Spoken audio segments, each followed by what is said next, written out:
Ladies, gentlemen, and bees, welcome to the stream that answers the question why will he get arrested? Also, why is he dressed like a hobo? I have no idea. Yes, it is my stream. I just figured my hair looks fine. Apparently, it does not. Yakman, I do. Apparently, a Japanese Yakuza was caught smuggling nuclear material from Myanmar to Iran, like just last year, sentenced today after he pleaded guilty. I don't know why that's funny. But fair. Hey, Bonzi, how you doing? We are 4 minutes out to our dear Prime Minister announcing something randomly. We are going to watch that. Like, God chose Israel is having a plague of bees, locusts, really? Sorry, I zoomed in for a second. Where's my white balance? Yeah. See, I'm more white now.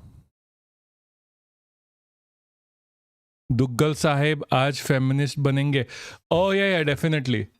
Duggal Sahib is going to be a feminist today. Israel is having a plague of bees and locusts. Really? Oh my God. And crows eating their... Oh my God, that is so fucking funny. I swear, I need that video. Oh my God, oh jeez. Oh, yeah. Yes.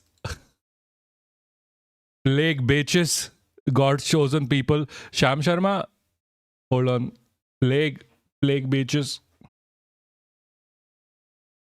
Why is this not working anymore? It's just not working anymore. Hold on. This is affecting the stream now, guys. Yeah, boy. תיזהרי, דבורים. Absolute insane and amazing. Damn, just send Sangees there. I bet they'll start making crow biryani. Yeah. Especially because they will not be fed anything. Like, Indians are hated over there. Hold on, I need a video of Israel.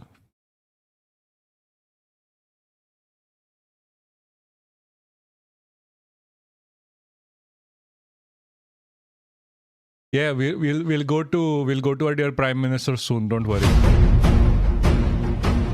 Oh, crows are anti-Semitic. This is anti-Semitic. This is anti-Semitic hate crime against the Jews.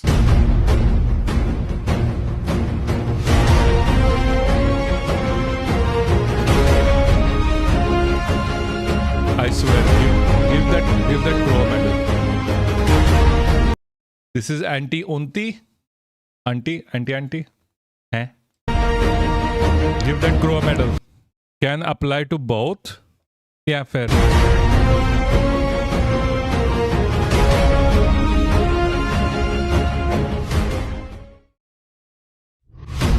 Guys. This is our start of meme, I guess.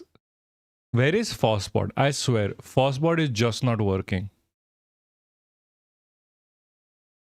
Like, come on, Fosbot, come on. Do your thing. I just want you to do your thing. Oh.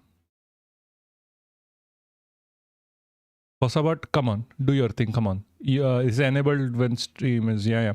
Do your thing. Hopefully it does its thing.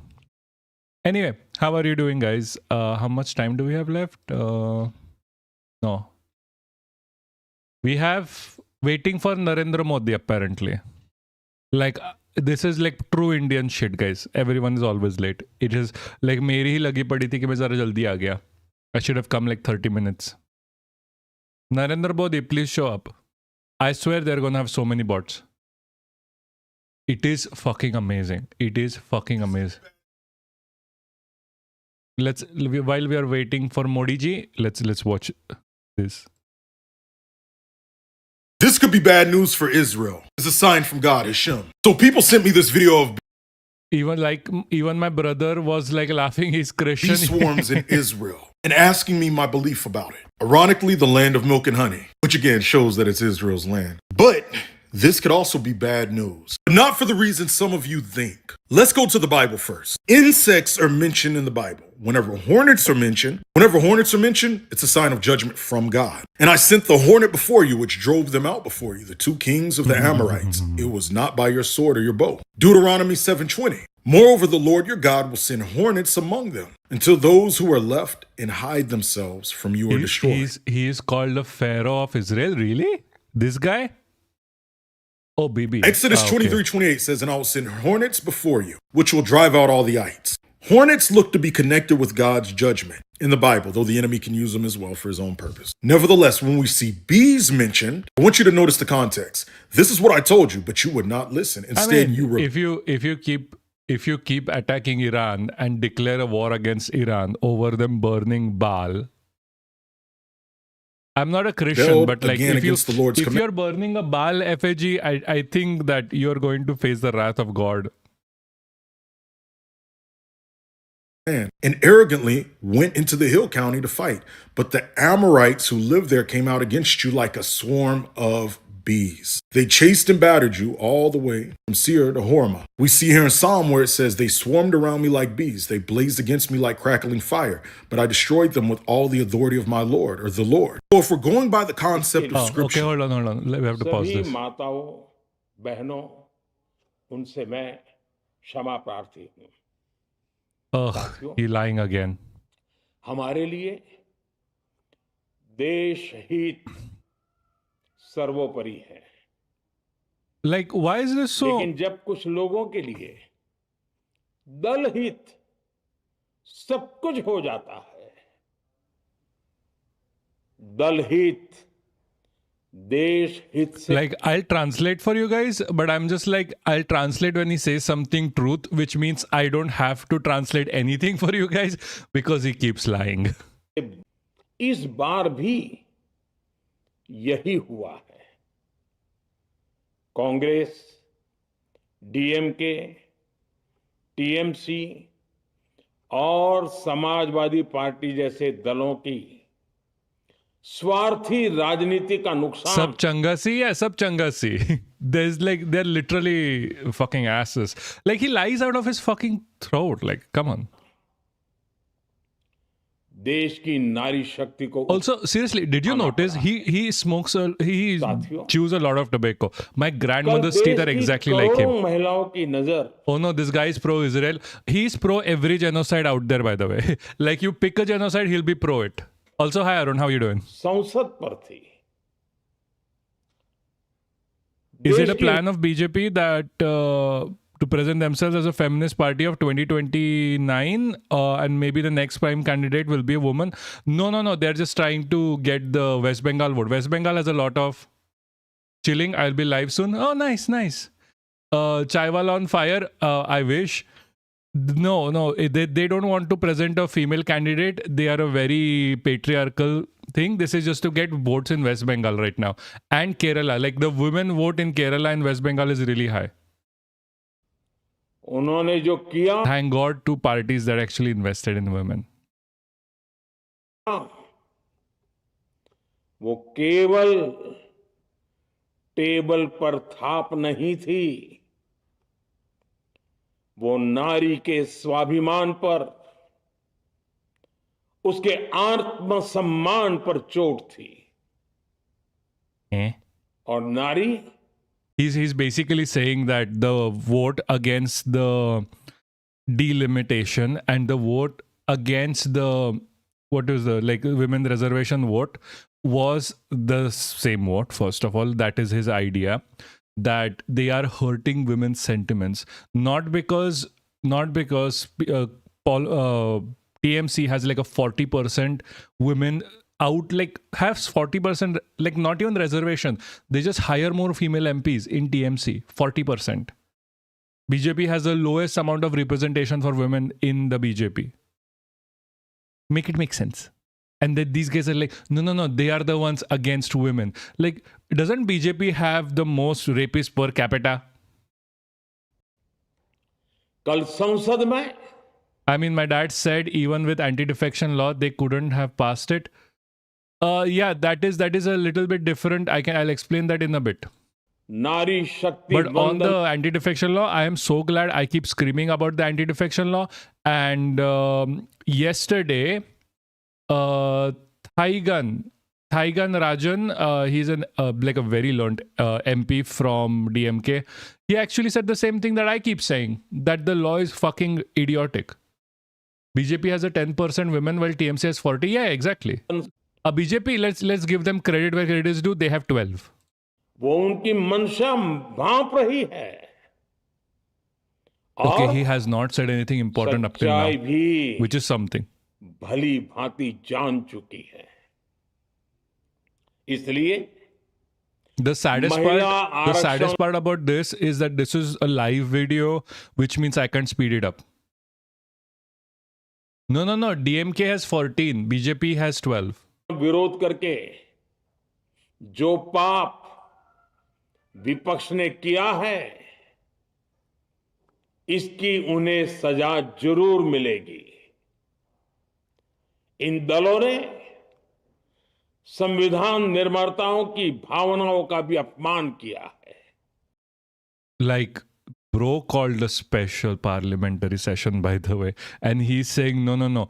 A parliamentary vote that was properly done for one of the first times is against the Indian Constitution. Make it make sense. और कुछ न कुछ देने का था देने के लिए संशोधन का था ये 40 साल से लटके हुए नारी के हक को 2029 के अगले लोकसभा चुनाव से उसका हक देने का संशोधन था By the way, the thing is, the law has been sticking around for 40 years. Not because the Congress or the opposition didn't want it when they were in power. It was the BJP who kept killing it. Which is the funniest part of this. BJP has killed the women's reservation bill for the past 40 years. And then you wonder, why did it come so instantly and immediately? You have to wonder at this point. Why now? Why now? And why attach it to the delimitation in the first place? नारी शक्ति वंदन संशोधन 21वीं सदी के भारत की नारी को Yeah, that's funny, yeah. America has orange eye, India has pink eye. नई उड़ान देने उसके Bro is not सामने pink से eye. I'm sorry. Bro is not pink eye. Bro is brown teeth. He eats a lot of gutka, I swear. Your foes rode in the place where you met with us. They set up the standard as signs. When enemy signs are set up, holy ones are torn down. Is that the translation you're getting? Jeez. नारी शक्ति वंदन संशोधन उत्तर Is there a way to translate this? पूर्व पश्चिम सभी राज्यों की हर राज्य की शक्ति में समान वृद्धि का प्रयास था ये संसद में Get humbled. सभी राज्यों की आवाज को Dude, this is pure Hindi. He's अधिक even blogging शक्ति- my mind. See, the thing is, he's reading off a teleprompter, okay? He can't really speak Hindi.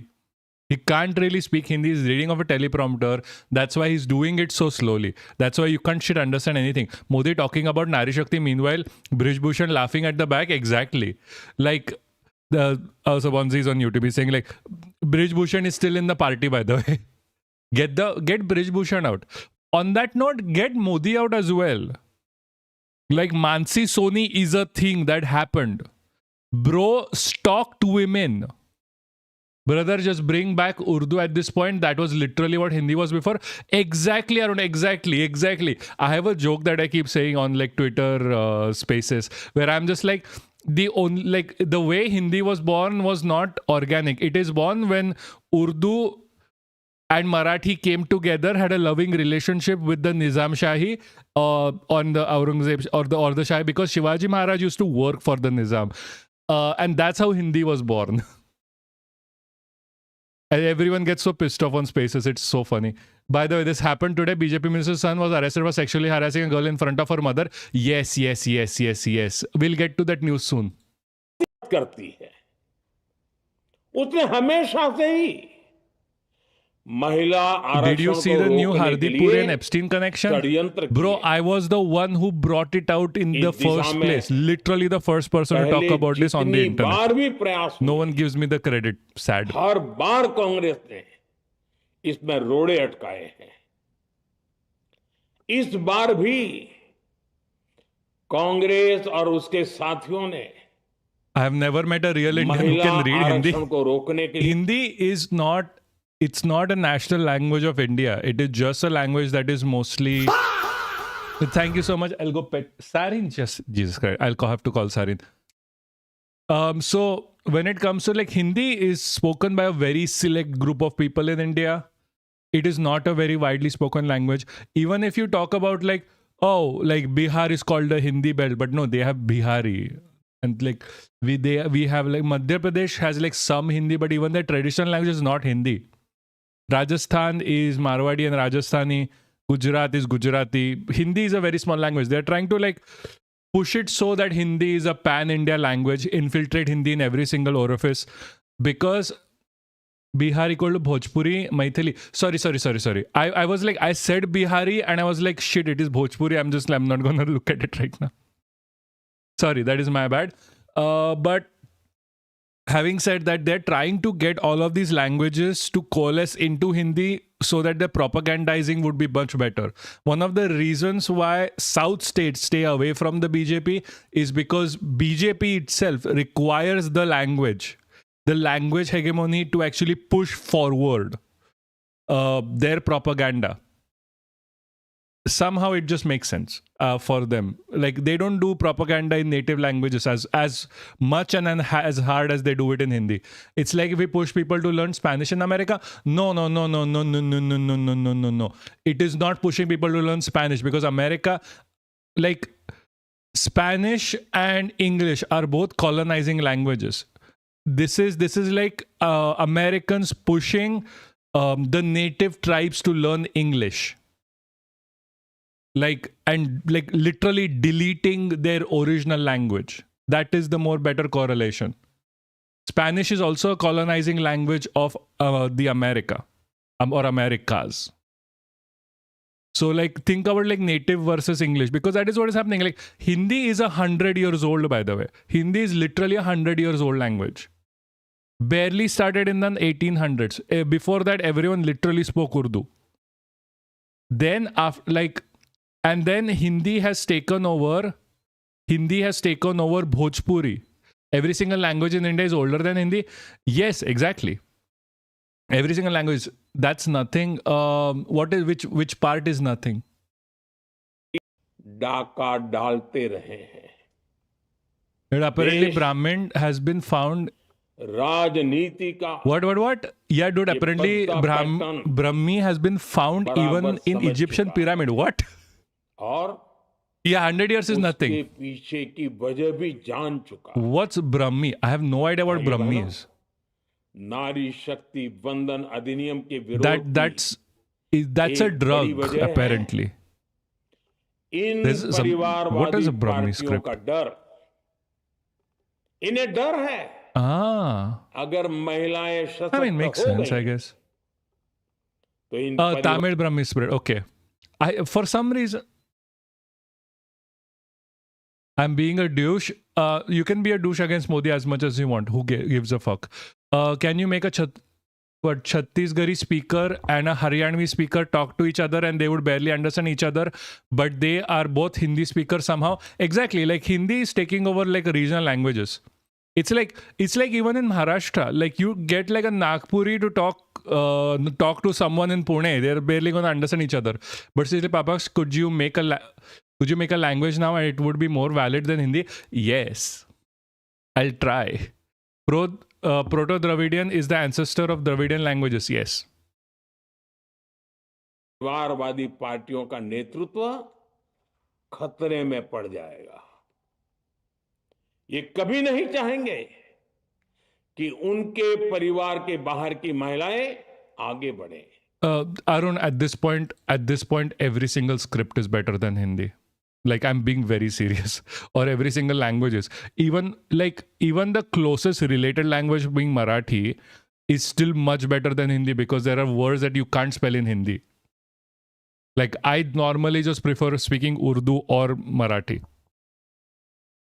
आज पंचायतों में, लोकल बॉडीज में रहेगी। मेरे प्रिय देशवासियों, कांग्रेस और उसके साथी दल डिलिमिटेशन पर लगातार झूठ बोल रहे हैं। That, I mean, no. He's saying like every single opposition parties, what languages does Modi actually speak? Gujarati. He only knows Gujarati. I have a sneaking suspicion he does not speak Hindi or English or any other languages. He just speaks Gujarati, a bit of Hindi.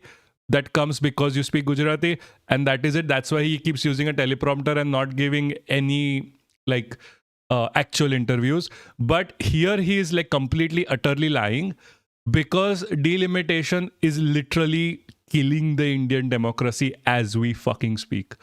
Bodo is better than Hindi. Everything is better than Hindi.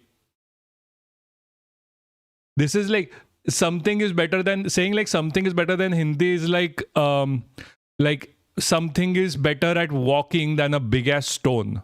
Brother, that stone doesn't have legs. Sabgul, thank you for a sub. Thank you so much. How the fuck do people say he's a good orator? He's the most boring shit. Yes, he is. Good morning, good morning. He is boring as fuck. He also is extremely slow. But the reason why he's a good orator is because how he uses his voice. His voice goes, ah.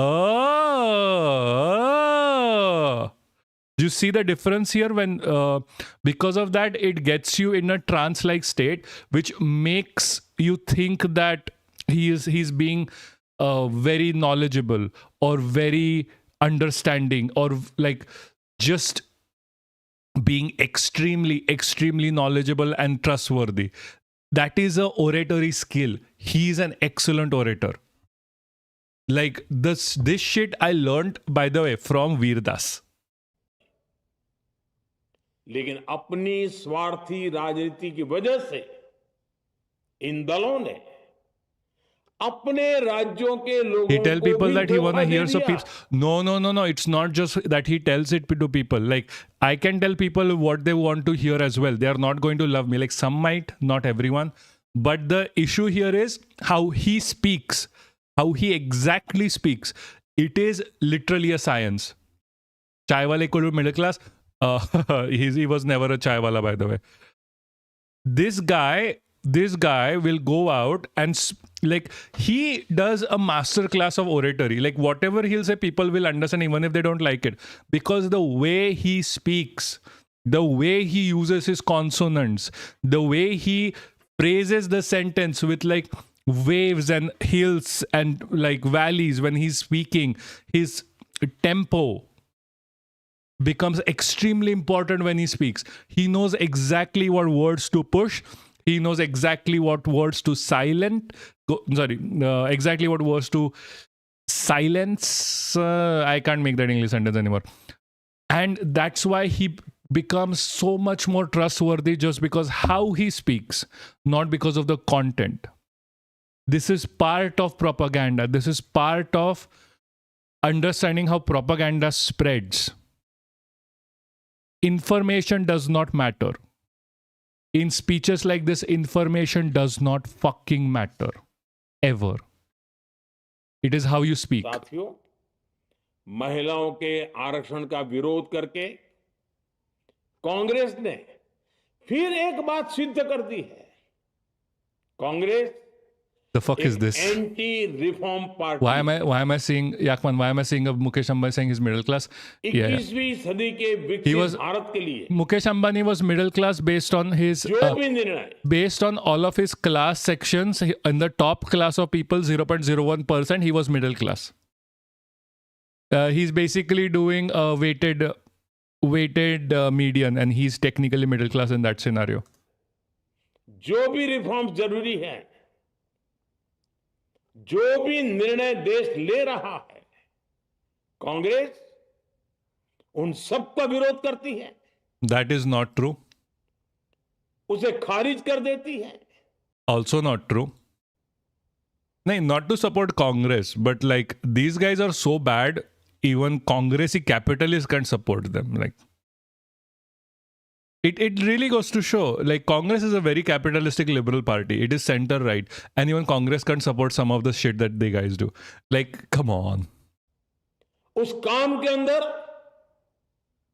खलल डालती है। यही कांग्रेस का इतिहास है और यही कांग्रेस की नेगेटिव पॉलिटिक्स है। Oh, come on. Come on. Like, this is so easy to break away. This is so easy. What's the live chat saying? Hold on. We'll check. This is so easy to break away, by the way, because it was the Bharatiya Janata Party that has been voting against the women's reservation bill up till today. साथियों, He's like, रो मत भाई, press conference zero हुए press conference भी कर लो sir.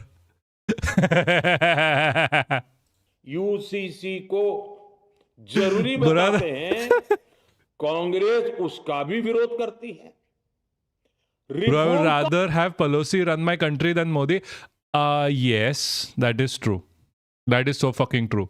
नाम सुनते ही I mean, Pelosi is still also a great orator, by the way.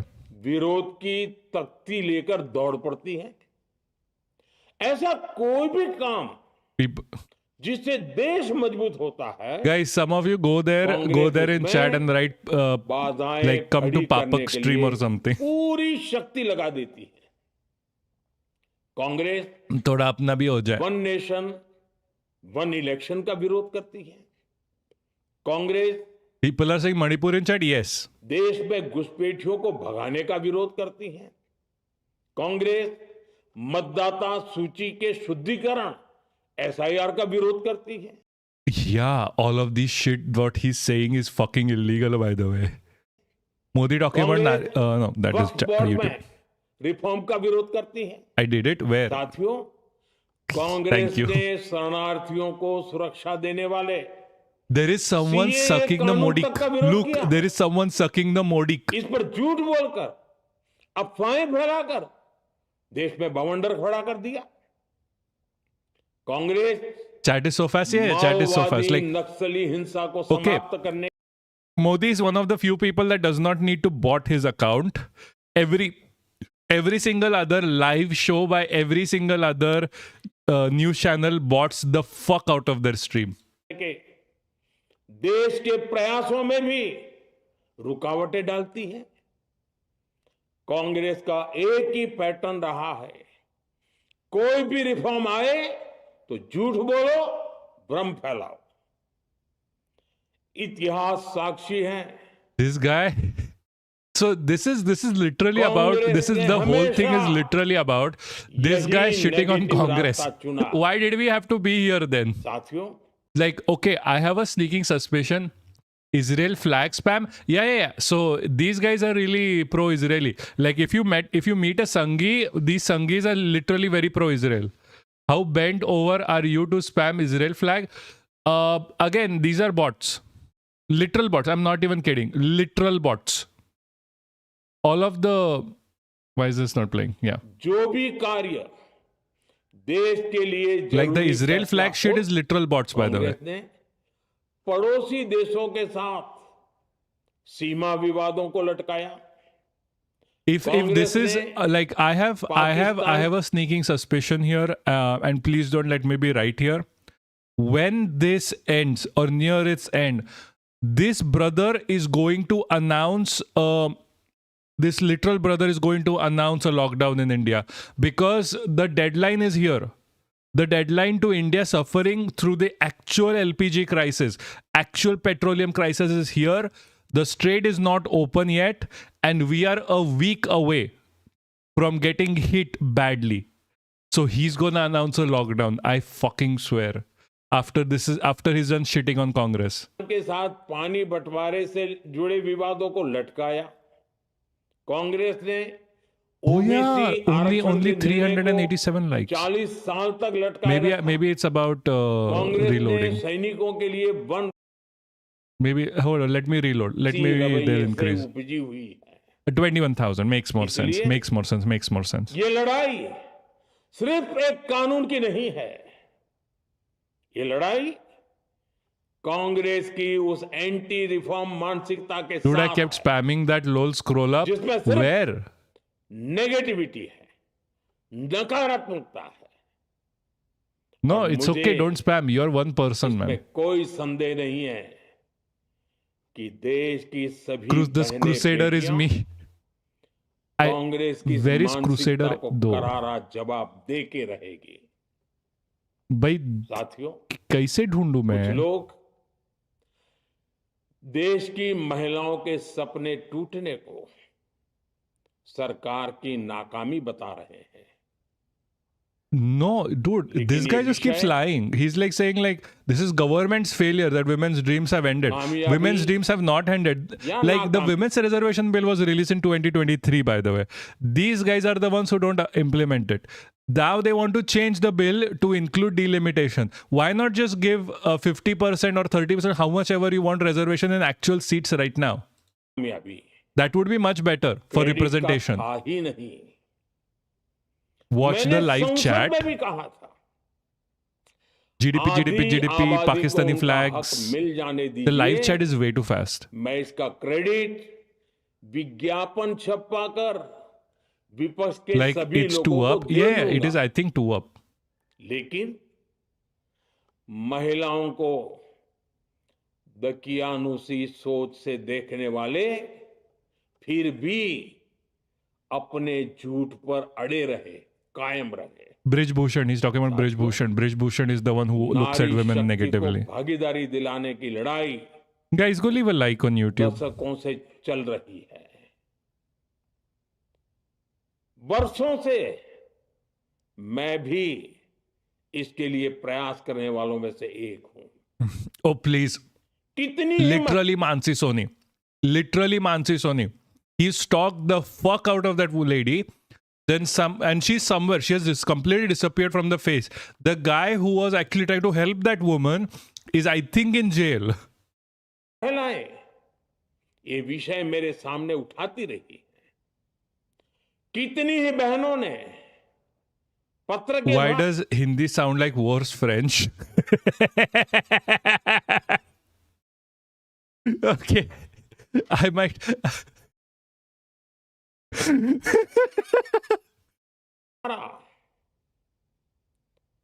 मुझे सारी बातें बताई हैं।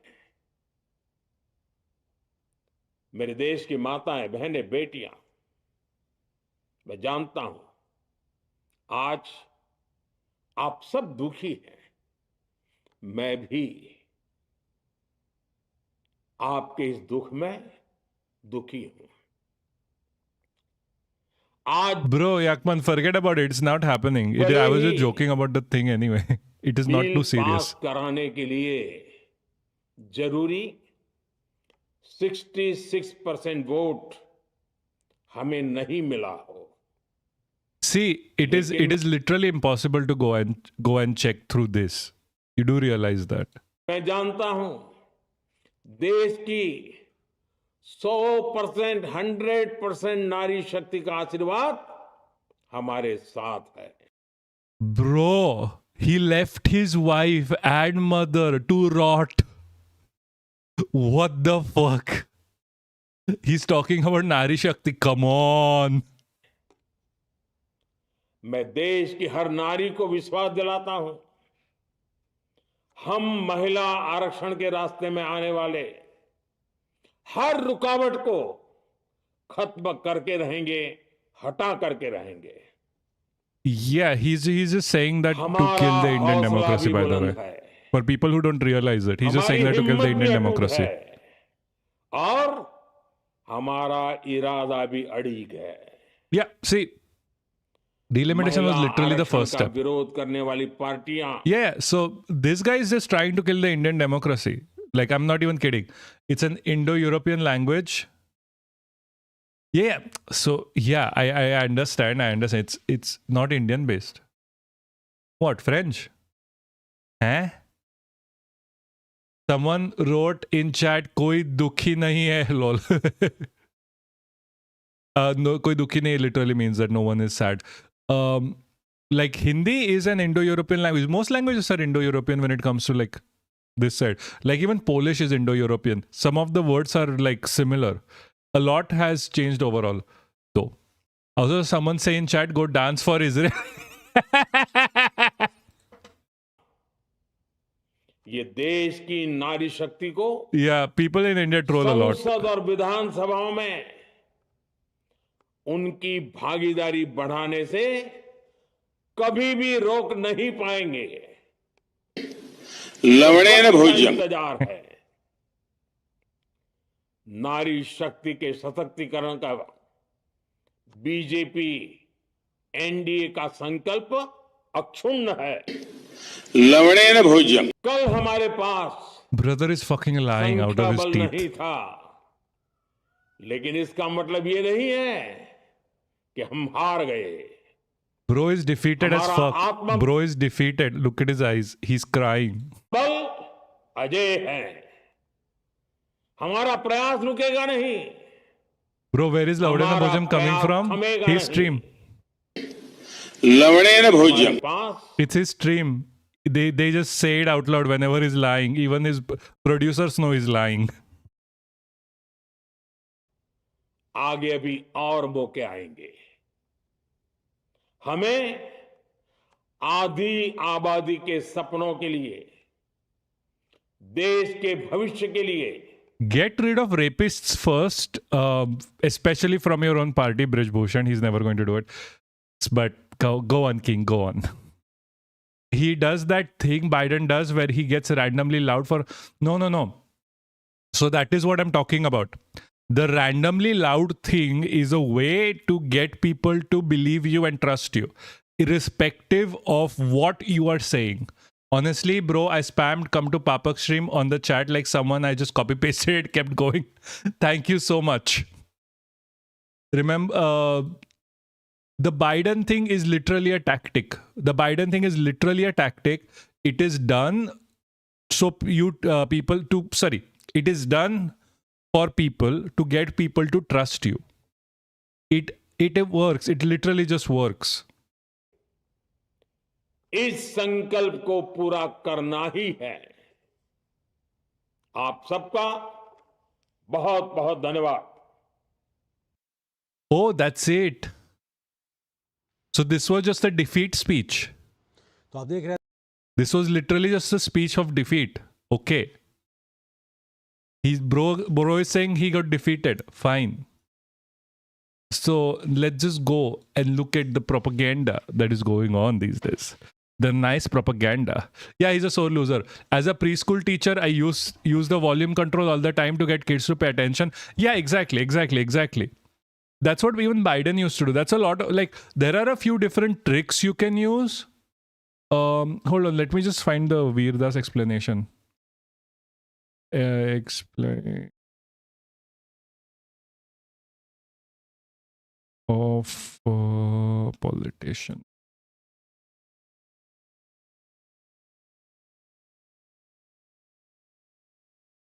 Hold on, where is this? Where's the video of it? It is hard to find.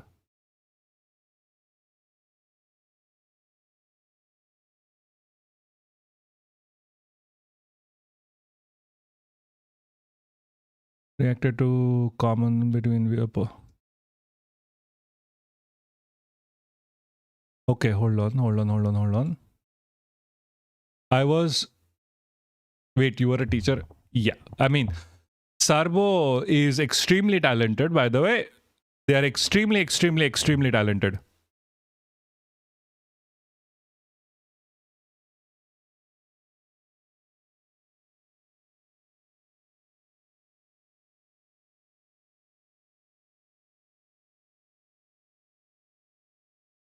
Where's this? Hold on. I'm looking for the...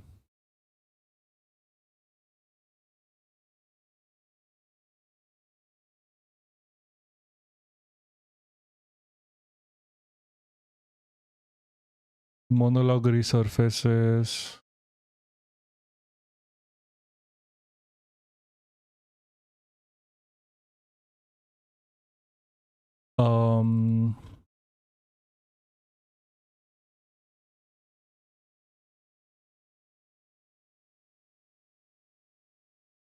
What is freedom of speech? No. Guys, I can't find it. I'm sorry. Picture framer. I like frame pictures or object for folks to hang. I did not realize that was a job. I thought that was just like a thing. That was like a supplementary job for a photographer. Because like in Europe and India, like the photographer does that. I did not realize it was like a very separate job.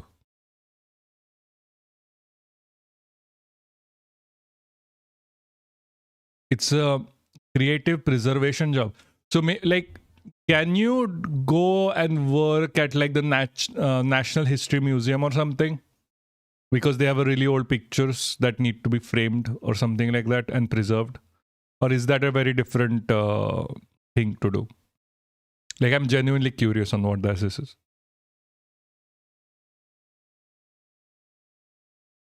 Because if I am not wrong, the people who take care of old ass pictures for the National History Museum need like a degree in chemistry or something like that.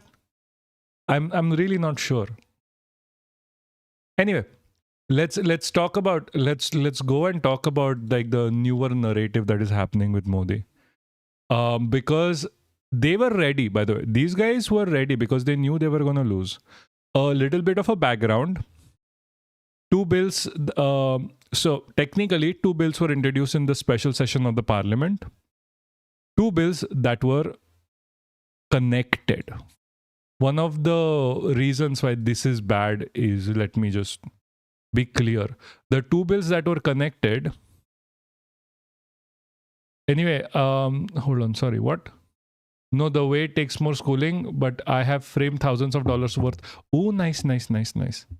Well, I mean, Viktor Orban lost, Modi lost. No, Modi is not technically lost. This is a sign of Trumpism is... Okay, I'm sorry. I'm going to break that thing. Trumpism is Modism. Trump got it from Modi.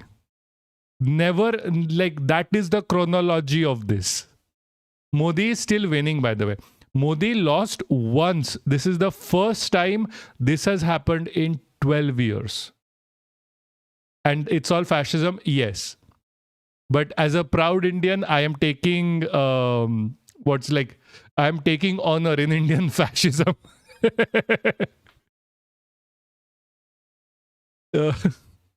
Like, credit where credit is due. we were fascist way before than white people. Like, historically speaking as well, we were fascist way before. Like, we were genociding Buddhists, by the way. Like, people don't understand this. It's all ultra-conservative national oligarchy. Yes. But let's, like, I'm not even kidding this, guys. Before all of this, when Buddhism first came into picture, we were literally genociding Buddhists. Hindus were genociding Buddhists. Wait, when were we fascists? Always. Bro, go back history. Fascism is not new. It was a defined concept in the 1900s. It was a defined concept then, but it was still done before. Even Nazism. Like, why do you think Nazism was bad? Like, genuine question. Do you guys know why Nazism was bad?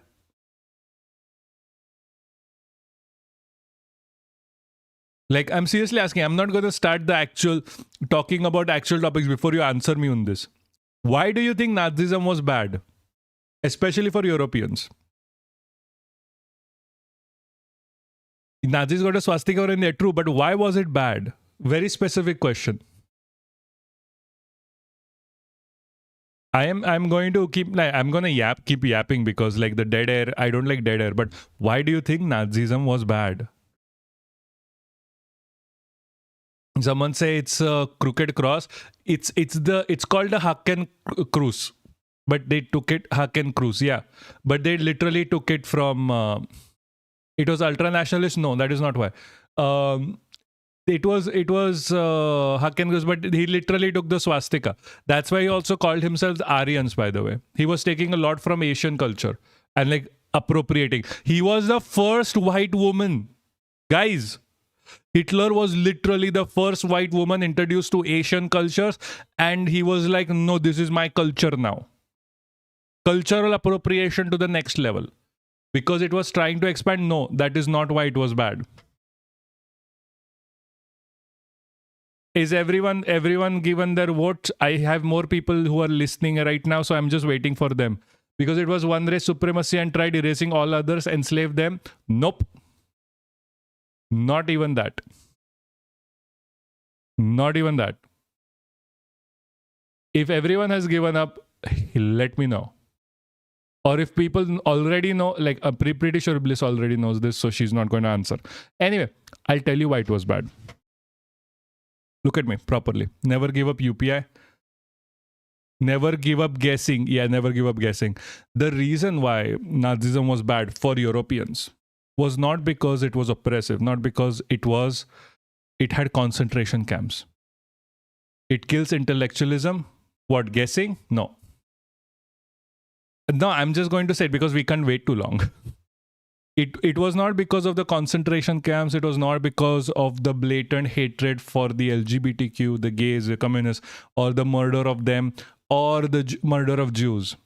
Because all of these things, in one way or the other, were happening in Africa and Asia.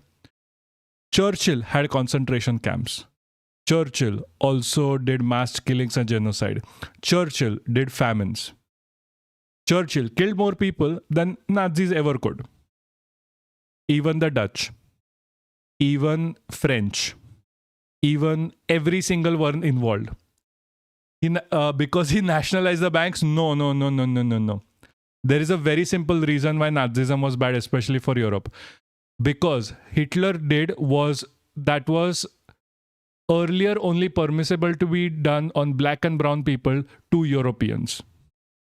Nazism is like called the worst thing to happen in history because what Hitler did was he took the same practices that the British, the French, the Dutch, the Germans, everyone there used to do it on Asians and Africans and did that to Europeans.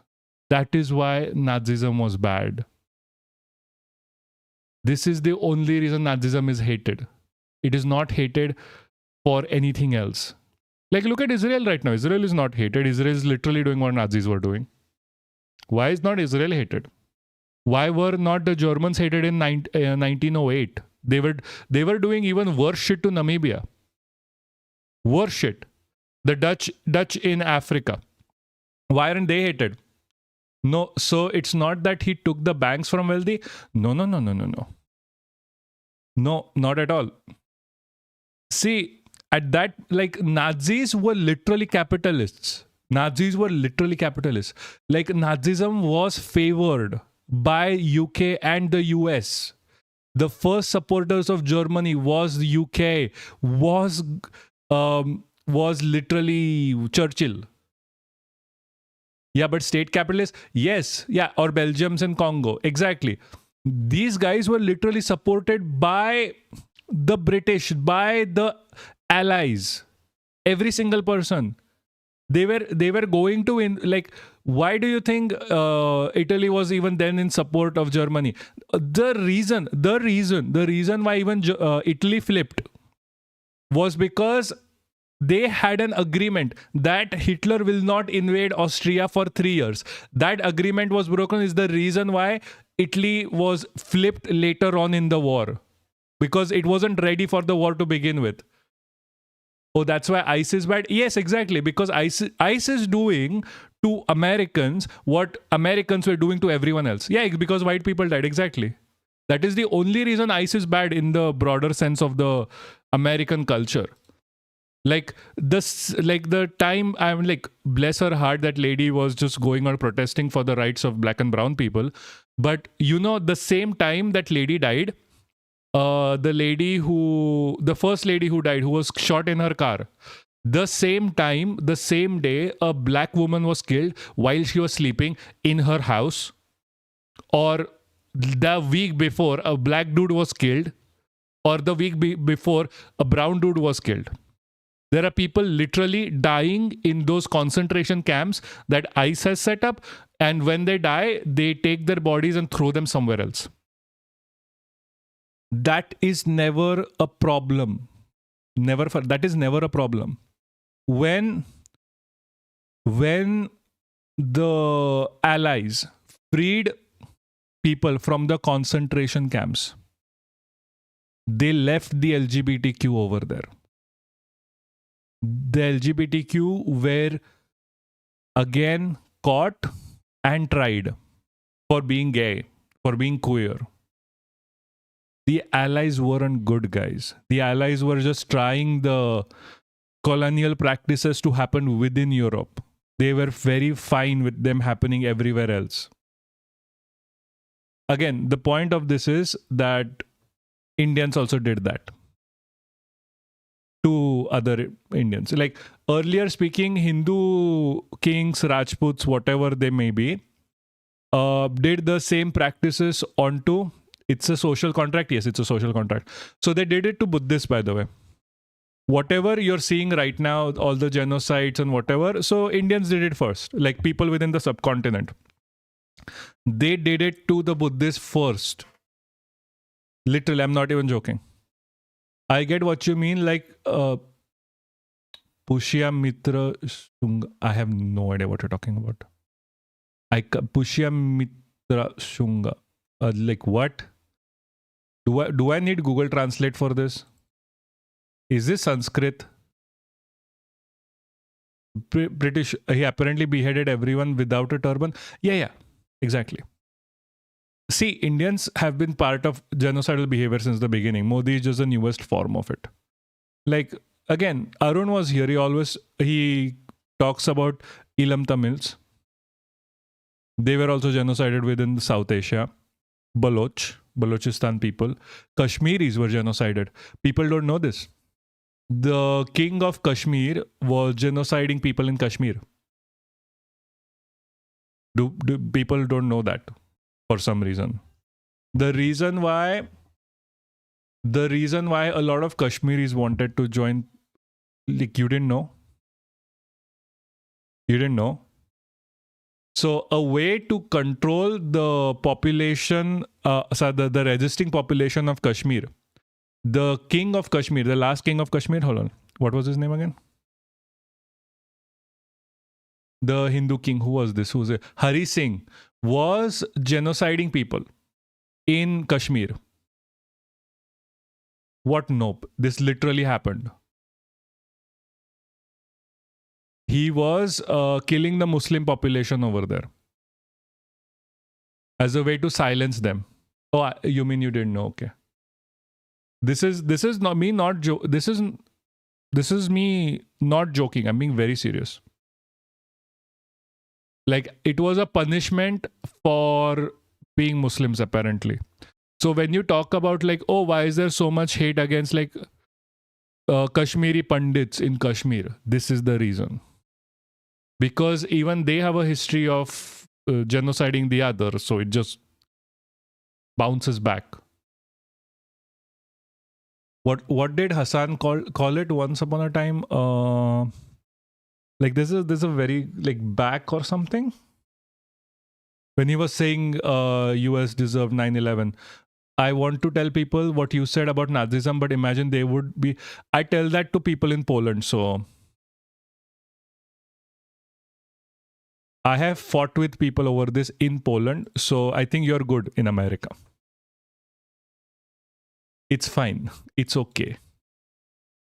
People are going to be okay.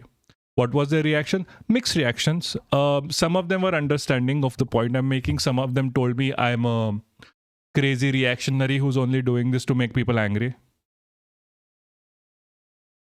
Like, people just don't like this. Some people just don't like their own history, by the way. Some people literally don't like their own history. Can't help it. So don't worry about it. What was I saying? What was I saying? I forgot. I legitimately forgot what I was saying. There's a delay in your chat and stream for some reason. Yes, I have noticed that happening. I don't know why it is happening. I have everything is perfectly set up here. Like, I legitimately do not know why that is happening. There should be no delay whatsoever. The sponsorship affiliates, the settings. Phone verification is off.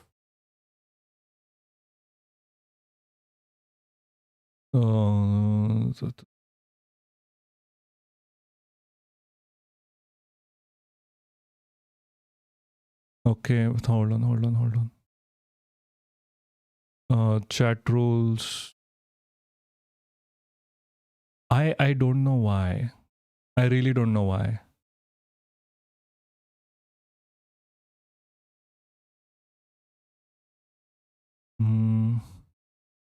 If someone who knows more about this, please let me know. How can I make sure that the chat comes immediately? I think I would push back on your statement because maybe I can explain it better now. I don't think the reason why is white people died. Latency is 2 seconds or less for me. Oh, okay. So maybe it's just you. I think it's just anonymous. Kashmir genocide. Yeah, multiple things have happened. No, so tell me, why do you think the reason is not white people died? Like, the basic reason. Because we can talk about capitalism as well, like the influence of capitalism, but the Nazis were state capitalists as well. Like, they didn't want anything different. They invaded Austria way 2 or 3 years early. The plan was to invade Austria 3 years late. They invaded early is also one of the reasons why they didn't like it. I think is that the barbarism of the West was on full display to Europeans, something they once never had to look as. That's what I said. That's basically what I said. Because it happened to white people. Like, I'm being very serious. That is exactly what I said. You just have better words because you speak better than me. That is true. That is one of the reasons why this is happening. Is why, like, who was this lady? Jesus Christ. Who's this lady?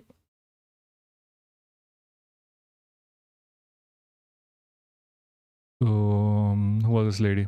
Renee Good, for example. Yeah. I think it's, yeah, like, I just added to what you said. Yes, you did. Can I use it, by the way, what you said? Because it is far more better scripted than I ever can. Thank you.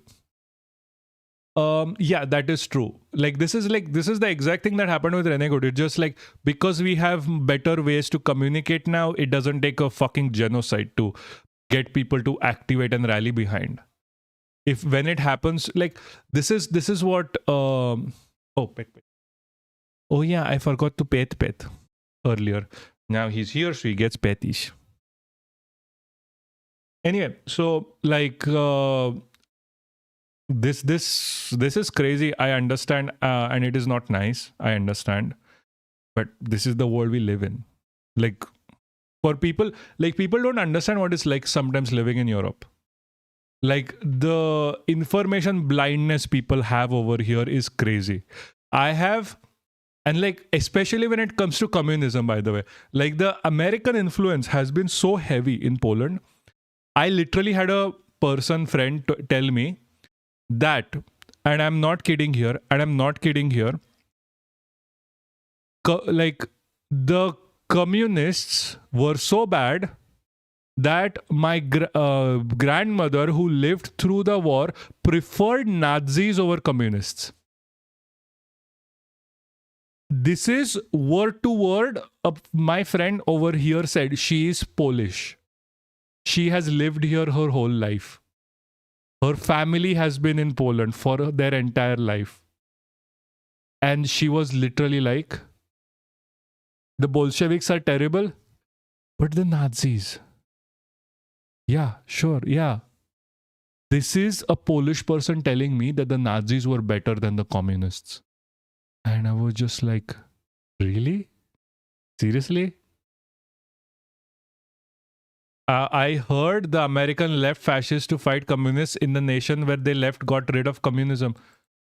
Yeah, I mean, I told you that. It was me who told you that. Like, Americans literally put fascists within places of power within West Germany to keep the power going. Not joke. No joke. Anyway. People don't know their history. Going back to the main topic, actually. So, what is happening within India right now is there is a delimitation bill that information blindness is also a white supremacist thing because the default information blindness, I would say, like, I wouldn't say it's a white supremacist thing. How can a white person not have the right enough information about subject compared? No. This happens in India as well. This is not a white person. It's a human thing. This is called information blindness, yes, but it's not a white person thing. It is just, I was AFK, just caught up with chat. Also, Nazis targeted almost all minor apart from Jews, but no one got any protection or special treatment like Roma, Gypsies, and queer folk. Yes. That's Western chauvinism, yeah. Guys, I'm going to move on with the topic, okay? There was the delimitation bill happened. Where's this explainer for this? Yeah. I see what you're trying to do, but you're going too far. Who, me? Okay, so the bill has failed. Guys, I'm going to be very serious with you. Hating white people is decent, but hate white people when it's relevant. Don't attach information blindness to just white people when it's with like being a human. It's a human condition. Yeah, exactly. Yeah. It's a human condition. Like fascism as well is a human condition. It's something we have to fight against, no matter black, brown, gay, white. I don't care. Did I just say that gay people are a different kind of humans? Fair, whatever. I don't want to hear about it. That was my bad. But whatever, I don't care. Some of the best people I've met are white. We are not defending white people, by the way. I'm married to a white person and we are still not defending white people here. Don't get me wrong. I am just saying that like information blindness is a human thing, not a white person thing. Sanghis are extremely information blind. No, I know. I'm not talking to you, Ellen. I'm talking about it. I'm talking to just broader chat, whoever is listening from here on out. Again, we have a lot of people listening to this afterwards on YouTube. So almost none of the best people I've met is white. So what's your point? I'm on your side. Yes, I know. No, I think there are no sides here, by the way. Don't get me wrong. There are no sides. All of us are friends here. We don't have like 300 people, 300 to 5,000 people here that I cannot like talk to you individually. I can still talk to you individually. While I can, we are still friends. Everyone's on the same side. This is just an inter-side discussion. This happens. This is okay. This is nice. This is good. Better to get rid of all of our biases now than later. My point is that there is great and... Listen, Exo. This is literally every person. It's a human condition. I have done shit you're going to call absolute fucking evil. And I have done shit you can gonna call that's absolutely great. It is not about whiteness. Again, yeah, whiteness is a political construct, so good people weren't white. It's a paradox. Exactly. Whiteness is literally like, oh shit, I forgot that point as well myself. Like, Polish people weren't white, by the way. Italians weren't white before 1960s. Greeks weren't, I mean, they're technically somewhere still in the middle, but still considered white enough. Whiteness is literally a political construct. On that note, Jews are losing their whiteness because of the right-wing rhetoric. days now, because it's one of the biggest things we've seen. Anyway, I have to really go and pee. So, explainer by her is brilliant. The only thing I'm going to say here that I don't think Pei D'Souza goes into the depth of the issue. Whiteness is about what you are not about what you are. Lol. No, it is literally a socio-political construct. Irish weren't white. Even Germans were the Schwarti.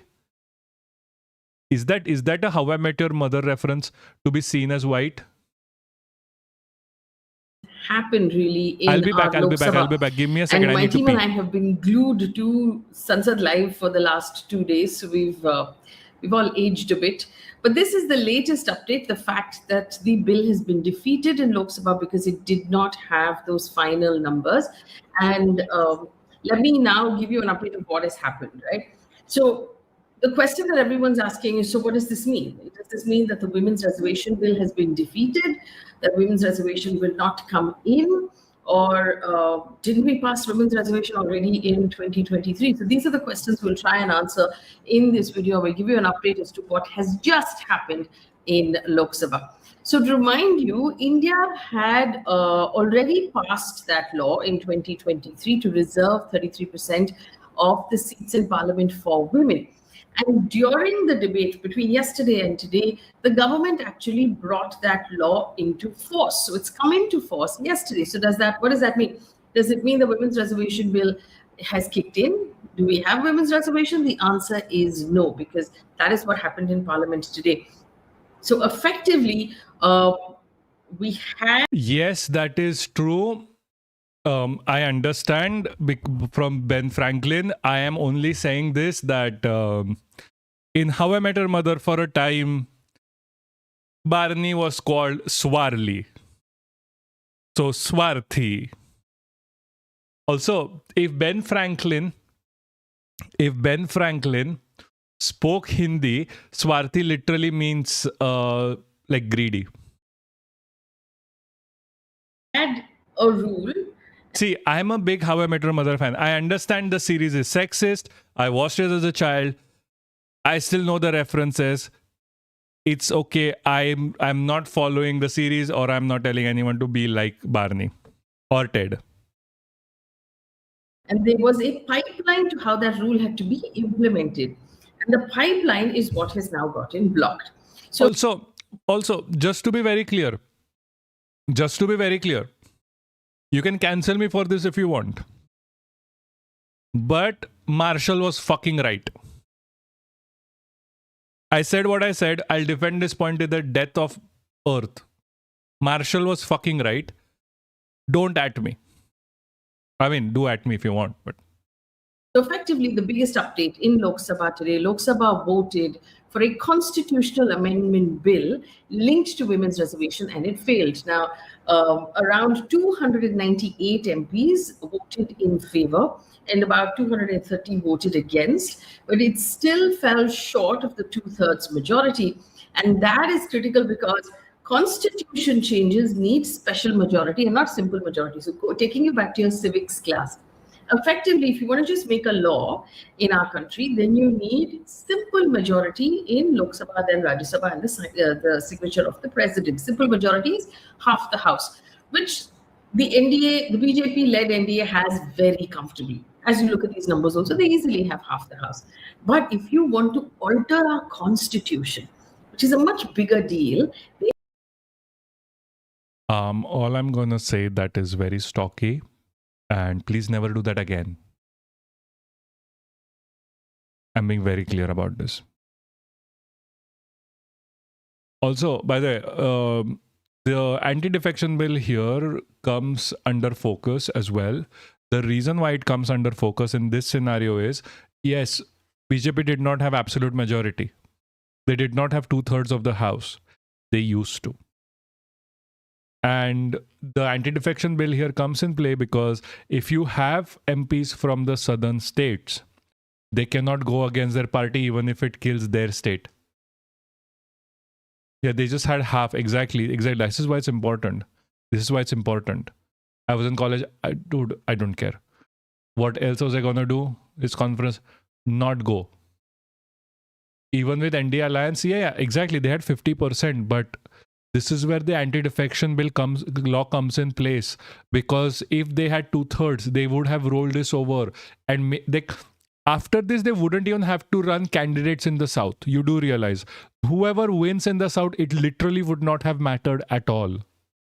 Then you need 2/3 of the vote in order to do that, which means that not only do you need to have your own guys and the allies, but someone from the opposition needs to side with you, which means they either need to vote for you or they need to abstain and not show up at all, and thereby the numbers change and you're able to win. A lot of times these things are discussed beforehand, and everybody going in to vote already knows which way it's going to go. Now, this is significant because this is the first time in 12 years that a constitutional amendment from this government has failed. So it's not routine. It is a political, it is a political moment that we have to take note for. Let me just check. Abhishek asked me, what does 16 mean? We've been debating on my team all day what 16 means. We haven't figured it out. I'm telling you, Rahul Gandhi is a One Piece fan. 16 holy bullets. Emu meaning 16 or 1/6.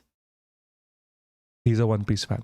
There are various sort of conspiracy theories of what 16 means, but currently to what we're discussing, I'm not sure which could felt as someone watching.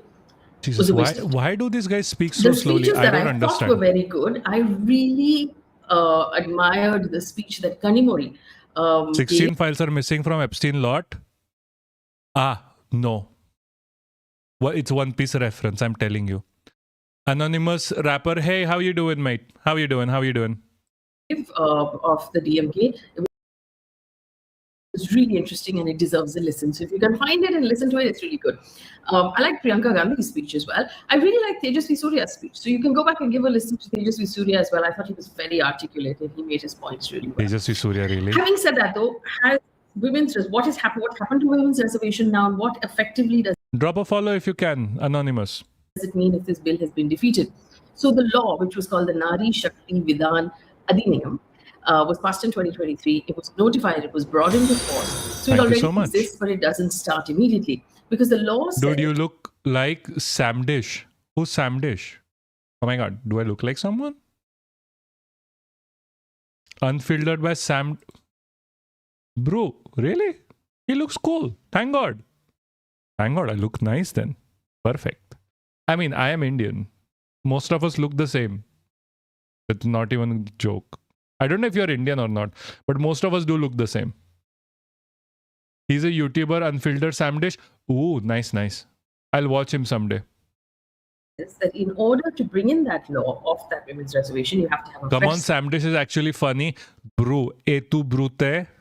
I am funny sometimes. I'm more serious because... census, and you have to have a delimitation exercise, and you have to redraw the constituencies and then decide which of those seats will be reserved for women. So if you don't do a delimitation exercise, then you don't have a reservation in... Dude, most of us don't look the same. Have you seen South, North? That's the joke. Okay, don't take it seriously. The fuck? I have been called Arun Arau's little brother as well. Like, do I look like Arun? He looks far better than me. Sam Dish actually took down his own video that was interview with Ravish because he didn't want to upset BJP and his supporters. Really? It's not racism. Jesus Christ. Bro, we are all Indians. In place, and that is where today's activity comes into play. So the government brought in that package of bills and tabled it before Lok Sabha, wanting to fast-track women's reservation and be able to do it for 2029, to enable a delimitation immediately without waiting for a fresh census, but to use the census that was already in play, and thereby expand Lok Sabha's seats to an 850 number. The goal was to make sure, according to the government... But seriously saying, the first bot is just not working. Immediately by 2029, but the constitution amendment failed. So the thing to remember, like I said, we have women's reservation, the government has brought it into force, but that pipeline that was specified by that bill itself has been blocked, and so it's not going to get implemented right now. Just looking at our live chat as well. Going back to where we are, The main bill failed. The government then shelved the delimitation bill as well. That was so great. I made a post about it. Which one? Not available on his official YouTube.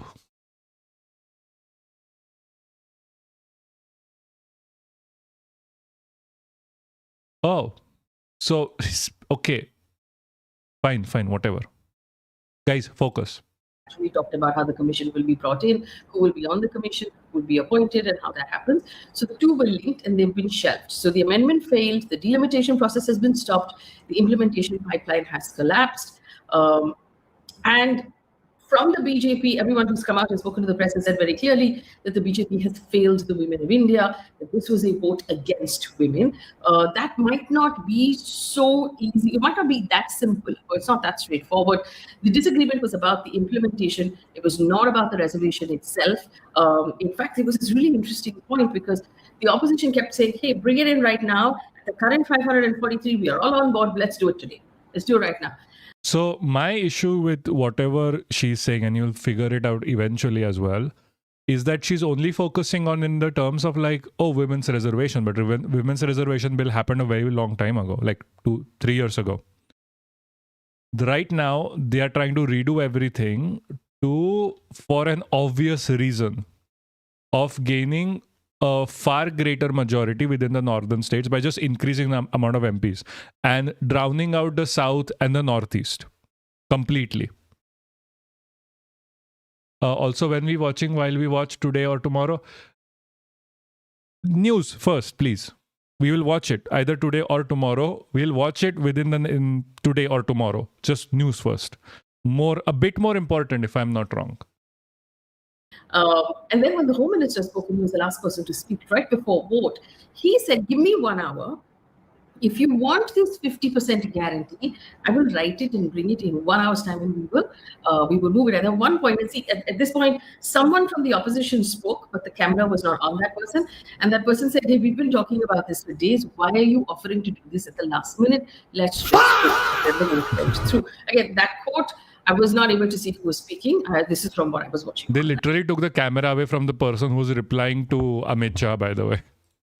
But let me just give you the reasons why I believe saying that this was vote against women is oversimplifying that argument.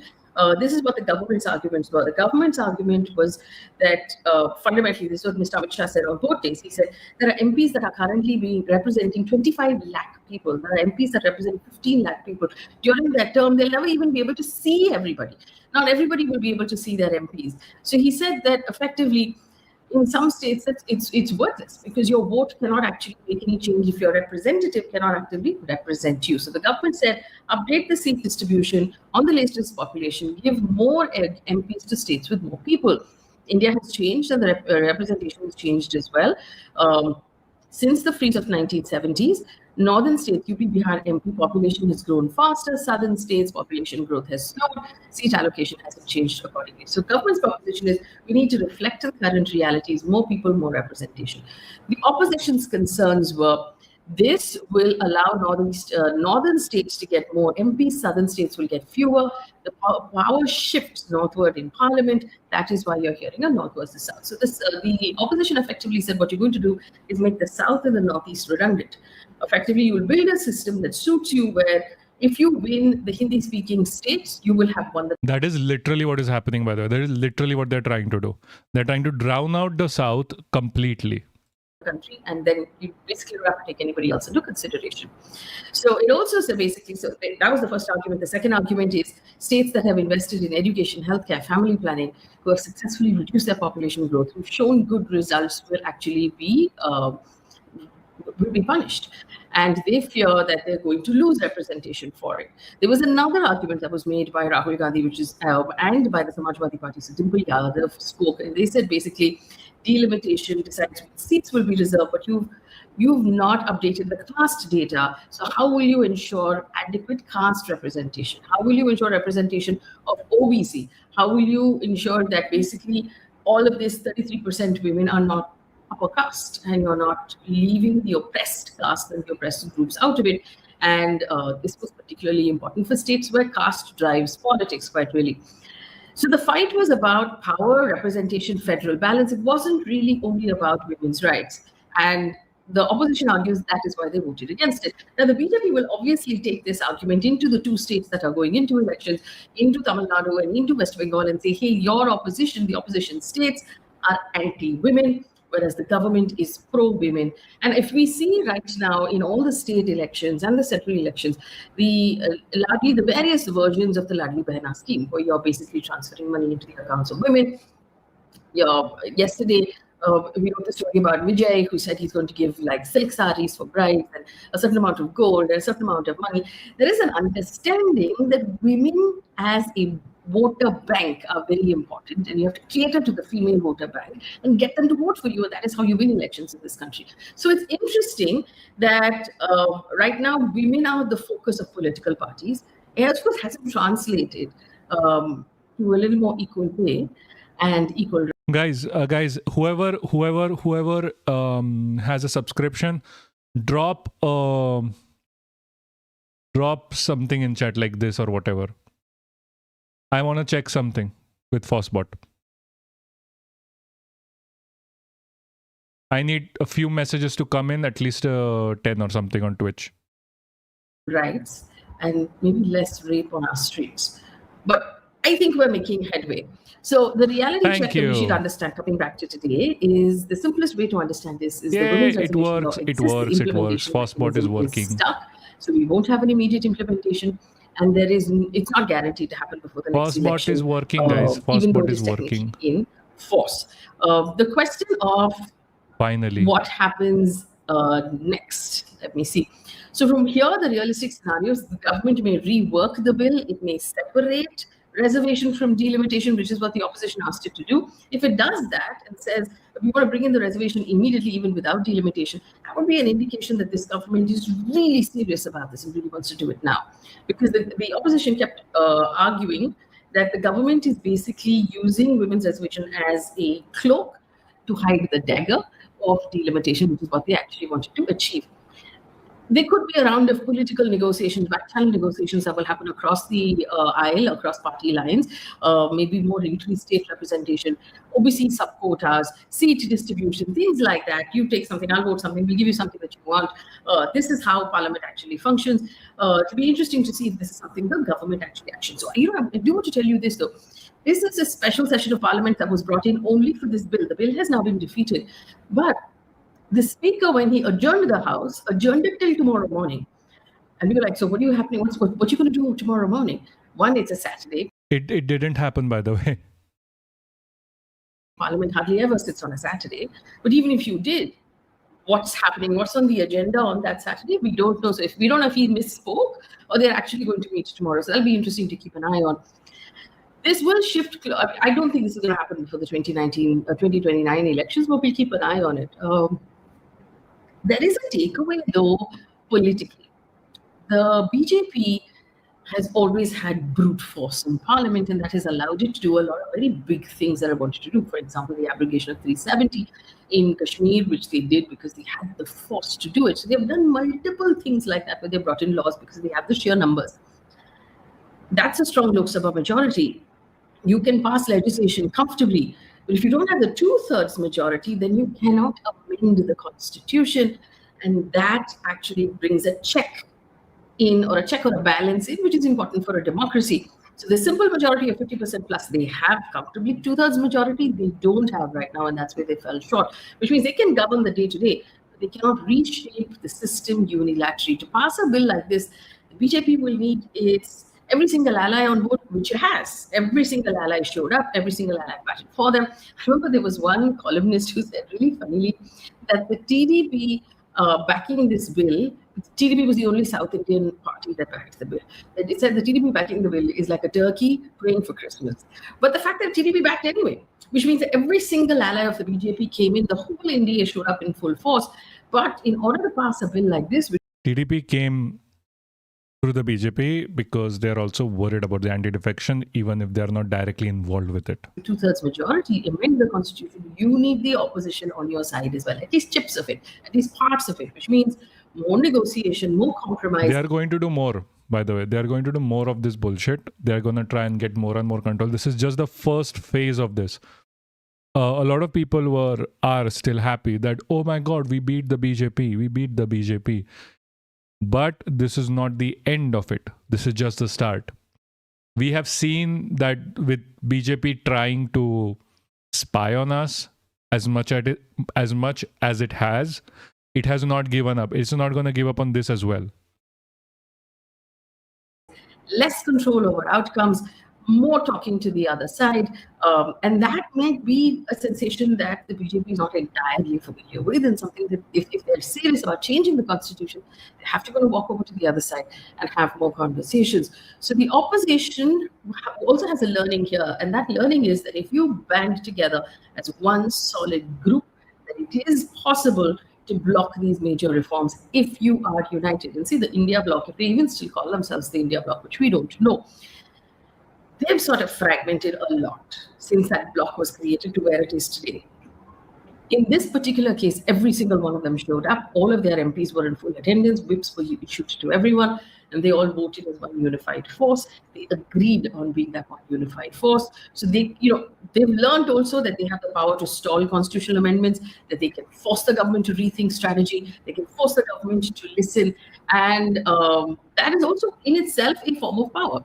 So both sides here has learned a lesson from today. And so the BJP has a strong but a constrained position. It is a dominant national party, but it still needs to perhaps pay attention to the institutional limits that still exist and the parliamentary arithmetic that still matters. So this is where we are right now. It'll be interesting to see, of course, what happens going forward and how the BJP is going to deal with it.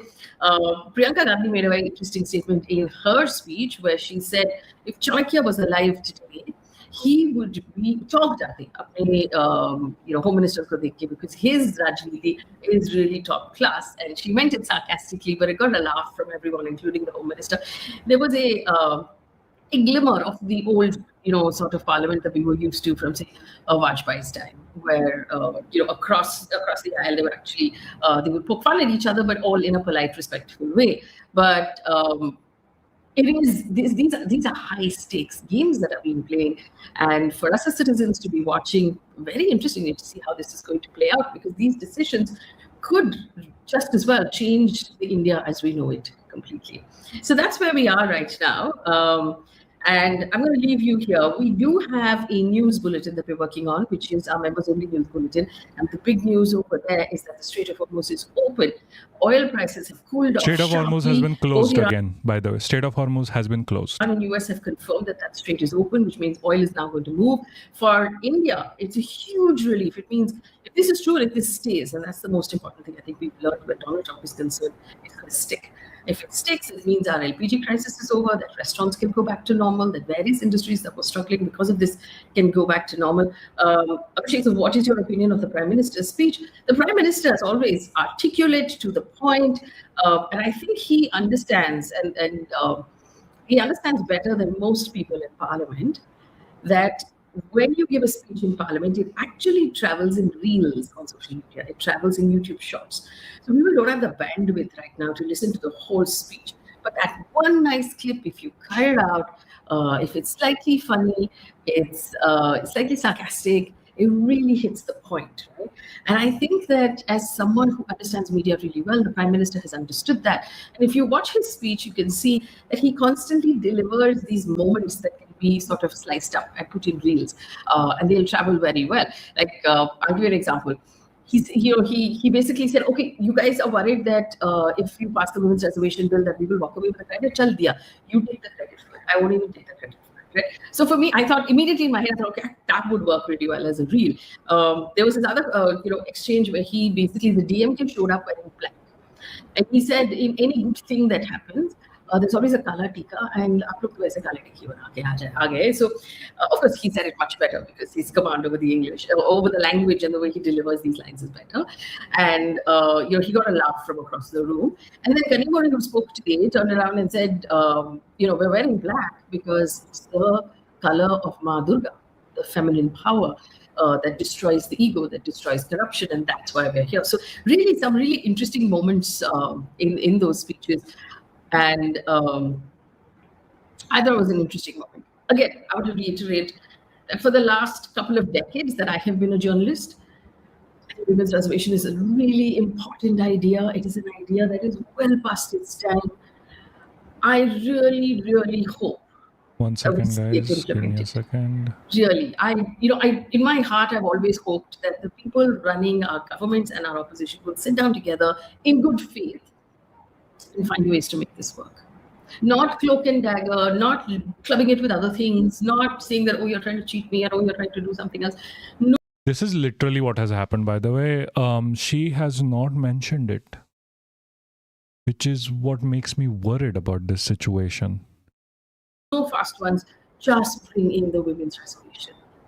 We need it. I mean, we're a country that is going into climate change. We're going into heat waves. We're going into energy crisis. We're going into the world is at Like, you would wonder why Fade D'Souza is still a capitalist after all of this, if she understands all of this. levels of conflict right now. I think it's important to have women in the room. And I don't care who gets upset with me for saying that. I think when women take over situations, they are able to care for the needs of everyone involved. I think that's the kind of leadership we need right now in the world. So we need to have more women sitting in these rooms where decisions are being made. It's time. So all said and done, all of the politics that played out, my request for everyone in Lok Sabha and in Rajya Sabha is, could you guys sit down and find a way to make this happen? Because we really need to make this happen. All right. Thanks for watching. Have a good day. While this is true, there is a whole lot of propaganda going on in the background. I am pretty sure you guys have noticed. Like, we can talk about, okay, Jesus Christ, can you switch please faster? Will this ever switch fast? Oh my God. This is stuck now. Thank you so much, but this is not going to help. Sarin will just eat out of it. Oh, you're leaving. Where? What? Ah, nice, nice. Sorry, Sarin is going for a walk. No, like this live is stuck for some reason. Can't switch, can't do anything, just stuck. Oh, finally. Anyway, so there is this entire thing going on. There's the propaganda spreading right now, if you have noticed.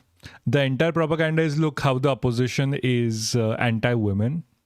And obviously this is a lie. While I do agree that most Indian political parties are anti-women, as clearly seen by how many rapists they actually employ, the bill itself was anti-India because it was connected to the delimitation. But this is the propaganda going on. They are happy against women's reservation bill. क्या बोले इसके लिए जो हमारा पक्ष था वो हमने अपना पक्ष बिल्कुल साफ रखा है और इसको हमने हरा दिया है तो अच्छी बात है शोर शराबा कर बच जाओगे मगर माताओं बहनों का जो आक्रोश आपके खिलाफ है ना. Let's talk about the women that Brij Bhushan Singh actually harassed. Let's talk about the women in Manipur that were dragged by the Mighties. The BJP is in support of Mighties who were raped, who were butchered. No word from them, for them, nothing whatsoever. Okay. We really understand who is with the people. The mighty, MEITI, the tribe in Manipur, who has been ethnically cleansing the Kukizos. जब मैदान में जाओगे तब मालूम पड़ेगा भागते हुए रास्ता नहीं मिलेगा.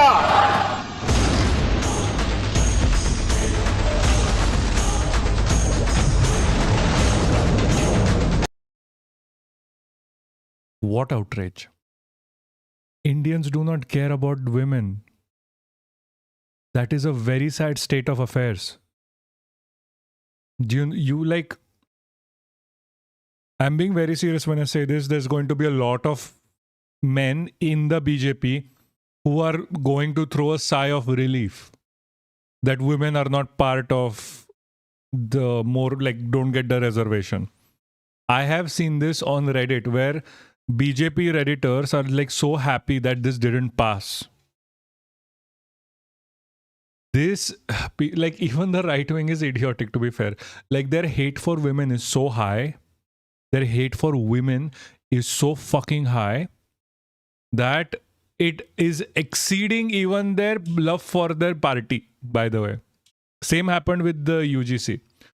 Also, the bill itself is bad because the bill, rather than giving actual reservation to women within as an MP or an MLA, which is supposed to be 30 to 50%, like give 50% at this point, I'm like, seriously. What it is doing is, it is adding more seats towards the northern states, where the BJP always wins. Which means it devalues everyone in the south. The southern states actually lose seats rather than getting added into because of the delimitation. Anyway, this is the narrative that is going on. Like, this is literally, like, Archit Vats is literally sucking the Modic.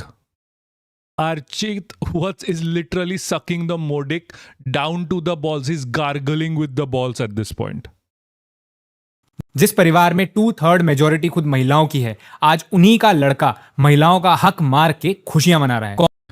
Like, this is Archit Vats right now on his reels. Congress और इनका ecosystem कितना महिला विरोधी है, आज parliament में इन्होंने एक बार फिर प्रूव कर दिया. नारी शक्ति वंदन अधिनियम को फास्ट ट्रैक करने वाला 131st अमेंडमेंट बिल आज लोकसभा में गिर गया. सरकार को 298 वोट्स मिले और ऑपोजिशन के 230 वोट्स की वजह से 2/3 मेजोरिटी नहीं मिल पाई. ऑपोजिशन ने डिलिमिटेशन और स्टेट्स का बहाना बनाकर एकजुट होकर इसे ब्लॉक तो कर दिया, पर इनका पूरा ट्रैक रिकॉर्ड देखो. ये आज का कोई नया पैतरा नहीं है. पिछले 27 सालों से कांग्रेस इस बिल को सिर्फ The bill itself has been getting denied because of the BJP. Political lollipop बनाकर यूज कर रही थी. 1996 में जब देवेगौड़ा सरकार ये बिल लाई तो कांग्रेस ने इसे कमेटी के पास धकेला और फिर अचानक देवेगौड़ा सरकार का सपोर्ट वापस ले लिया. 1998 में अटल जी के टाइम पर जब एनडीए ये बिल लाया तो RJ force Deve Gowda to remove the support. Okay. और समाजवादी पार्टी के एमपीज ने पार्लियामेंट के फ्लोर पर इस बिल की कॉपी तक फाड़ दी और कांग्रेस वहां बैठकर तमाशा देखती रही. So the BJP was against it. फिर आते हैं यूपीए के 10 साल. 2010 में इन्होंने राज्यसभा से इसको पास करवा लिया, लेकिन अगले 4 साल तक लोकसभा में इसको आने ही नहीं दिया क्योंकि इन्हें महिलाओं के हक से ज्यादा अपनी कुर्सी और अपने मेल डोमिनेटेड एलाइज प्यारे थे. मोदी सरकार ने 2023 में कानून पास करके पॉलिटिकल विल दिखाई और So why not push for that कानून that you passed? Why add it to delimitation? आज जब उस कानून को 2029 इलेक्शन से पहले गारंटीड ग्राउंड रियलिटी बनाने के लिए constitutional It is a ground reality. You just need to enforce it. The bill has passed already. You have to now remove 33% of your BJP members, add women into it. So you fill up the quota, but you don't want to do it. Damn. Like TMC has 40% women. 40% women. Amendment लाया गया तो पूरे ecosystem ने मिलकर महिलाओं के इस हक को मार दिया. आज सच में इंडिया की डेमोक्रेसी के लिए एक बहुत सैड डे है. महिला सशक्तिकरण की खोखली बातें करने वालों का असली चेहरा यही है. अगली बार जब ये आपके पास वोट मांगने आए तो इनसे ये सवाल जरूर पूछना. That's literally him. That's literally him. Also, this is also there's something running, right? The delimitation process along with the women reservation, number one. Number two, if you are ready to include the number of seats in each state by legislation by 50%, these two things, are you ready? मान्यवर वेणुगोपाल जी ने 2 चीजें कही कि एक तो 50% Wait, I can't clip it. Okay, I'll clip it for you. आरक्षण और 50% सीटें बढ़ाई जाएगी, उसको बिल में शामिल करने के लिए ऑफिशियल अमेंडमेंट लाने के लिए तैयार हो. हाजी मैं तैयार. मुझे सुनो. They cut it there because someone actually said yes. बता दो इनको. अगर इस बिल का विरोध करने का कारण 50% लिखित में चाहिए तो 1 घंटा सदन बंद कर दिए. मैं official amendment. The reason why they are against the bill is not the reservation. They are against the bill because it is connected to delimitation. That is the issue. लेकर आता हूं मान्यवर, मगर बिल पारित करने का वो वादा करते हैं। अब वेणुगोपाल जी बताए क्या बिल पारित करेंगे? We are asking the Home Minister whether are you ready to dealing the Like this is literally propaganda. This is her breaking apart the. लेकिन जब मणिपुर की घटना हुई तो कोई भी भारतीय जनता पार्टी के महिला सांसद खड़ी नहीं हुई। जब उत्तराखंड में 19 साल की लड़की को मार दिया गया, अंकिता भंडारी को, तब भारतीय जनता पार्टी की कोई भी महिला सांसद खड़ी नहीं हुई। पुरुषों से तो हमें अपेक्षा नहीं है, लेकिन कम से कम महिलाओं से तो हम ये उम्मीद करते हैं कि वो एटलीस्ट महिलाओं के लिए तो खड़ी हों। लेकिन जब मणिपुर की घटना हुई तो कोई भी भारतीय जनता पार्टी के महिला सांसद खड़ी नहीं हुई। They already have newspaper ads out. This was prepared because they know they are going to lose it. This was literally prepared. You know how much time does it take to actually make this shit? Do you think they would have been this ready with the color choices, with the 33% reservation, constitutional amendment being in red and everything in black? You know how much time does it take? This was literally ready 3 days ago. I can guarantee you. Willow, hey, how you doing? This was literally ready 3 days ago.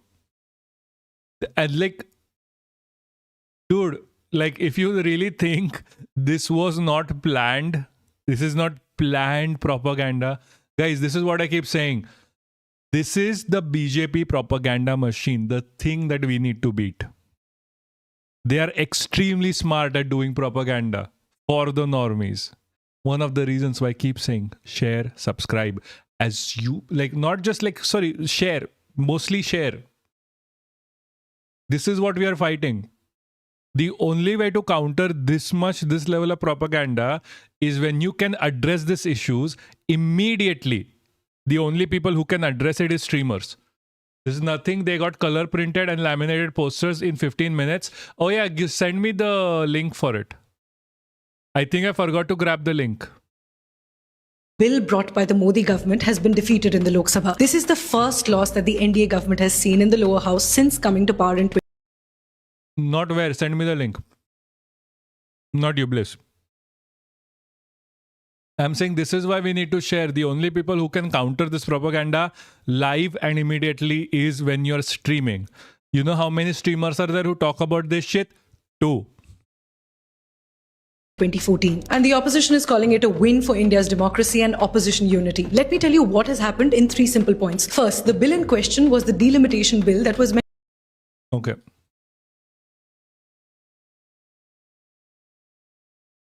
Like laminated posters in 15 minutes. Enjoy.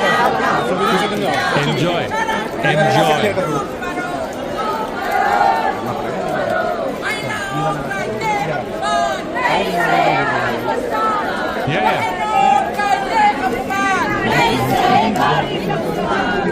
The only people who can counter immediate propaganda like this is streamers, by the way. That's why I keep saying, follow along and share.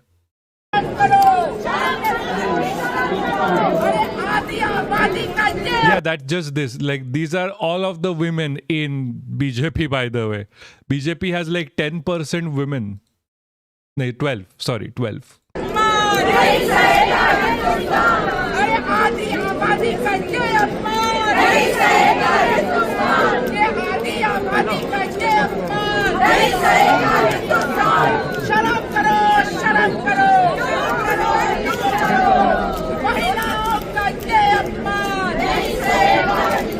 Meant to expedite the implementation of 1/3 reservation for women in the Lok Sabha. This bill aimed to do that by increasing the number of seats in the House from 543 currently to 850. But since this was a constitutional amendment bill, it needed a special majority, meaning a 2.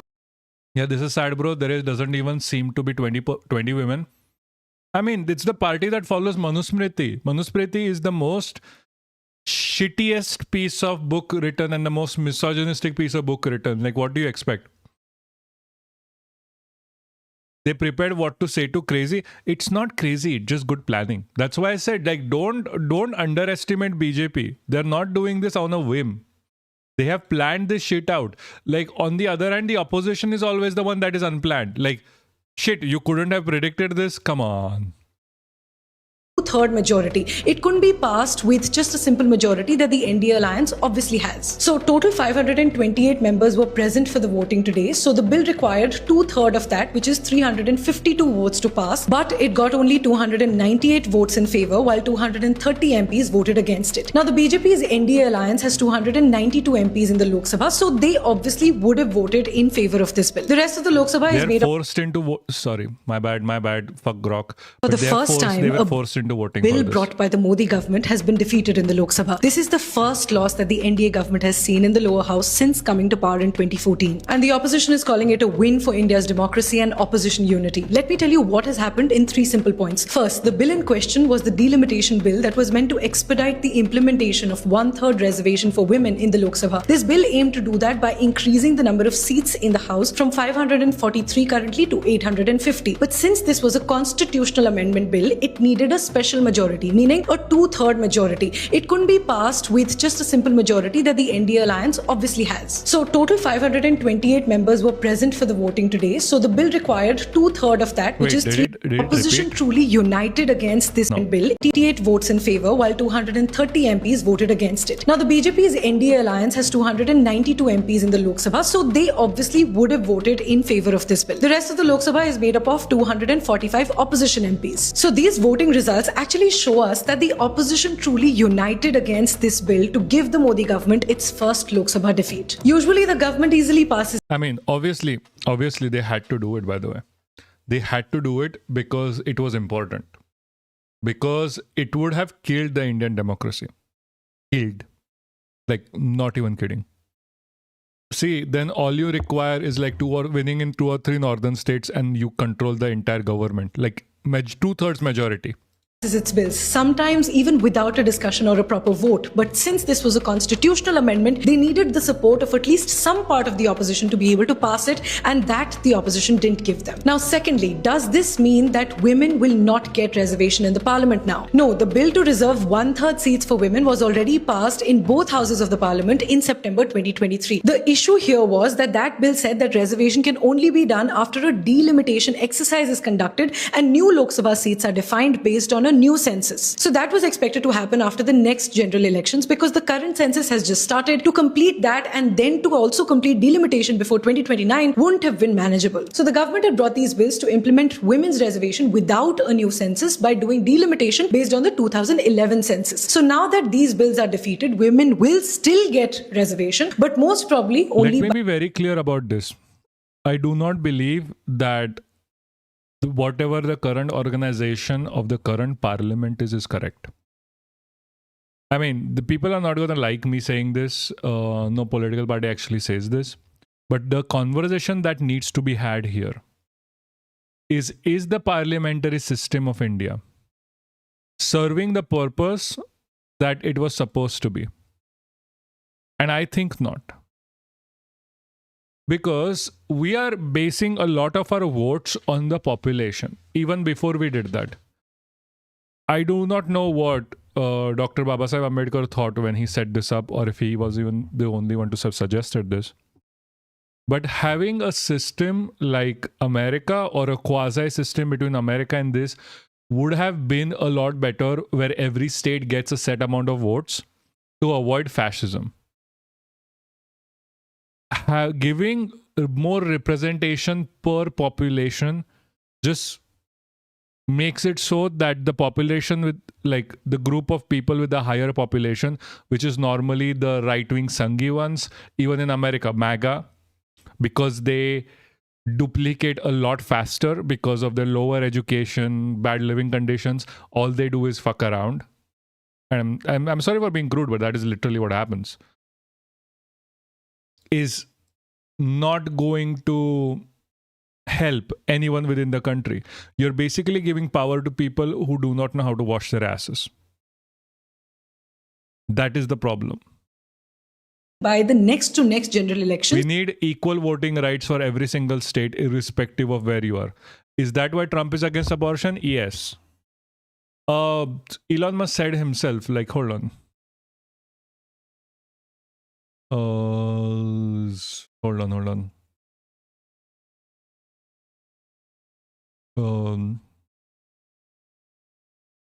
Where is this? Why can't I type today?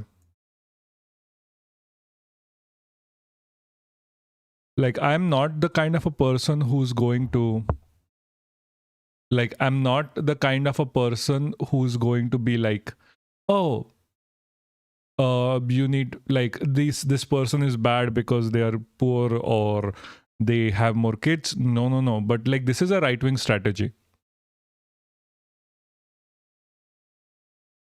Hold on. Where is this Elon Musk quote? Like, Elon Musk is not a nice person, I understand, but he gave the game away once upon a time.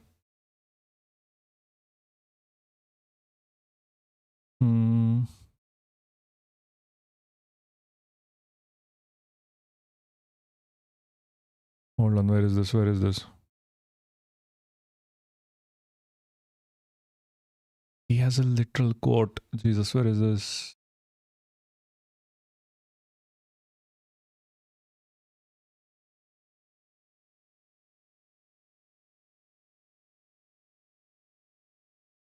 Why can't I find the goddamn tweet anymore? Fuck it, I can't find the tweet.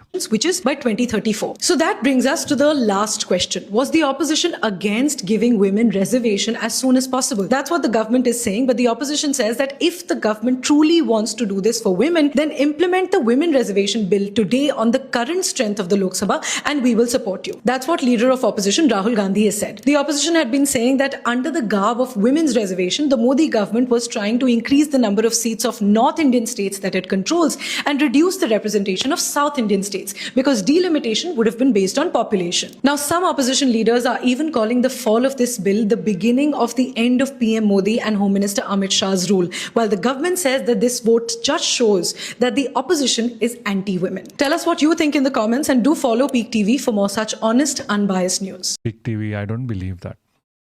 Sorry. Anyway, this was Yogendra Prasad last time. Like, this is him saying what I was been saying. Like, this is not the end of it. This is the first in many.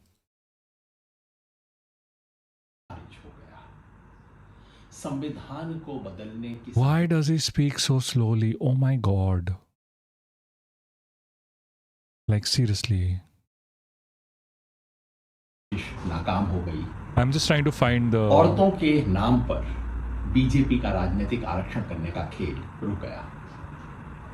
इसे जीत हार के चश्मे से न देखिए। हाँ, ये मोदी सरकार के हाथ जरूर है, लेकिन विपक्ष की या जनता की जीत की तरह से मत देखिए। ये कोई खुशी का समय नहीं है, बस एक राहत जरूर है, और वो भी थोड़े समय के लिए। राहत ये है कि इस देश के संविधान में राज्यों को क्या सीट मिलेगी, उसका स्थान संविधान से हटा के कानून में डालने की साजिश कामयाब नहीं। राहत ये जरूर है कि इस देश के संघीय ढांचे को असंतुलित करने की साजिश, बहुत चालाक सी साजिश, कामयाब नहीं हुई। राहत ये जरूर है कि अभी तत्काल परिसीमन करके पूरी देश की कॉन्स्टिट्यूएंसीज में छेड़खानी करने की कामयाब कोशिश नहीं हो पाई। लेकिन सब टेम्परेरी राहत है। याद रखिए, सब सवाल एक साल में दोबारा आने वाले हैं। 27 में सेंसस के बाद परिसीमन का सवाल दोबारा आएगा, चूंकि वो अनिवार्य है। सेंसस के बाद महिला के आरक्षण का सवाल आएगा, जो आना चाहिए, लेकिन उसमें अभी पेच लगा हुआ है। और 27 के बाद संघीय ढांचे में किस राज्य को क्या सीट मिले, ये सवाल फिर मुंह बाए खड़ा हुआ है। इस वक्त में ये जो आने का 1-1.5 साल मिलेगा, इसमें हमें सोचना है, इसमें इन सवालों के जवाब सोचने हैं। इस देश के लोकतांत्रिक ढांचे के साथ सिर्फ यही खिलवाड़ नहीं हो रहा है, चाहे SIR हो, चाहे one nation one election. So, yeah, okay. Look at this article. Having children makes you more conservative. Like, while this article was written 3 years ago, let me be very clear. It's not... there is an idea that you get older, you become more conservative from experience from being bitten by the real world, says Nick Carey, co-researcher. They are wrong, by the way. The reason why you become more right-wing as you have children is your food intake reduces, which means because you are providing more for your children, you are not providing more for yourself, which means you get less nutrition, you become more stupider, right wingers are also more likely to have more children because they do not do helpful practices within their lives that make them more knowledgeable. Your critical thinking goes down when you have children because your only sole focus becomes children, and then you start acting like children. All in all, like when you have children, you become stupider.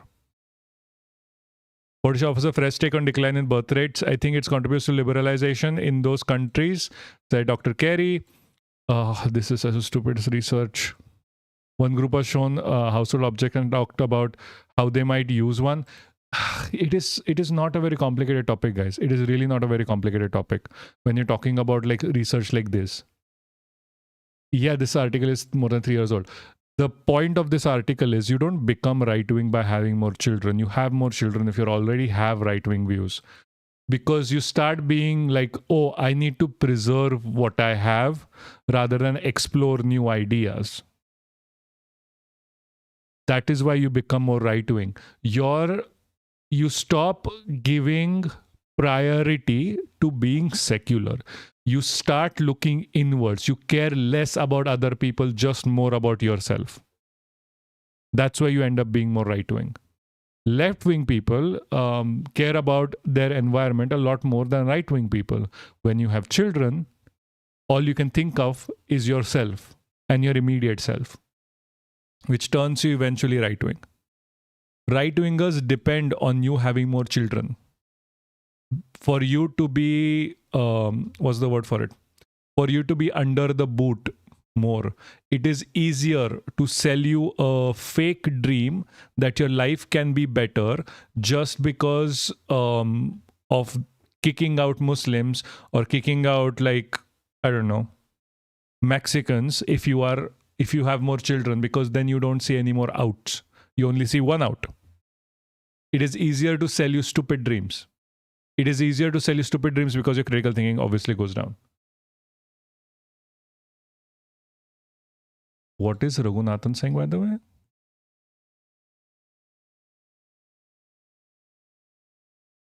Seat increase is dependent upon the delimitation exercise. The last delimitation exercise to which we go back to for the Lok Sabha was according to the 1971 census. It's been frozen then. The population has more than doubled.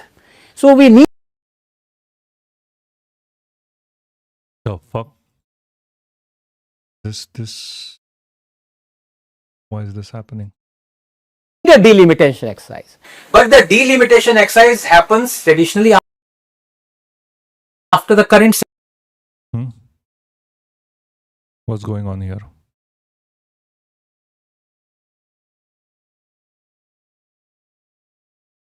Normally, seat increase is dependent upon the delimitation exercise. The last delimitation exercise to which we go back to for the Lok Sabha was according to the 1971 census. It's been frozen then. The population has more than doubled.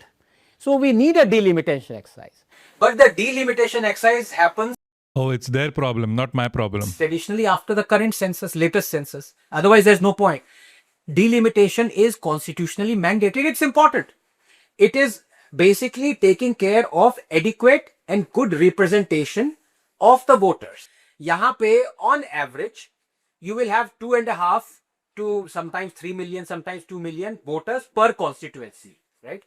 If you don't do delimitation, you will reach a scenario where you will have 5 million. But so voters are not being represented well, you know. Right. They have voters are not even represented right now. This is such a blatant lie. I swear. It is. That's also very high. Now the southern states are complaining कि भाई हमने तो family planning करी, हम prosperous बने, तो अब जब delimitation census के बाद होगा और आप distribute करेंगे seats, तो UP, Bihar, the poorer states हैं, वहाँ पे population तो बहुत बढ़ गई. तो correspondingly उनकी number of seats भी बढ़ी. So basically the southern states are saying they are being punished for adhering to family planning. ये साउथ का बोल. अब दो तीन चीजें यहां पे आती हैं एकदम सिंपल सी. यहां पे अब गवर्नमेंट क्या कर रही है, सीट्स बढ़ानी है, लेकिन पंगा नहीं करना क्योंकि लोग कहेंगे, साउथ कहेगा हमें सीट्स कम मिली. The seat share in parliament in the last 60 This bozo has an opinion on everything except chemistry. Never heard him talk about his field of chemistry. I know. 70 years, there has Anand Raghunathan is a chemistry major. been almost double the sharp decrease for the northern state seat share compared to the southern. तो पहले तो ये बाहर निकालो कि हमारा seat share कम हो गया है. पिछले 50-60 सालों में 3.1% डिक्रीज हुआ है सीट शेयर नॉर्दर्न स्टेट्स का, 1.2% हुआ है सदर्न स्टेट्स का. पहले ये कनाट गया. दूसरा, यहां पे क्या हो रहा है कि सीधे सीधे सिंपल प्रो रेटा सीट इंक्रीज हो रही है. मतलब हम हर स्टेट की 50% सीट इंक्रीज कर रहे हैं. यूपी की अभी 80 सीट्स हैं, तो कह रहे हैं हम 40 इंक्रीज करके 120 कर रहे हैं. तमिलनाडु की 39-40 है, तो हम उसको 60 कर रहे हैं. सिंपल 50% इंक्रीज हो रहा है. ये साउथ वाले, ये सदर्न स्टेट, स्टालिन वगैरह जो भी हैं, He, I swear, says that in such a racist way. Like, did you notice Modi is a nationalist? Yeah, nationalists are fucking problematic. Like, but this guy is such a icky person. He says South wale like it's a fucking slur. वो ये नहीं समझ रहे अगर census के बाद delimitation के बाद सीट हुआ तो उनको कम सीट्स मिलेंगी, because that will go according to the population. Yeah, like, let me be very clear with you. I am not in favor of giving out seats like this for MPs within Indian Parliament. Like, I do not believe the setup for a parliamentary democracy is correct in this scenario. Either everyone should have an equal say per state. But like, now there is just like, this is from 1947. Certain states with a higher population load are getting more voting rights than other states. Just because UP has a very high amount of people living there and fucking there doesn't mean they should get more votes. That means they should get more condoms. wages simply increasing by 50%. तो यहां पे तमिलनाडु की को 60 seats हो जाएंगी. अगर census के बाद डिलिमिटेशन के बाद सीट्स हो, it will get 50. Like, Jesus Christ. Guess who said this? What? Nationalism is a cruel epidemic of evil that is sweeping over human world of present age, eating it to its own. I don't know who said this. Your government is corrupt. Yes, just fire them all, trying, and outsource to Singapore. I don't know why we want Singaporeans to suffer, or Switzerland, and hire people. Yeah, why would we want Singaporeans to suffer? Oh, Tagore said that. Lul. Tagore, I don't think Rabindranath Tagore himself was a nationalist.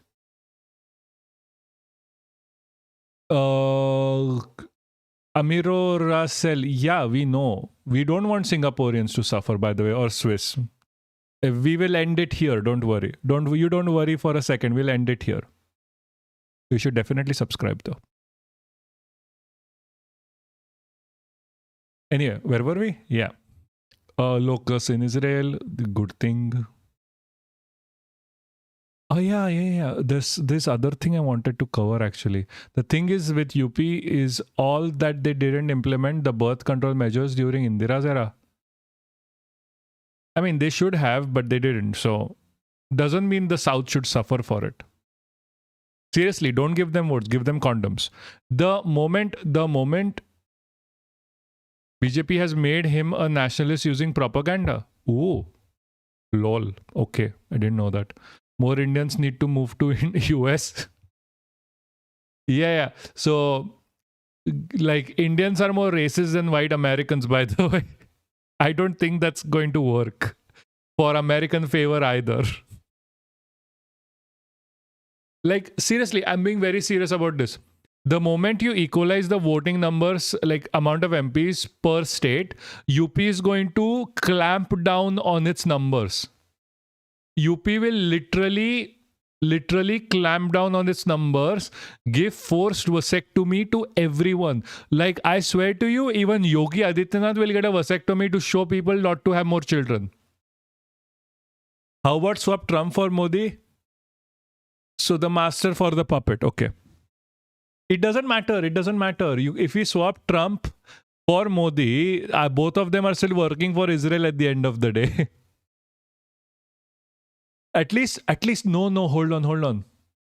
No, Trump is also an evil man. Don't give him a pass. Seriously.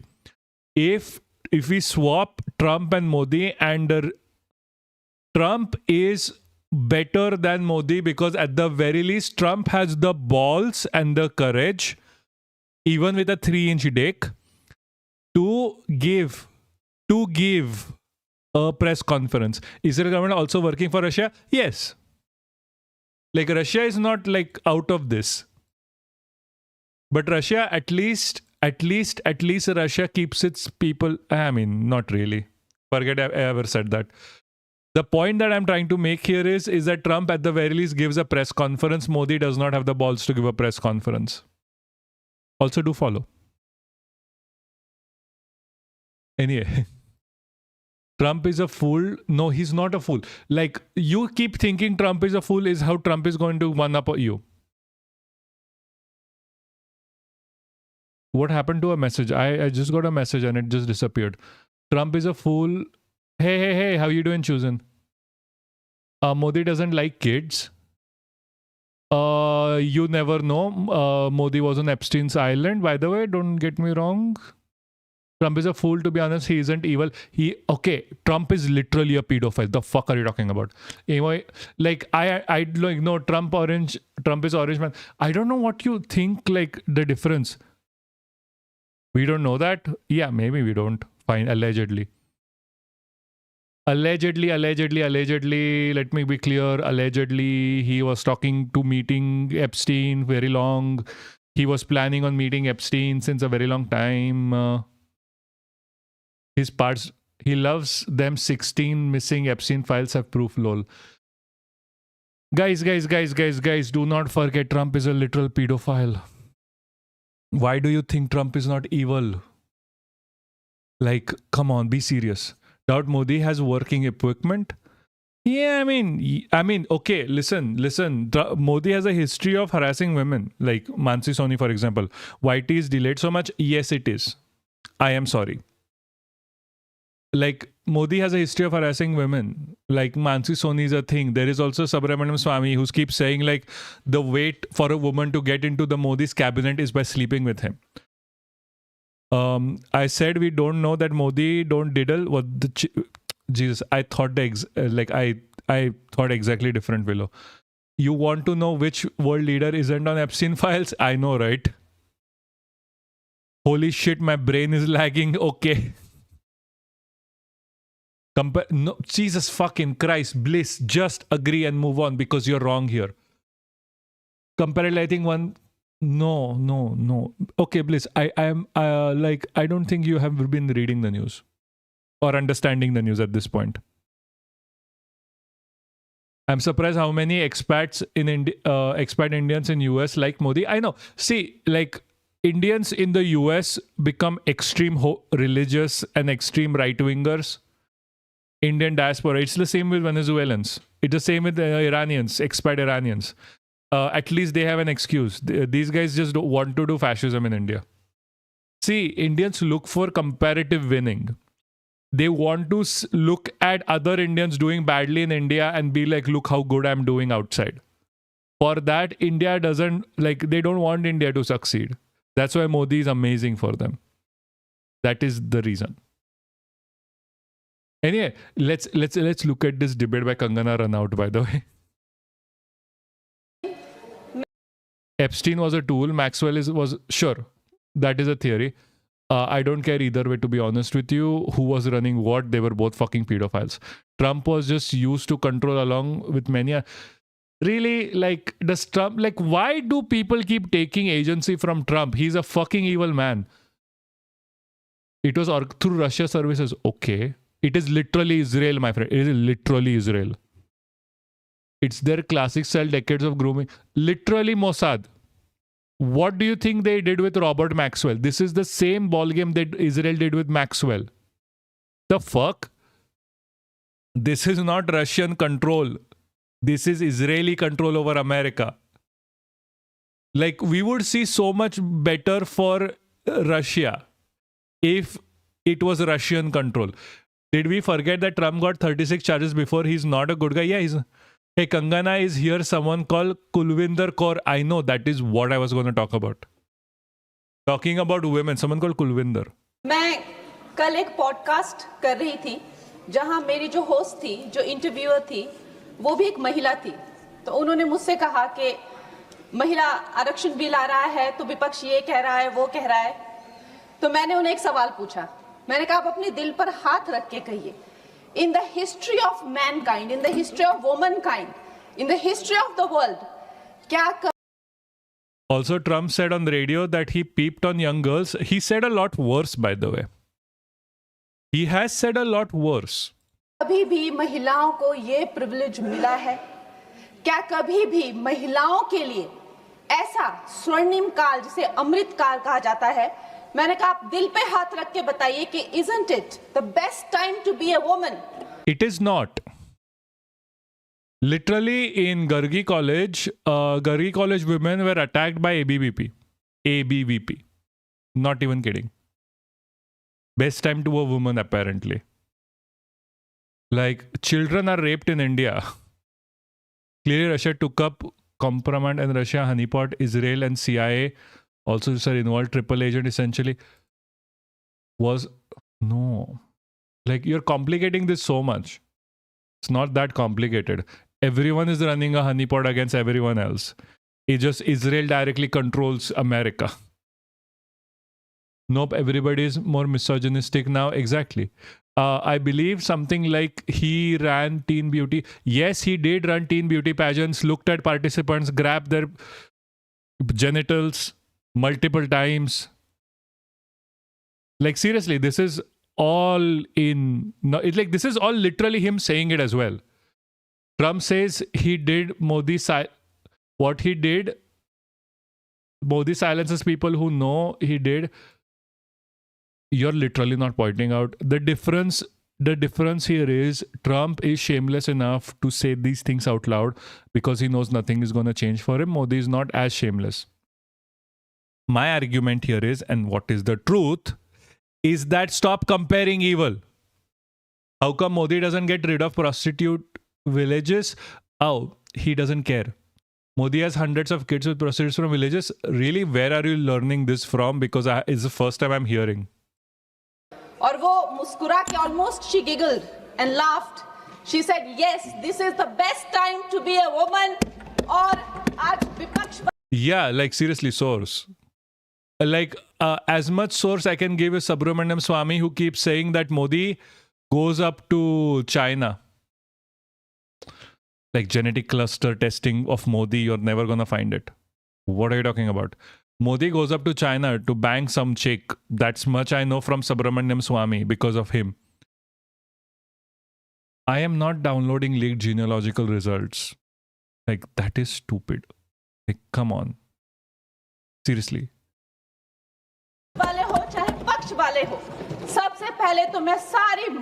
That is literally out there for even this thing. Bro, this is out there for, like, so out there. तहे दिल से बधाई देती हूँ कि हम इतिहास का हिस्सा बने हैं. जो आज तक महिलाओं की एक इमेज रही है, सब महिलाओं ने बात रखी अपनी. चाहे हम लोग आज भी हर दिन पेपर में पढ़ते हैं, बेटियों को जहर देके मार दिया गया. चाहे हम हर एक. It's a common practice. China may also do. Or maybe. See, as far as I know from Subramaniam Swamy, that Modi used to go to China and Jaishankar used to organize his trips so he can have his little fun. Not to mention that the fact that he's like the priest king of India and they're very pro-marriage and Modi is still married. में एक दर्द है अध्यक्ष महोदय, और आज प्रधानमंत्री जी नरेंद्र मोदी जी के नेतृत्व में जो एनडीए की सरकार ने किया है, मुझे हमारी एक बहुत ही चर्चित फिल्म है, फिल्म इंडस्ट्री की, दिलवाले दुल्हनिया ले जाएंगे, उसमें एक डायलॉग है कि जा सिमरन तू जी ले अपनी जिंदगी. तो आज हमारी सरकार ने इस भारतवर्ष की बेटियों को कहा है, महिलाओं को कहा है, सारे पिंजरे टूट गए हैं, सारी दीवारें टूट गई Oh है। my god, what the fuck is she talking about? Also, thank you for the follow. Thank you for the follow. बेटियों, तुम जी लो अपनी जिंदगी। हम महिलाओं के लिए ये बहुत बड़ी बात है। मैं सारी महिलाओं को, यहाँ बैठी हुई सारी Thank मेरी you for the follow, बहनों को America. बहुत-बहुत बधाई देती हूँ। America. अध्यक्ष महोदय, Relax, people. Modi is important. I fucking hope so. Bharat की बेटी वैदिक काल में जब दृष्टा बनी, दर्शनी बनी, विदुषी बनी, तो Seriously, come on. Seriously, guys, seriously. I need to buy a new laptop eventually. Share the stream. वो गार्गी और मैत्री बनी। मध्यकाल में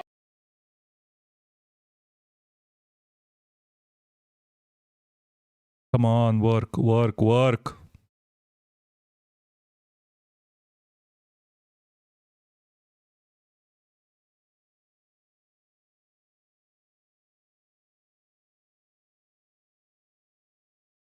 On.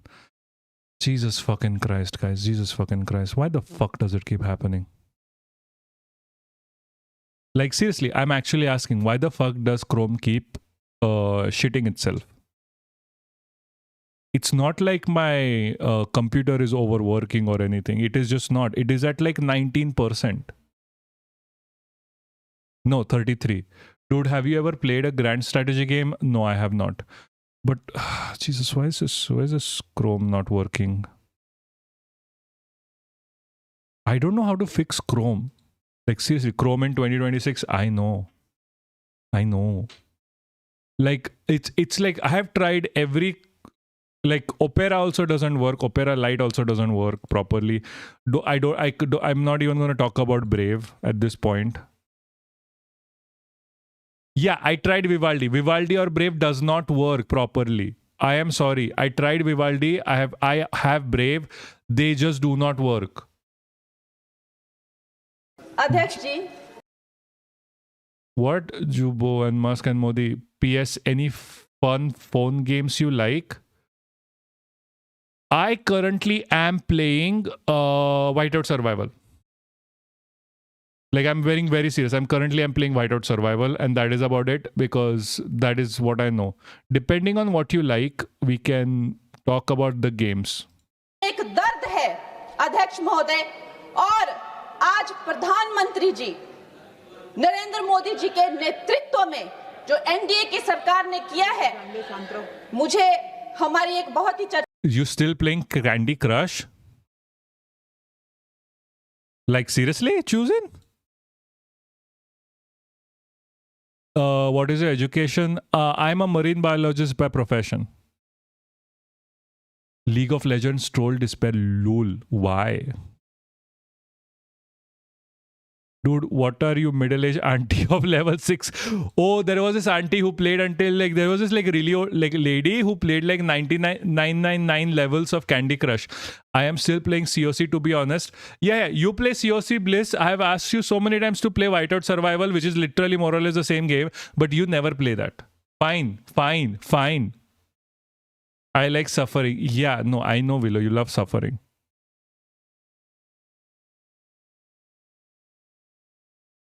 Like, come on. I play Shadow Fight 2. I used to play Shadow Fight 2. It was such a cool game. Like, seriously. Yeah, no, Bliss, seriously. I'm pissed right now at you because of this. Like, come on. You have been saying you're gonna play Whiteout Survival, but no, not even started, I guess. I was so happy when you said, oh, I'm gonna start One Piece. Jubo has like 1,000 kids from... I have no idea what you're talking about. Who is Jubo? I will start... Nah, you have said this before. Shadow Fight 2 was cool till they added all the weird ads nowadays. Yeah, I know. Like, that is exactly where I left. The ads got a little bit too out of hand. Like, literally, ads got a little bit way too out of hand. That's why I left.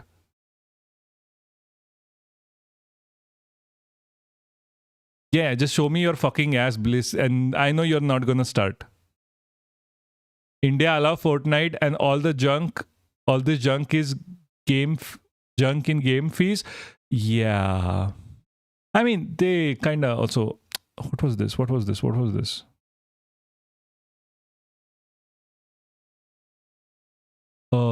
like they removed PUBG. Has no no, they only have regulation against PUBG, I guess.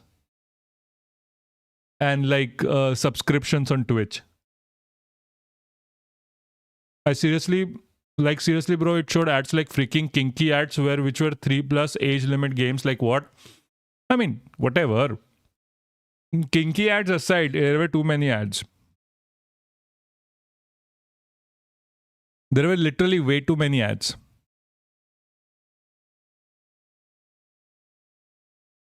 Way too fucking many ads. They removed it because it was Chinese, that all, PUBG Mobile. I mean, really? I mean, that is not a good reason, to be honest with you.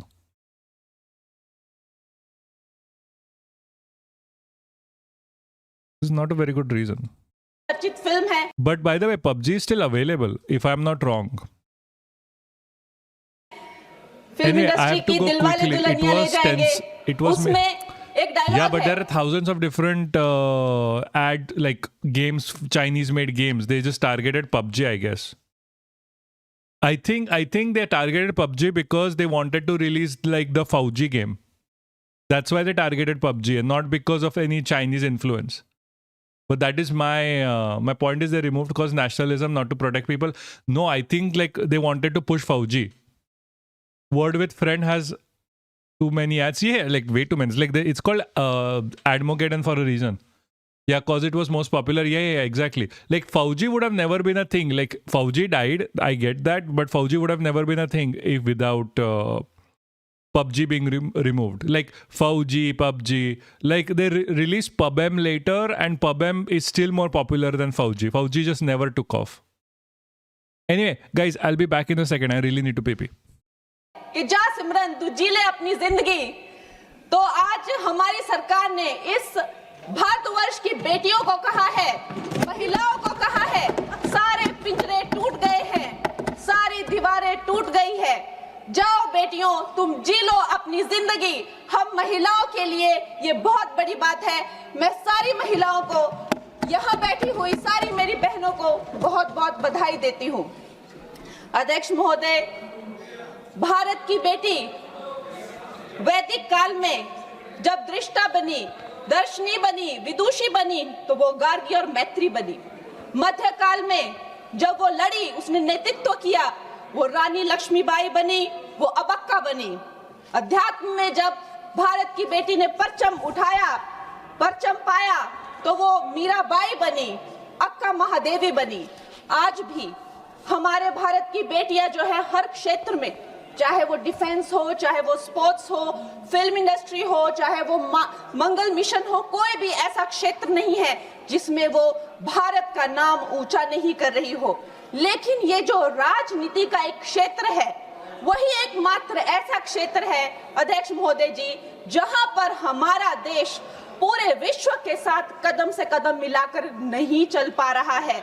मैं हिमाचल प्रदेश का उदाहरण देती हूँ। हमारे पास 68 MLAs हैं, लेकिन सिर्फ एक महिला MLA है, सिर्फ एक। लेकिन बाकी देश भी इसी तरह की जो है, चाहे 8%, 9% का women. Guys, stop simping over the hateful little midget. Yes, she is very good looking. I understand. No, that's not. She's a hateful little bigot. That's why she's annoying. Not because, dude, stop being sexist. Yeah. Like she's just basically doing Smriti Irani 2.0, by the way. Inclusion. अरे मेरे को please women's bill pay बोलने दीजिए ना। Get light girl, keep gas boss. So अभी पूरे देश की जो असेंबली का है, यही रेट चल रहा है, और ये जो दर है, इसकी जो औसताना दर है, वो 9% to 8% है। लोकसभा में जबकि हमें 13% तक पहुंचे हैं, लेकिन ये वैश्विक दर दूर तक कहीं वो वैश्विक दर के नजदीक नहीं है। लेकिन आज जब ये महान उत्सव हमारी जिंदगियों में आया है, तो प्रधानमंत्री जी का एक शब्द Freud would say she's hysterical and needs more attention in life. Freud was fucking wrong about mostly everything. मुझे याद आता है कि पेट में चूहे दौड़ना, कांग्रेस के पेट में जब भी कुछ अच्छा होने लगता है तो चूहे इनके दौड़ने लगते हैं और वैसे ही चूहे दौड़ने शुरू हो गए हैं। अभी प्रियंका गांधी जी कह रही है कि संविधान ही बदल देंगे। यहाँ पे जो That was the whole point, by the way. This was an amendment to the Samvidhan. This is the whole point. Jesus Christ, these guys are idiots. Democracy ही खत्म कर देंगे। She's saying so many Hindi words but can't say Pratishtha instead of percent. I know. No, she's a showboarder. Like she's literally there for mostly attention. She should shush up and go back to acting. She failed at acting, by the way. She's better off pretending that she's someone else as she's silly. No, she's stupid. Like as a person, she's a very bad person. Like also she failed at acting. Like seriously speaking, she went into politics because she knew like she wasn't getting anywhere in acting. She should be sent. Okay, I'm gonna time you out for that. That shit is not going to go.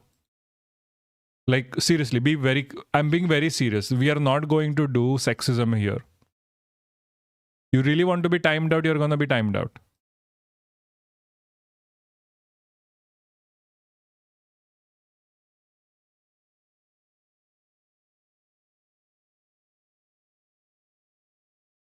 Anyway. कुछ भी करने को जाते हैं तो democracy खत्म कर देंगे। आप थोड़ा भी अगर कॉमन सेंस यूज करें कि जो लोकप्रिय नेता है, जो डेमोक्रेटिकली इलेक्टेड नेता है, प्रधानमंत्री जी जिन्हें डेमोक्रेसी ने उनकी पार्टी को लाया है, वो उस डेमोक्रेसी को क्यों खत्म करेंगे? वो थोड़ा ना कोई इंदिरा गांधी जी की तरह उनसे कोई कुर्सी ले रहा है तो उनको कुर्सी पे हक जमा के रखना है तो वो डेमोक्रेसी खत्म करनी ही पड़ेगी। ऐसी तो कोई स्थिति है ही नहीं। तो जैसे प्रधानमंत्री That is literally the goddamn case. I swear, she's stupid. जी ने कहा कि अगर किसी के लिए डेमोक्रेसी वर्क करती है तो वो मेरे लिए ही सबसे ज्यादा वर्क करती है। तो इतना तो कॉमन सेंस होना चाहिए। जब देखो लोगों को बहलाना फुसलाना, जब देखो जो है वो झूठी बातें चलाना। और अब एक नई बात सीखी है, डिलिमिटेशन जो है। चलो वुमेन्स बिल, उनमें हिम्मत नहीं है बोलने की, डिलिमिटेशन में लफड़ा है। Delimitation में लफड़ा है. Like nobody's against the women's bill, by the way, just to be very clear with everyone. Everyone is against delimitation. इसको हम लोग नहीं आने देंगे। अरे प्रियंका गांधी जी, जब लास्ट टाइम डिलिमिटेशन तो कोई BJP was against it. BJP का तो कोई प्रोसीजर है नहीं। BJP literally was against it. ये एक प्रोसीजर है, हर 11-11 साल में होता था। 51 में हुआ, 61 में हुआ, 71 में हुआ। 71 में जब हुई डिलिमिटेशन तो 61 करोड़ जो है वो भारतीय थे। उस टाइम पे जो 543 जो लगभग सीटें थी, आज भारतीयों की संख्या 140 हो गई है। क्या उनका समीकरण है? क्या उसमें से SC ST उनको उनका हक नहीं मिलेगा? SC ST में भी 1/3 हक महिलाओं। She sounds like nail on chalkboard. Yes, she does. Yeah, she is fucking stupid. Why was BJP against it last year? BJP was like during Congress time. BJP was against it. Hey Radhika, how you doing? BJP was against it during Congress time. They are the ones that did not let it pass. Like Priyanka Gandhi said it herself. Like multiple times BJP, like Congress has tried to pass this. It was a BJP who kept. If I had to sit near her, I would put earplugs. I think everyone would. Like nobody wants to sit near Kangana Ranaut, by the way. She's annoying as a person. Also, she has no idea how politics works. Like, she is not meant for politics. Do you not remember, guys, do you not remember what she said? That people were coming to her with her problems and she was like, this is not my job to talk to people. She thought politics was all about giving speeches in the parliament. Menace, her pronunciations of numbers in Hindi is sending me, I know. No, but like she's still from Himachal, so that's fine. Sanjukta Basu is blaming INC now for this. Like Sanjukta Basu is literally within the BJP hemisphere. She literally works for BJP because she works for the CIA and BJP works for the fucking CIA. This is why Sanjukta Basu is so like this. Y'all really thought like CIA has no effect in this? BJP issued the whip, but many BJP defied the whip. No, they did not. They knew this was going to fail, but wouldn't let it pass. Last time help. What do you mean? Help BJP? How is that going to help BJP? What's her family background? How she got into this? She's a Nepo baby. Yes. No, she didn't go to Epstein. No, that's different. Ordinary Indian CIA agent. No, she wasn't Sanjukta Basu giving lectures for CIA affiliated institutions? Like I'm being quite questioning about this. What benefits for who? Who? Like, hold on, let me just find Sanjukta Basu quickly and see this myself. Because like Radhika is on YouTube. How do these people? Okay, listen. From an agreement, but official training by CIA. Hold on, I'll get to it. Let me just answer Twitch Dash in quickly. The reason why CIA is so much interested within India is after Indira Gandhi. Indira Gandhi was a very steadfast leader. She did not let American influence come into India whatsoever. To go against it, Nixon got sent funding through the CIA to the BJP and the RSS. Modi, even before he became the chief minister of Gujarat, had multiple trips to the US to get trained by the State Department. The CIA's goal is literally to introduce more capitalism because Indira Gandhi government was socialist. US attacked India in 71, yeah. Yeah, almost okay, we were saved by Russia. Are we watching Modi's 8:30 speech? We already watched that live. You give CIA State Department too much credit, they do it because they want to and by choice. Was emergency in their decision to control CIA? Or it is said that Morarji Desai was also influenced by the CIA and US assets. I'm not very sure about CIA connection with the emergency, but I am sure about a connection on why BJP keeps getting funding by them and why our dear Prime Minister keeps visiting. Papaksh TLDR of me or the 8:30 thing? The 8:30 thing literally was like, fuck Congress. Congress is the worst. Congress is anti-women. That was a TLDR. I wanted something over there, but there was literally nothing else. Also, there is theories that CIA killed Lal Bahadur Shastri. It's not theories, by the way. Thank you. Thank you so much. Sorry, guys. Give me a second. If Gandhi, the spelling is wrong, by the way, met CIA, he would have worked for them for free. His people, I would bet, Gandhi would have worked with Hitler if it would free Indians. Yeah, the spelling is wrong. But okay, hold on. Radhika is saying, sorry, Radhika, the thing is, the chat is not mixed today. Was emergency, so why they get funding? They get funding to keep, they literally get funding to keep Congress down. I mean, Congress currently is not the Congress that they were threatened against, but they literally funded the BJP to kill Congress. BJP got funding until 2012. Who is the current equal to Gandhi? There's literally no one. There's no one equal to Gandhi. Come on, be serious. Is there a man? No, Gandhi was not a very good person. Don't get me wrong. Gandhi is the father of the nation. He got us freedom, but he was not a very good person. He was not a good person. Radhika, the whitey chat is not displayed on screen cause Twitch TOS issue. Yeah, so they kind of banned it. See, I just with Twitch TOS, I don't want to mess with it. Gandhi was kind of a pedo. The reason why I don't want to mess with, I don't want to give excuses to BJP to get rid of my account because they did it with Gigak. Teach you what? Yeah, so he used to sleep with children, by the way. Literally. Also, he killed his wife. He literally killed his wife. Not Gigak. He's an anime YouTuber who used to mix the chat. I'm sorry for breaking your heart. India's relationship increased because of Narasimha Rao government. I think they were the first people to actually start identifying. Okay, thank you for accepting that, Bliss. They were the first people to start identifying with the Israelis and said that we need to start making more connection with the Israelis to get close to America. It was their way to appease America. This is not me saying, this was literally their plan. उनकी क्या संख्या है? Wait, that's news to me. He killed his wife? Yeah, he did. So, hold on, let me give you the whole deets. Exact deets. Kasturba, hold on. When did she exactly die? Hold on, I'll show you. So, before 22nd February 1944, I'm not getting into speculation. Gandhi denied her medication.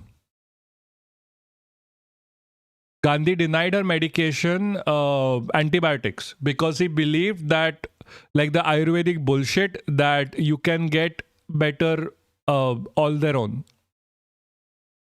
That's how she died. Like, you can be like, oh, that's not direct murder, but like that is not my opinion on that point. My point of opinion is, like, if you are following Ayurveda, homeopathy, and you deny someone else medication, you killed them.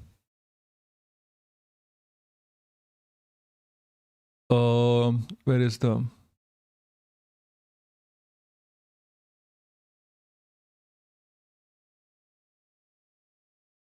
I heard you slept with brother's granddaughter. I don't know that.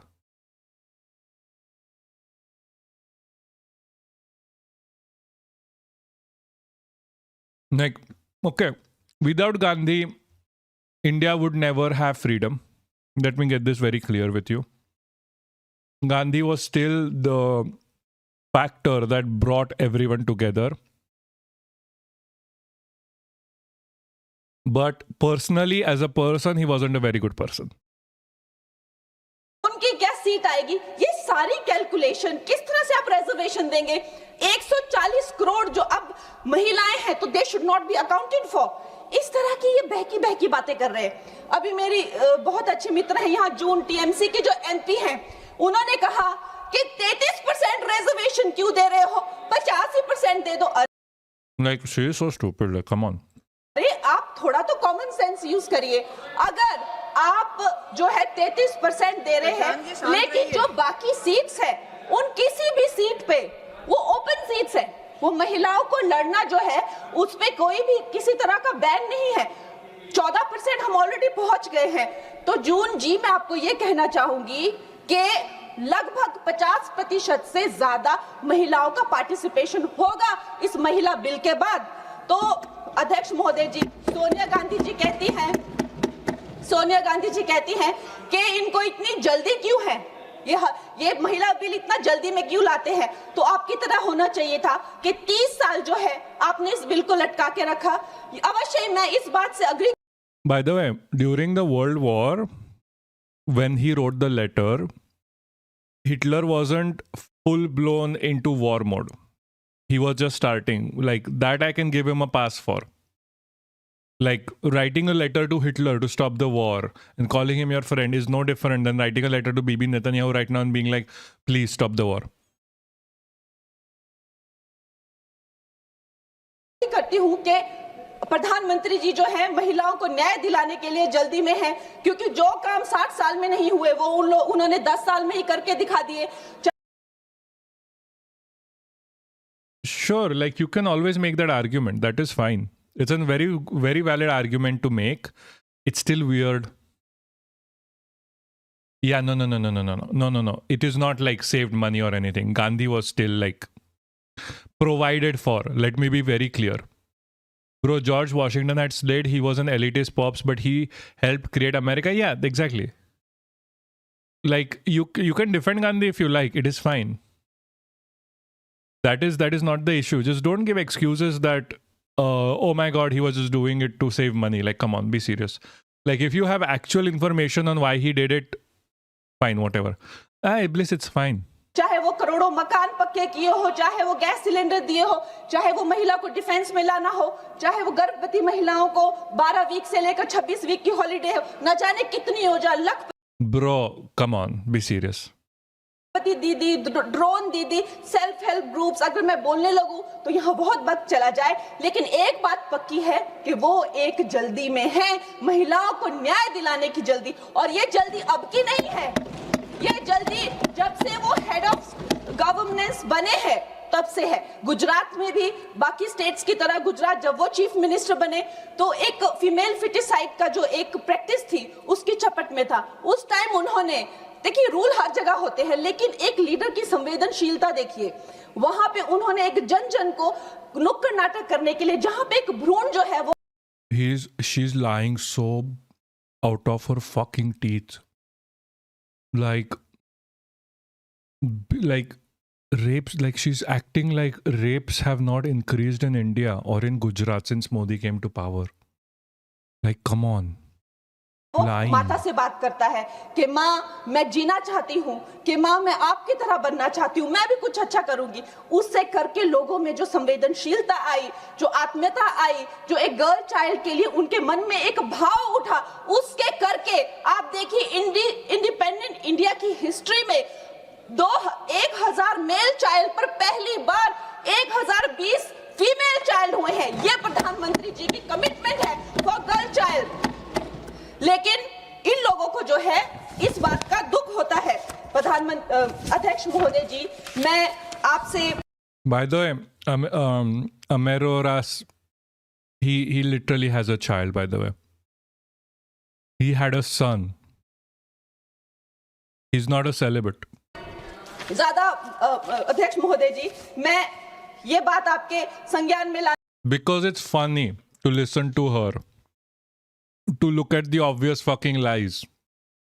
That's all. They are centering Kangana Ranaut. Yeah, Gandhi had kids. You didn't know. आना चाहती हूँ कि एक तरफ तो प्रधानमंत्री जी की नीति है और दूसरी तरफ जो है वो है कांग्रेस के Where is good history book? You're not gonna find it. Most history books are very propagandized. लोग, विपक्ष के लोग आप कह लीजिए। एमएलए फूल सिंह जी ने इसी जनवरी में कहा कि अगर महिलाएं आकर्षित होंगी तो rape. I am torturing you. This is literal torture. No book. Why not make? It's a very hard. It's a very hard. Like how? Like if I get into this right now, it's going to take a very long time. On what publication rules are like? Who controls publication? The whole thing. तो होंगे ही। सोचिए, ये इनकी मानसिकता है। TMC के MP तपस पाल ने कहा, I will let loose my men to rape your women. ये इनकी मानसिकता है महिलाओं के लिए।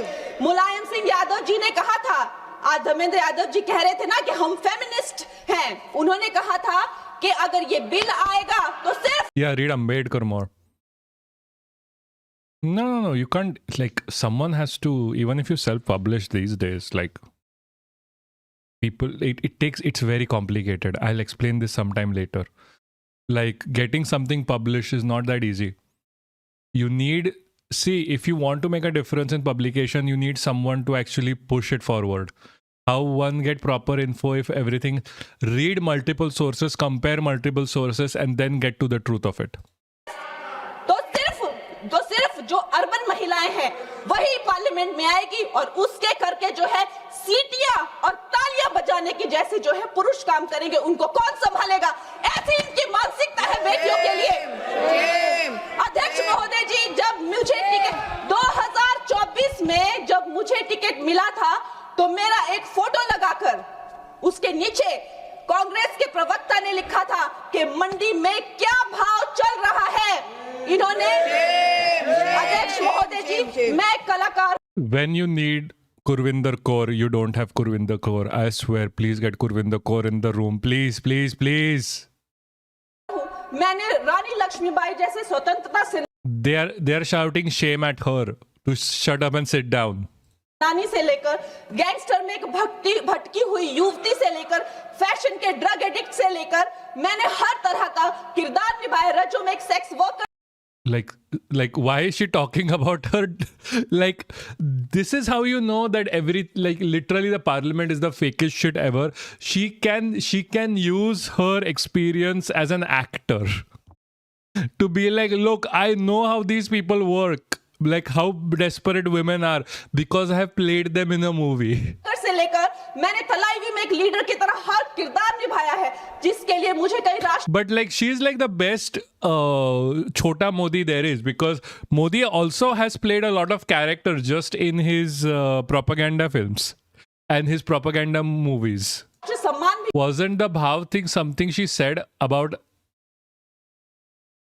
a old woman protesting? Yeah, she ripped into a really old woman during the farmers' protest. She doesn't give a shit about women's rights here. Good, she was suspended from X. Oh, nice. भी मिले हैं। ये एक कलाकार का धर्म होता है कि किसी भी कला में ढल जाना, लेकिन इन्होंने मेरी फिल्म के किरदार के फोटो यूज करके उसके प्रमोशन, जब मैं किसी उसके वो यूज करके नीचे लिखा कि मंडी की लड़कियों के क्या भाव हैं।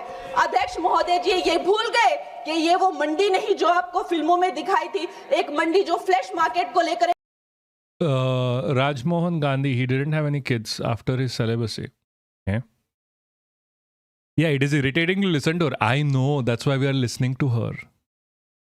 See, Kangana run out for all what we hate her for, or as bad as she is, she's still the propagandist it girl right now for the BJP. Especially when it comes to women's reservation bill. Tell me one person who's there talking about this issue everywhere. That's why we are listening to her right now, because she's the person that's leading this charge. This is as annoying to me as it is to you. Don't get me wrong.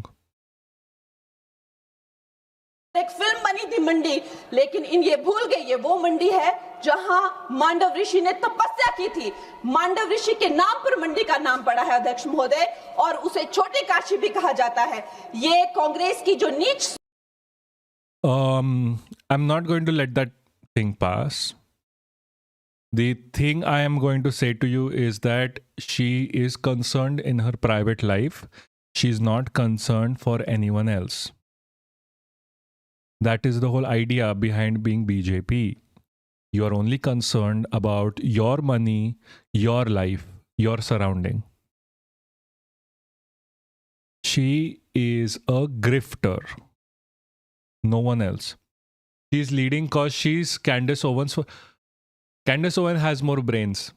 Like, Candace Owens broke away from her party, broke away from Daily Wire, got shat out for her opinions.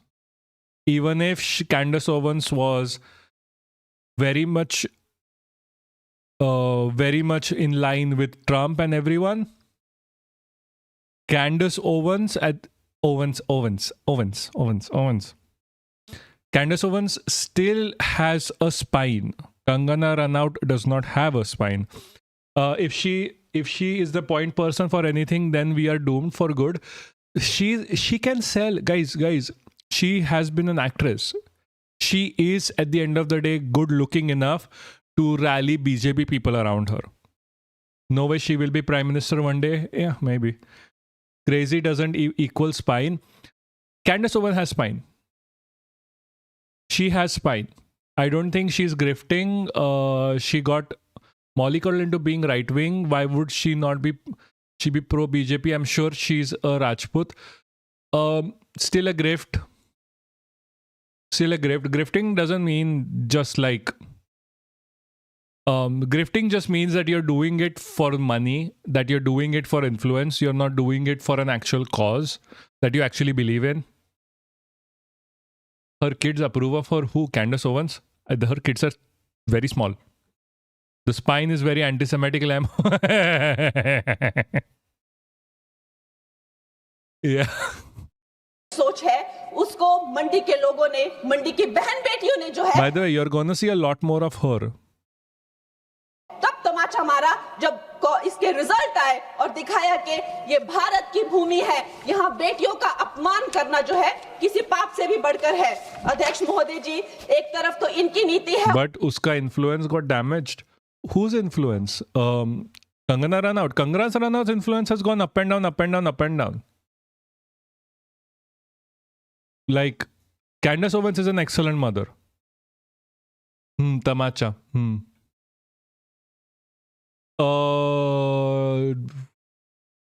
Also, what do you think about Awkward Goat's movement? Yeah, that's stupid. Awkward Goat does not read history. That's why her movement is stupid. Because they tried this movement before. Maybe she got like, oh, maybe I am a slut movement. Candace, I know. We are officially Candace, guys. We support Candace Owens. We are the clandestine operators, just like Hassan would say.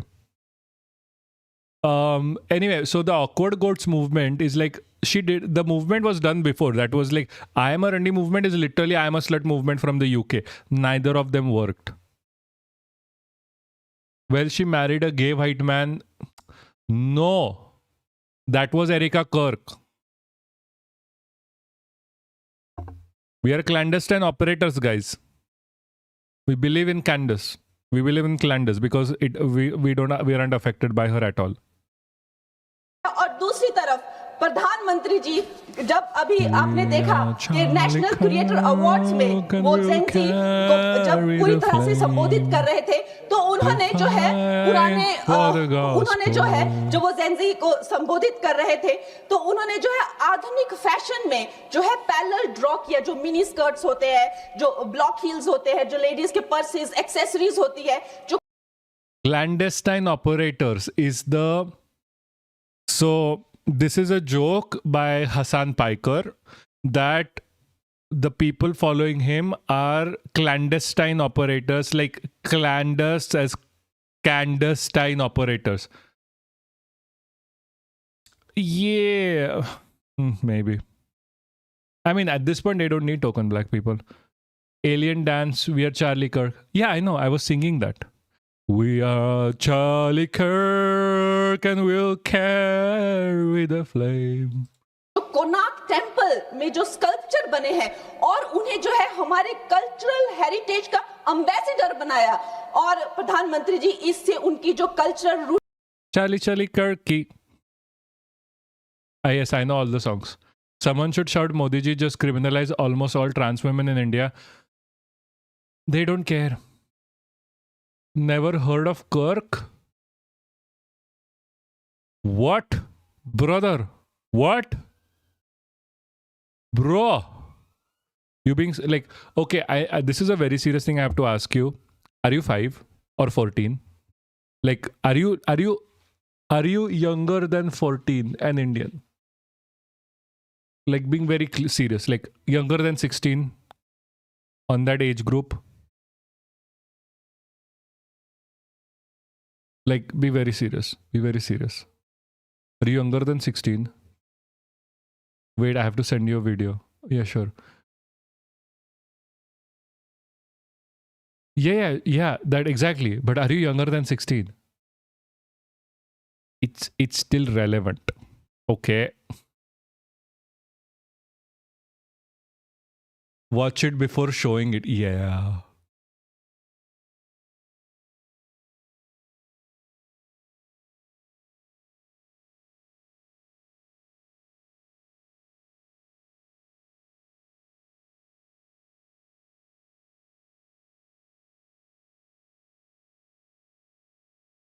Yeah, no, I can't show this. I'll get banned on Twitch and YouTube. Yeah, I'll get banned on everywhere. Free speech doesn't mean no consequences, I guess.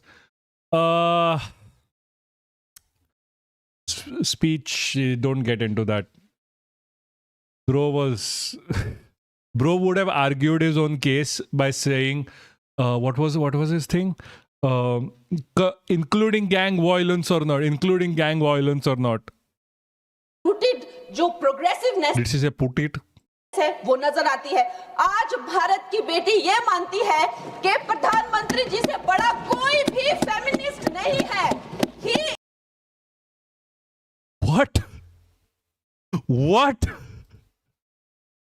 What? Bro, she literally said that there is no bigger feminist than the Mansi Soni stalker. She literally said there is no bigger feminist than Mansi Soni's stalker. Is the only flag bearer of feminism और ये भारत की बेटियां जो है सदा उनकी आभारी रहेगी, जो उन्होंने भारत की महिला शक्ति में, मातृशक्ति में विश्वास दिखाया है। Andrew Tate is a bigger feminist. उसके लिए हम सदा आभारी रहेंगे। मैं अपनी पार्टी को बधाई देती हूं और साथ ही सब महिलाओं को धन्यवाद। Like Jesus fucking Christ. He was part of the movement to conflate individualism and conservatism and Christianity. Yeah. Also, he was part of the movement to push for pro-Israel narratives. He was the closest person to Trump. The woman who gone through so much in Bollywood, and yet how does her brain chemistry lead her to being such an idiot? Can't comprehend. I'm too autistic to understand such logical fallacies. She's a grifter. She's a grifter. Also, what exactly did she go through? I'm genuinely asking. Jesus, this shit is not working. This freeze was not a... This was a response by the... Bro, why is idiot censored? It's not. Guys, I don't control the censors here. Twitch does. Ask Twitch TOS. I have no idea. Making the seats 850 might not even get a chance to speak in front of us. 32 are inclined seats. Hold on, where is the actual video? For me, it's showing it in asterisk. What? It is not showing for anyone else in asterisks. I stand before this house today not just as a member of parliament or as a representative of the Dravida Munnetra Kazhagam, but as a voice of the 8 crore people of Tamil Nadu who've been told in the midst of our state elections that they... Your child thingy might be on. Yeah, maybe. She was held in power dynamic hostage situation by one of the Agnihotris. What? Let me check. Their votes will count less and their voice in this parliament will be diminished. And furthermore, it's really shocking that yesterday we are discussing the bill here. You've taken your own time to notify. And yesterday when we discussed, you've called us here, we are discussing the bill here. And then what is the need and what is the necessity to notify it yesterday? What is the meaning? What is the respect you have for this house? So the government has introduced 3 bills in this special session, called in haste and time to disrupt the... Wait, so who is this? If you are on PC, there will gear next to chat button. Yeah. Wait, who is this? Like the person speaking? Why do you even discuss the bill? They know what they're gonna do anyway. So this is for Sunset TV TRP. That's what I keep saying you don't realize. Oh yeah, I see it. I disabled it. Good. Ongoing elections in my state and many states. And I raised... You see the Maharashtra tourism. Welcome to mesmerizing Maharashtra. By the way, I've been here. It is actually quite nice. This is the TRP that they're doing this for. To oppose these bills that is what the parliament of my party and my state. Let me start by saying that these 3 bills, disguised as if they are in support of the reservation of women, constitute the single greatest assault on Indian federal structure. Let me begin at the beginning, because this government always... Yeah, Lonavala is cool actually. It's very nice. ...counts on the public not knowing the history. The history of the delimitation in India is at its heart the history of a promise made by the parliament to the people of the southern states, Tamil Nadu, Kerala, Karnataka, Andhra Pradesh and Telangana. 5 states. Yeah, that's what I thought. Like I I just quickly checked it actually. Like I didn't know this before. She said that Pancholi trapped her in the house and kept her on house arrest when she was younger. How come they didn't get to bulldoze it this time? So because BJP has a majority, like past 50 majority, but it does not have a 2/3 majority. The 2/3 majority is required for a constitutional amendment, which is why they cannot. That is the difference. Like if BJP wins anymore, it's going to have a 2/3 majority. The woman speaking, she's Kanimoji, she's Stalin's sister. Oh, she's Stalin's sister. I didn't know that. Off topic, the heat is unbearable in April itself and government is busy cutting down trees if there is no tomorrow. Yeah, there is no tomorrow. Like, come on. I keep saying this as well. Like, this is climate change.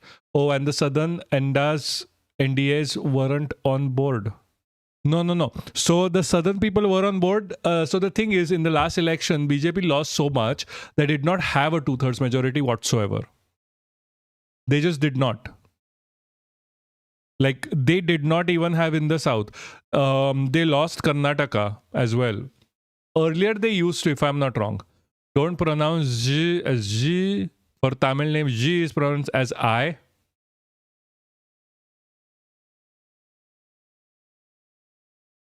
So, Kanimoy. So, but slightly different. No, I know I'm saying Naidu and all weren't on board. No. So, I think Naidu was the only one voting for the party. No, but like even with Naidu, they have a majority to form a government. Like more than 50. They don't have a constitutional majority of 2/3. L. Okay, L. So there's a difference. If you want to form government, you need more than 50%. If you want to form, like have a constitutional amendment, you need 2/3. So they do not have the 2/3. That is the issue. So like how do I say? Kanimojil. Kanimoli. It's like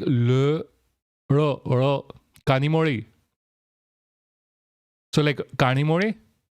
Is that what you want me to say? Kanimori. Which have resisted the onslaught of the Bharatiya Janata Party so why is and have stood out as role models for inclusive development. The delimitation process began in 1952, soon after the Republic was founded. It was a constitutional solution to a demographic problem. How to balance the population growth with fair representation. All of us abided by the constitutional suggestions in Article 82 and 170. By 1973, when the Third Delimitation Commission had completed its work, there was a push for population control also. This national population policy was brought across the country to contain the growing demographic population, and it was exploding actually. So the first freeze on delimitation took place in 1976. This was fixed for a period of 25 years based on the 1971 census. I understand, guys. Let us not forget that it was the Congress government, Madam Indira Gandhi's government, that recognized this issue and brought the bill. In the 1976 42nd Amendment, Parliament froze the total number of Lok Sabha seats to 543. This freeze was not a technical detail. It was a constitutional compact, a promise made to every family in India and South India that compliance with objectives of the national policy would not cost them their political voice. Over time, Southern India, Tamil Nadu, Kerala, Karnataka, and Andhra had begun to invest in schools, hospitals, women's health. We listened to the union government's repeated call to control our population. We complied. Our fertility rates fell. Our families became smaller. In 2001, understanding that some states, especially southern states and other states like Punjab, had done a better job at these indicators, and some other states had to catch up. That time, there was a government, a union government, which listened to the voices of the people from the south. Yes, I have to give you credit when you deserve it. We are unlike you, always finding fault with us. When there is something to appreciate you, we always appreciate. So under the Vajpayee government, the parliament... Agunta, what does... I mean, are you saying fuck Milleli? Fine, fuck Milleli. Like he's a fucking idiotic asshat. extended that freeze through the 80... Look how efficiently she's talking. I feel Smriti Irani would have been better than Kangana. I don't want to be misogynistic on this point. Hold on. Why am I so white? 1 second, guys. 1 second. Like, I don't want to be too misogynistic on this point, to be honest with you. But I think the reason why they sidelined Smriti Irani is because she got old and BJP dude became Michael Jackson. I know. I fucking swear. Like, this is how you become Polish. I swear. Like, Pookie will be very happy. Pookie is not here, but Pookie would be very happy with this.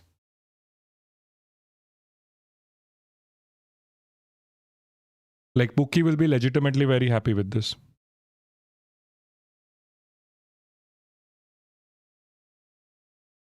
Also, Gunte, like what the guy is saying, literally, I think means... hold on. Literally means like... Okay.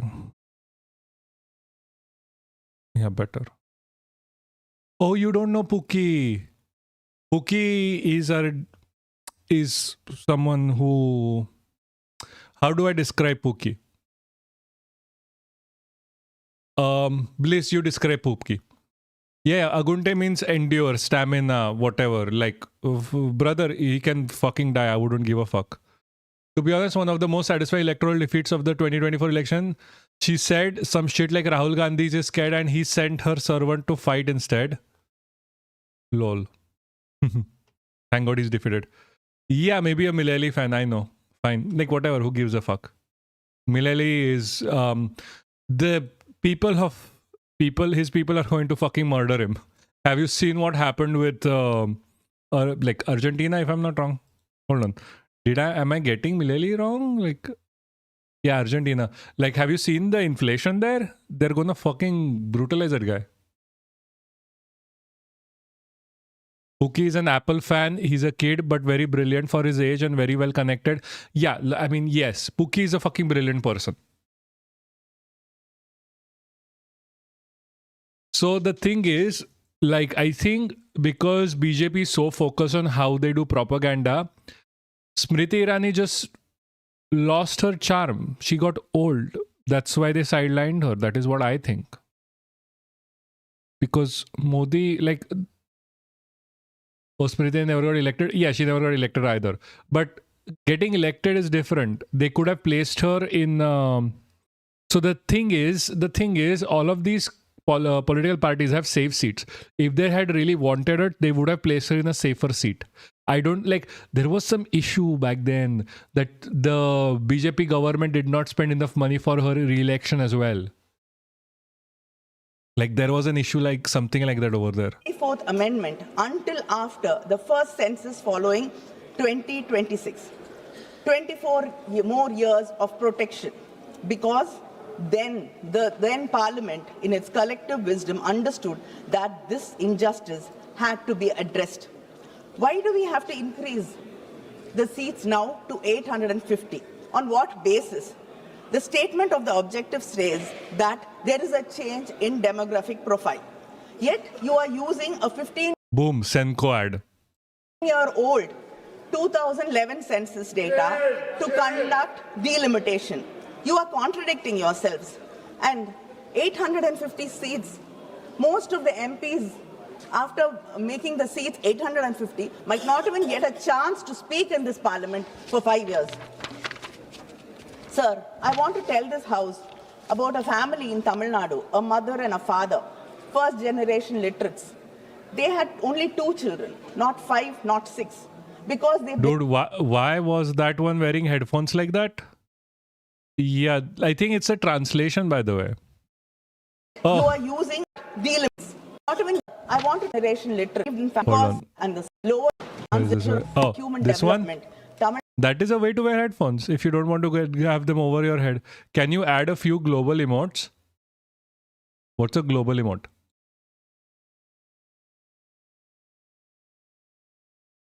Like, what is a global emote? How do I add them?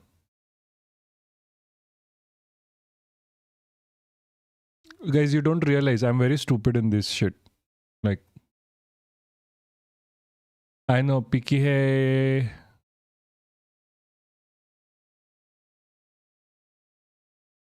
BTTV extension for Twitch. Okay, let me just add that extension. Give me a second, guys. Give me a second. I'll just add it right now. Because later I'm gonna forget. So, if I do this later, it's never happening.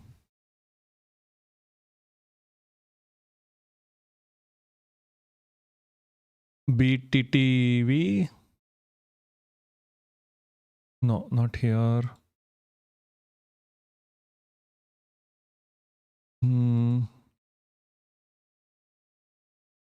Hold on. Is the spelling correct? BTTV, is that spelling correct?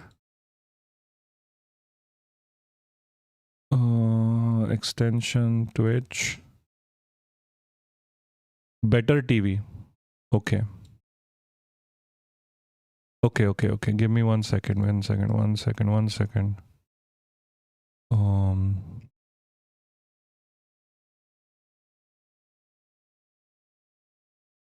Is it created by GrabLens? Supports BTTV.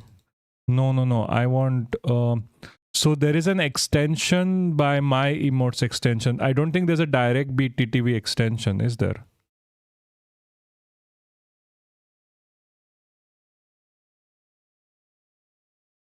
Okay, let's check. Emote showcase.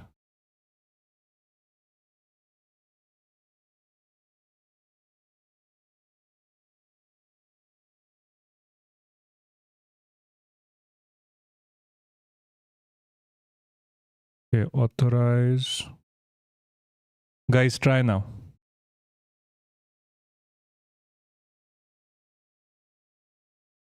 Like, try now.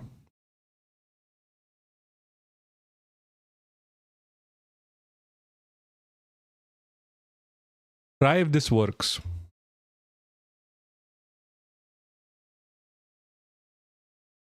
Does it work for you?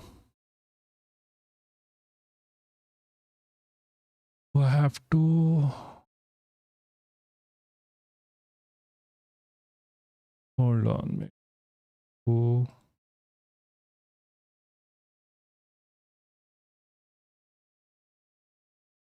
Wait, got to go? Okay. I think you would have to add some. No, hold on. I have 7TV extension.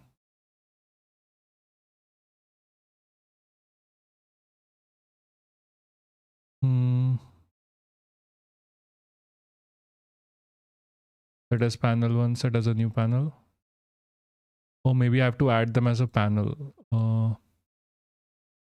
Add as a new panel. Add, set as a new... No, not panel 1. Okay, fine. It got added anyway. Guys, check now. Reload.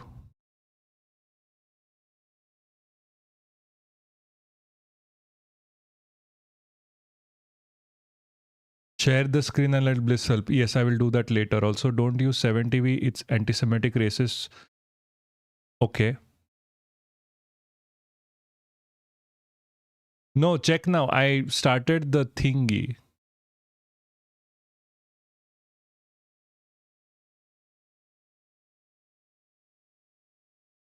So what Twitch and YouTube that adds.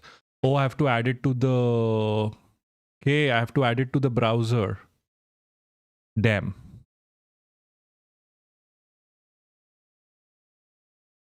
How would we know which emote you added? I don't fucking know. I just started everything. Maybe I have to do it for Chatterino.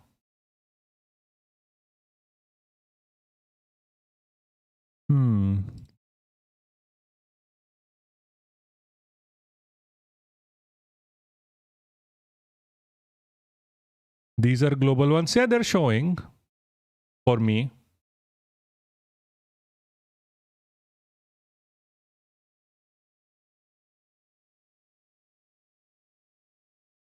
Allow.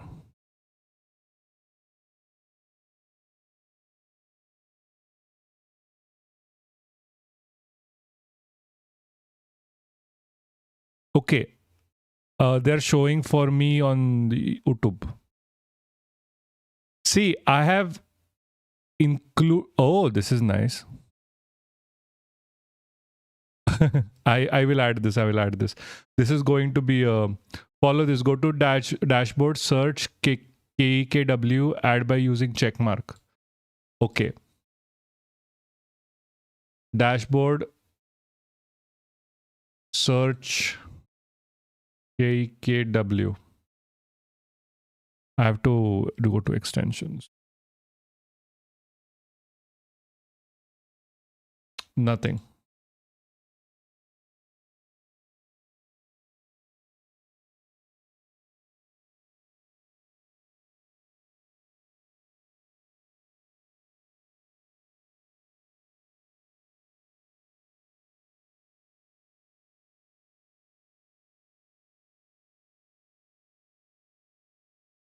Okay, maybe this will do it.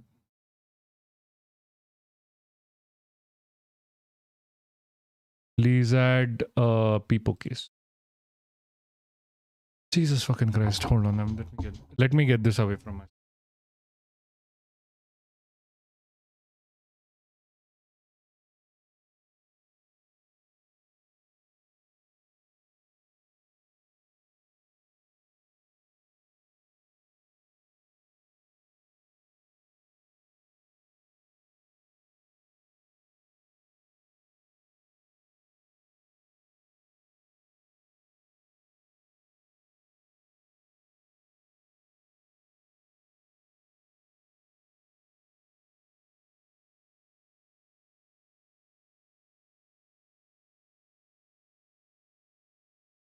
Bio professor can't do computer.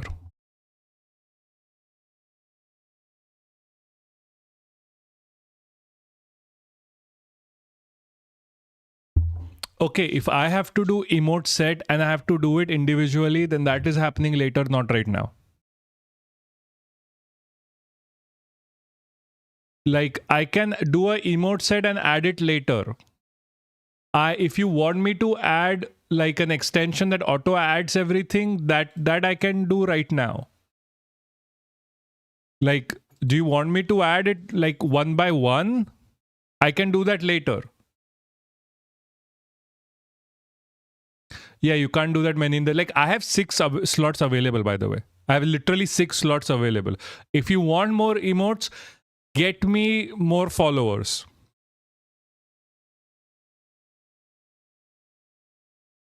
Just make me an editor or BBTV. I will add then. I did. You told me not to. Why isn't your message showing? Like, what is this?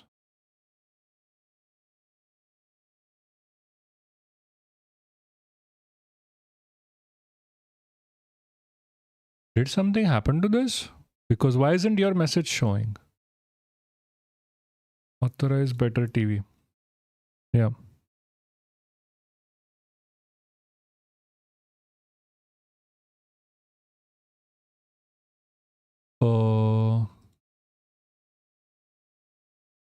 Connect.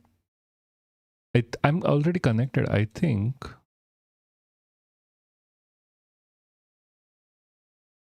I told you not to make anyone editor on Twitch. This is BTTV, not Twitch. Ah, okay. Hold on. Why can't I make you an editor on Twitch? I don't understand. How do I add you as an editor here?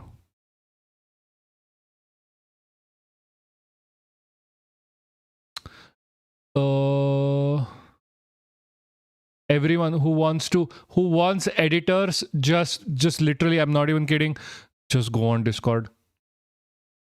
How do I add you as an editor on BTTV? How do I do it over there? Like Twitch login?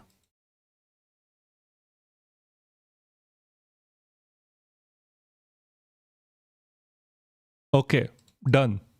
Enjoy. I have added better TV everywhere. Enjoy. I'm going to continue here. Tamil Nadu is a success story the country has to be proud of. But what does this government say to that family in Tamil Nadu? It says, sorry, you made a wrong choice. You made a mistake by listening to us. You made a mistake by listening to this, because you cared about this country. Because you put the country first. You have to suffer. We are going to reduce your representation. Uttar Pradesh's population has grown by 120% since 1971. Tamil Nadu's only by 15%. And contrary to what the Home Minister said yesterday, Clause 4 of the Delimitation Bill clearly states that the allocations of seats will be on the basis of the latest census figures. The Home Minister says one thing, the bill says another thing. Now, the latest available census is 2011.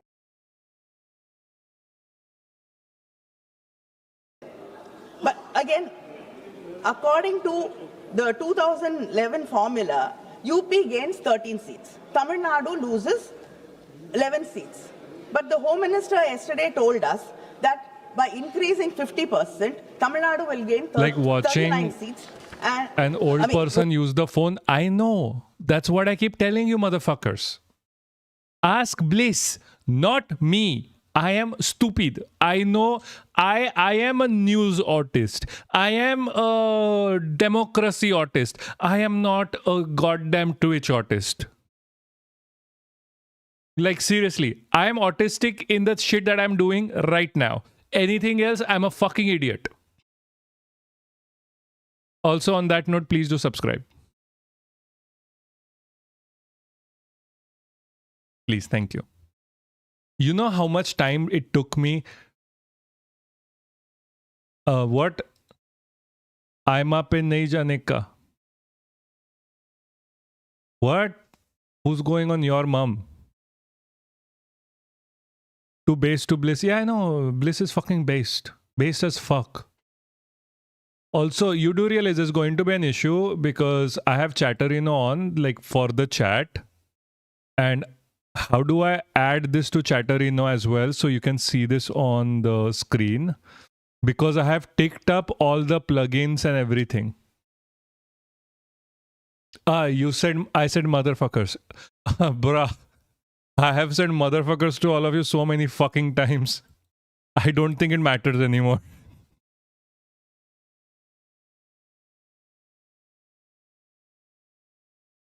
Anyway, this is why, like, do you have any idea, guys? Guys, you guys have no fucking idea. You have no fucking idea. You can already see it on the screen chat. Oh, good. Perfect. Like, you guys have no idea. You know, this I made. This I made. Where's this third one? This I made. You know how much time it took me to make this and upload it? Like making this took me not that much enough time because I know how to use fucking Krita. But uploading it, oh my fucking god. This is what I'm like. And like no one is even is a tier 2 or tier 3. Oh, that's cute. Thanks. Like there is... It took me way too fucking long, guys.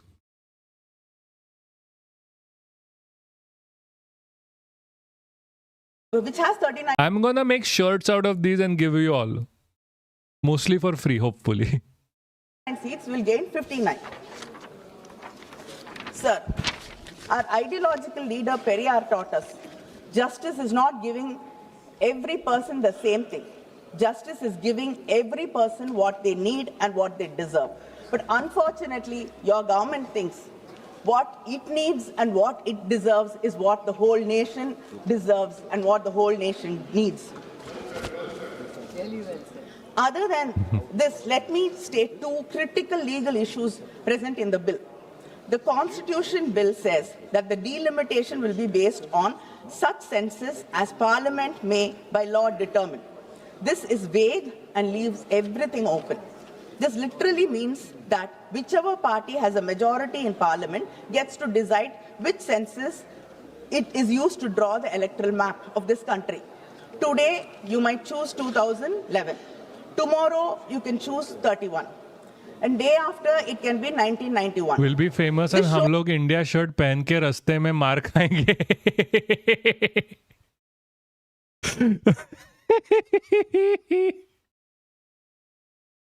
No, but I have some really good designs for that. I'm not even joking. Hold on, let me show you a design. It is literally the same shit. But let me show you a design. That was funny, by the way.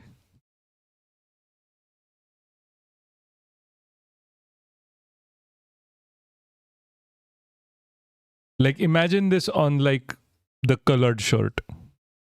Same colored shirt, maybe. This or like the official Papaksh logo shit. Why is this playing on its own?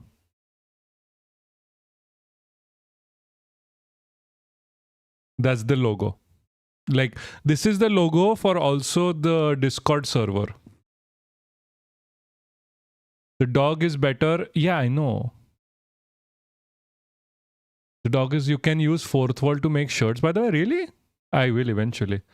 Windows in 2026 Lemo. I have no choice. This is not my computer. Technically, this is university's.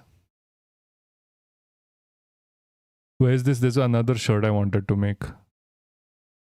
Not this, not this, not this.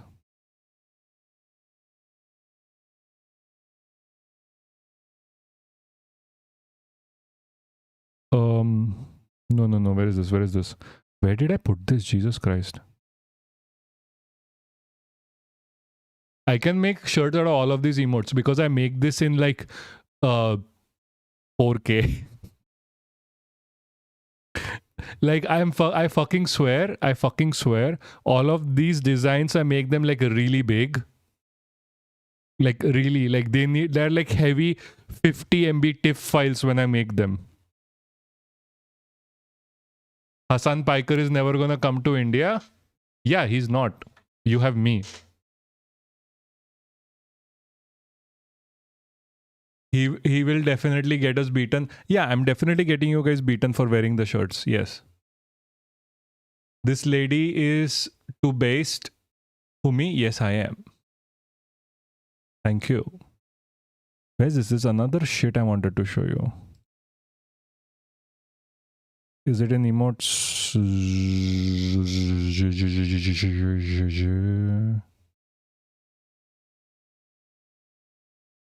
Like, I swear to you guys one thing, if nothing else, I'm gonna make shirts that are gonna get you beaten up on the road.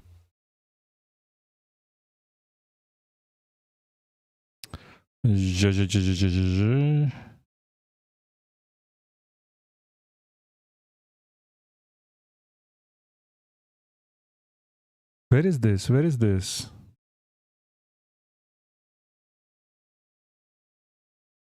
There is Sarin winking, by the way. Like, I have all pictures of my dog. I am sorry. All the pictures are there of my dog. The only picture I have of myself is this. You want to see my fourth wall example? I have a shop there. Yes, I do. Send me. Show me your shop. Show me your shop.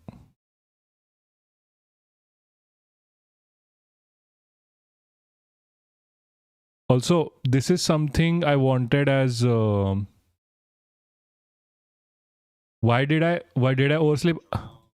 By the way, you wanna hear me sing? You wanna hear me sing? Hold on.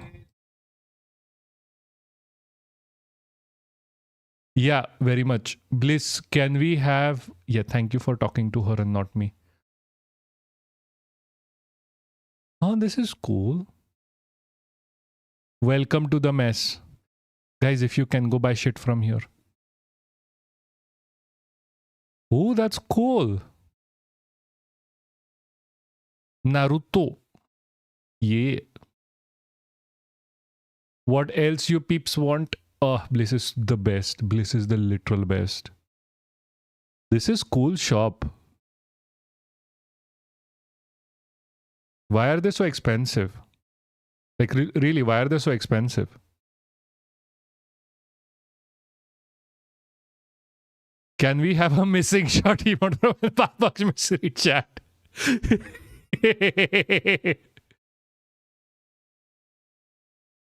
Bro, that's a cool shop. I like this shop.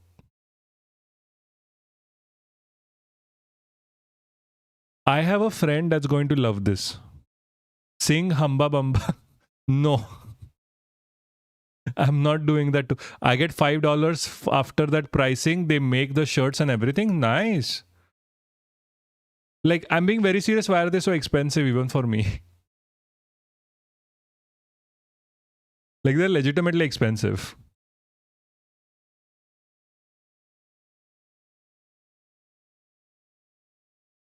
Hold on. Where is the... I know.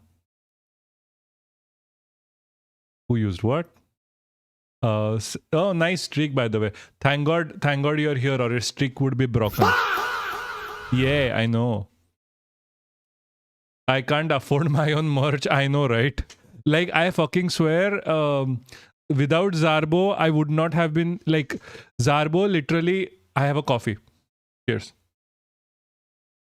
Zarbo has literally given me, like, subscriptions to Arun, Rib Harish, Saif, I think. And without them, I would not be able to afford the subscriptions, especially from here. Like, for Indian, subscription is extremely cheap. For me, it is extremely expensive. Not kidding. Like, this fucking thing is more expensive from EU than it is from America. Like, I'm being very serious about this. Rip Harish is how I found you. Yeah. So, Sarbo is also the one who said to raid Rip Harish. Not kidding. Also, when is Rip Harish going to... Like, I swear to you, like, Indian shit is way too... Like, I should have had, like, an Indian account. I can swear. For Twitch. Win Zarbo, I know. Why not use VPN so you can sub from India? Then we get under the Indian, like, umbrella, and they can literally be like, oh, we are not going to let you be here. They can't touch me because of this. Who's the rapper? Hold on, what is happening here? Why do I have so many notifications? Pet, yeah. See, I don't want to be under the Indian umbrella, right? I don't want to get banned. They can't touch me because I'm in EU, which also means I have to have... Jesus, it's like, seriously, guys. Tier 3, please. Tier 3 if you can. Be Tier 3 supporters here if you can, please. Seriously, especially Indians. Application of mind, or a mind determined to push its own agenda on this country. Why would you redeem timeout? Seriously. I don't understand people redeeming timeout. That literally means I time you out.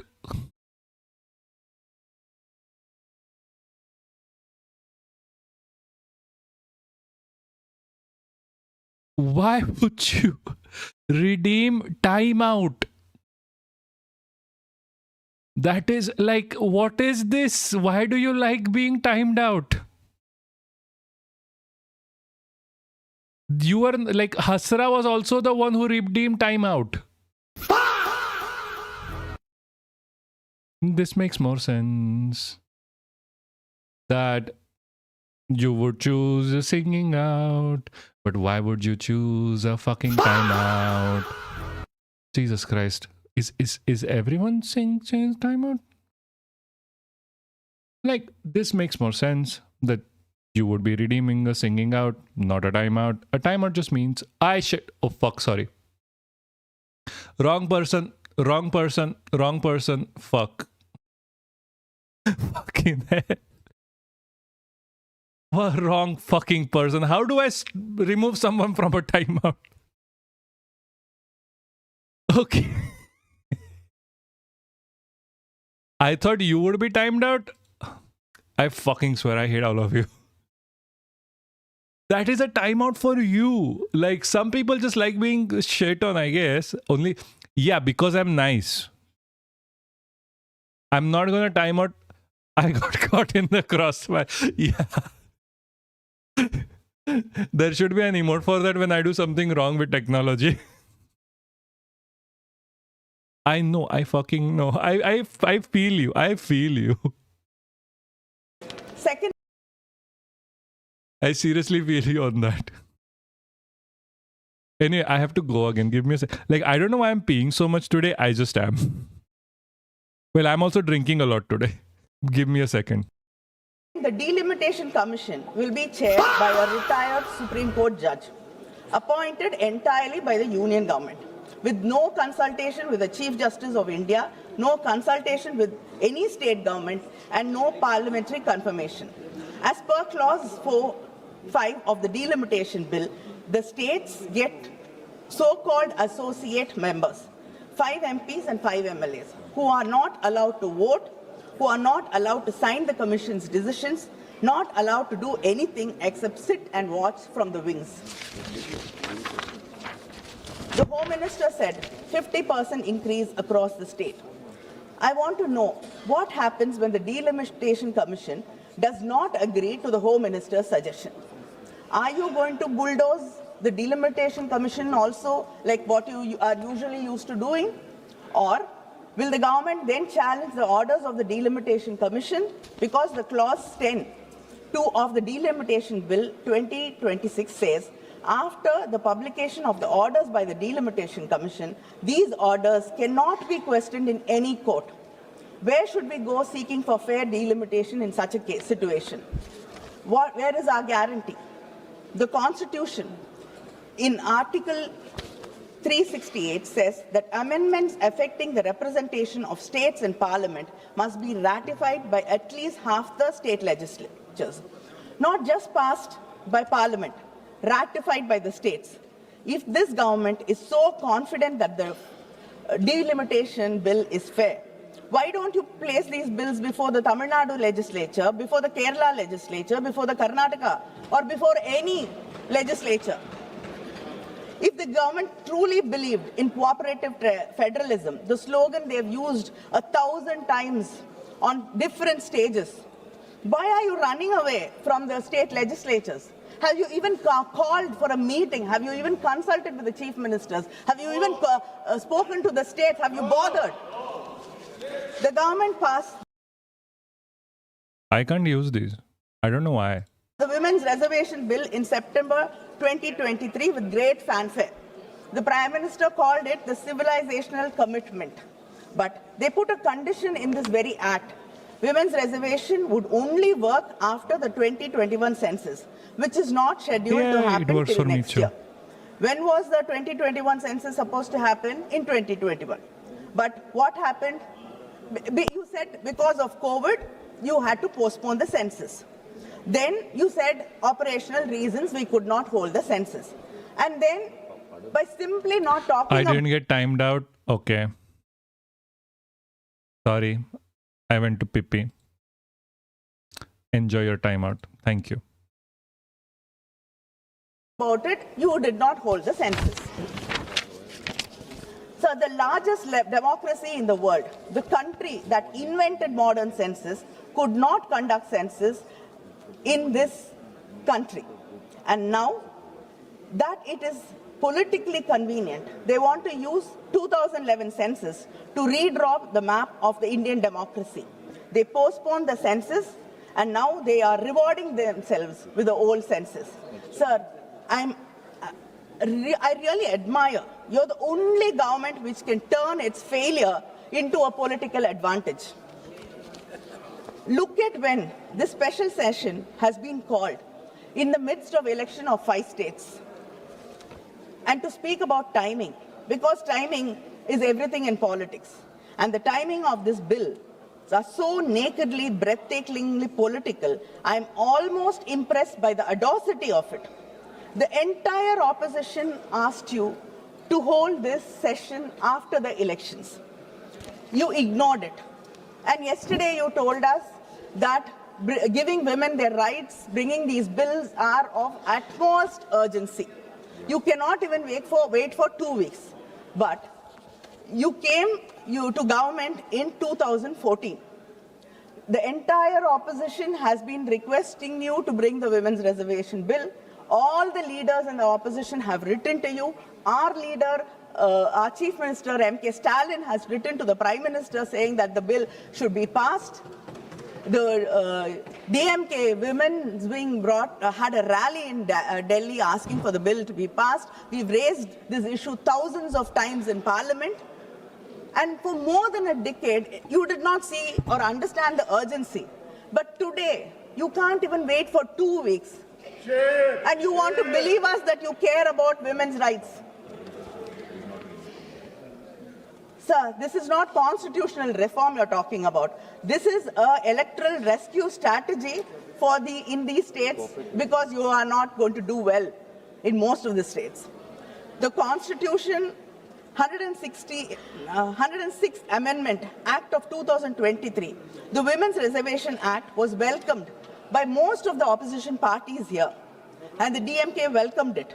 But we said it then, and we are saying it also now. Tying women's reservation bill to delimitation is a trap. It was designed so that you could never have one without the other, so that the BJP can say, if you oppose delimitation, then you're opposing women's rights. If you oppose the destruction of Tamil Nadu's representation, you are against women. The BJP is using women of India as a human shield for its electoral ambitions. The women of Tamil Nadu, who have the highest literacy rate in India, who have the highest female workforce participation in the country, who have fought and won in panchayats, corporation councils and state assemblies, those women will not allow their cause to be hijacked. They deserve, and the women of this country deserve reservation today in the existing 543 seats without waiting for anything else. And I ask the Honorable Home Minister, why can you not simply amend Article 334A to remove the delimitation precondition? Why can you not give women 1/3 reservation in the existing constituencies through rotation starting from 2029 election without delimitation? If you really care about women's representation, the path is clear and simple. Why do you refuse to take it? Sir, the women of this country have been starved of political power for decades, for centuries. There's a loaf of bread in front of us. We are saying we are starving. Share it with us. But the government is saying, no, you cannot disturb this loaf. We cannot touch it. Wait, we will bake a huge cake and then we'll bring it and then give you a small portion of that. Yes. How does it make any sense? And is this your civilizational commitment? The women of this country have been working hard all their lives. They protected their families, they protected this country, they've sacrificed for the nation. And yet, all their hard work goes unrecognized and not respected because you want to tie it with delimitation. Sir, my friends across the aisle will accuse me of creating fear.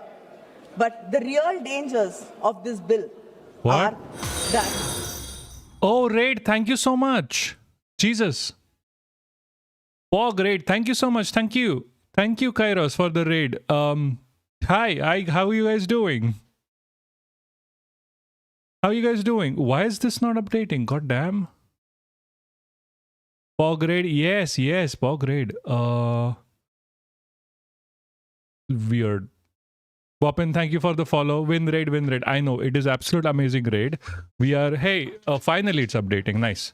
We are doing, oh, hey, Nu, how are you doing? Hey, Kairos, how are you doing? We are doing Indian politics right now. They were trying to like make sure India becomes fascist immediately. Like the Modi government was literally trying to take up control over all of India through doing delimitation. That's what we are talking about. We are also gonna get to Israel, Iran, everything, and the broken ceasefire soon enough, but that is later. How are you guys doing? How was your stream, by the way? How was your stream? Oh, where were we? Jeez, I forgot where were we. Anyway, how was the stream? How are you doing, guys? Oh, run. It's fine. Good thing that delimitation will fail to pass, but they will keep trying. Exactly. That was always my point. They are going to keep trying no matter what. Store gonna close very soon. What is store? I have no idea what store is. Oh yeah, okay. Store in your region. Okay, yeah. Actually makes sense. Run. I just realized what you meant. Yeah, sorry. I'm sometimes a bit slow. Yeah, so they are going to keep trying multiple times right now. Like this is just the first hit. People are being so happy that they defeated the BJP in this, but they are going to try again and again over the same thing. They are like thinking the BJP has lost is not very good right now, because this is not the first time they have, like, look at how many times they have tried to actually control the populace with respect to like their private data. People think Pegasus is bad. Pegasus is not as bad as what the Indian government wants to do. I am not kidding. Indian government literally, like, sorry, not just Pegasus, like Pegasus is still an Indian reference. Palantir. Indian government quite literally has asked the government, has asked companies to install spyware directly into people's phones. Believe it or not, this is what is happening in India. Especially like, shout out, yeah. Like this is like Sanchar Sathi was spyware. Then we have, you didn't add the command again, Pap. Yes, I'm sorry. I forgot. I really did forget to add. Hold on. I can just shout out from here. I don't need a command. Hold on. All I have to do is shout out. Yeah. And bam and boom. Done. See? Easy peasy. I will probably add it directly. Anyway, I mean, who doesn't know Kairos? Who doesn't know Kairos? Seriously, I have 9 people here. Everyone fucking knows Kairos. I'm pretty sure everyone follows him as well. Go if you don't go. He's very decent. He's very amazing. I really like his streams. I lurk around his streams. I'm not joking. I do lurk around streams. Further delay. Do we? Where the fuck were we? I so forgot where we were. That, oh, this is Kangana run out. Yeah, there you go. Our constitution and Article 3. Yeah, sorry. Sorry. So what this was about was this literally them trying to take over India. So what they were trying to do is increase the number of MLAs, ministers, senators from states that vote for them and delete senators from the southern states. Yeah. Which means within American terms, if number of votes from California go to 0, but the number of votes from Florida go to 100. Basically what they were trying to do. 368 requires 2/3 majority in parliament to amend it. 2/3. That's not a small number. It was designed to ensure that no single region, no single language group, no single community could change the fundamental rules of India. without broad consent from across this great nation. But what happens after this delimitation? Right now, in this House, we have 543 MPs. Two-thirds majority is 362.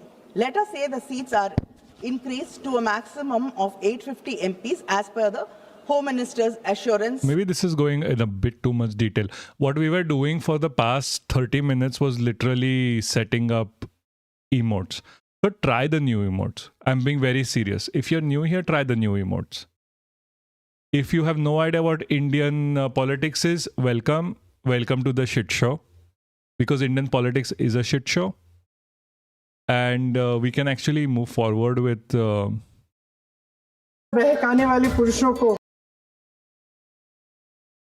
No, I think you are Indian, right? I'm just saying try the new emotes. Bliss added a lot of different emotes to the chat. Like the peepo shit or something. Like peepo okay or something. I don't fucking know how to type the emote. Diaspora. No, but okay, this is a then see, you're aware of the shit show. Also, please subscribe. Tier 3. Thank you. महिलाएं झट से पहचान लेती हैं। हंस रहे हैं। OBC वर्ग का हर्ग छीना जा रहा है, का हक छीना जा रहा है। Like people are saying that this is such a good thing. Bro said, "Peepo." What the fuck am I supposed to say? The fuck am I supposed to say? Guys, you do realize I am an unk. I have no idea how to do emotes. You do realize that. I'm a fucking unk. I still type, like, I still prefer emojis. They made sense. Like, fuck it. I prefer emoticons. Like, this is the shit I type to my partner. यहाँ आकर प्रधानमंत्री जी राहुल जी का I grew up with a phone with buttons, with fucking buttons. Imagine how old I am. I mean, I was also poor. Like by the time I had a button phone, there were already like iPhone 6, but beyond the point. मजाक तो बना लेते हैं लेकिन घर जाके उनकी बातों पर गौर करते हैं। गृह मंत्री जी हंस रहे हैं। Like, haha is not going to cut it. योजना बना रखी है, चाणक्य आज अगर जिंदा होते तो वो भी चौंक जाते। And like people are so happy at this. This is the kind of politics is back. I'm not even joking. People are legitimately happy that someone is joking around in the parliament. Congratulations. Like fascism is on the side. It's congratulations. All caps. Okay. Really? Why is that an emote? 2010 में स्वर्गीय प्रधानमंत्री doctor Manmohan Singh ji और UPA की अध्यक्ष श्रीमती सोनिया गांधी जी के नेतृत्व में Congress party ने लोकसभा और विधानसभा में महिलाओं को आरक्षण देने का फिर से प्रयास किया। राज्यसभा में इसे पारित भी कराया, लेकिन लोकसभा में आम सहमति नहीं बन पाई। 2018 में Why not? Because I like saying haha. I'm just going to say this. Thank you. Yeah, it was so annoying watching people go hee hee Congress funny. I know it is fucking annoying. Like okay, I think this is like Congress going funny. I think they're doing it for the clips. I get that. Like even the BJP does it for now. My issue is with the people reacting to it. Like for example, Faye D'Souza. For example, anyone else. No one is really talking about the fact that BJP just tried to take over the Indian constitution. Blatantly. The entirety of India. Blatantly. Like no one is talking about that.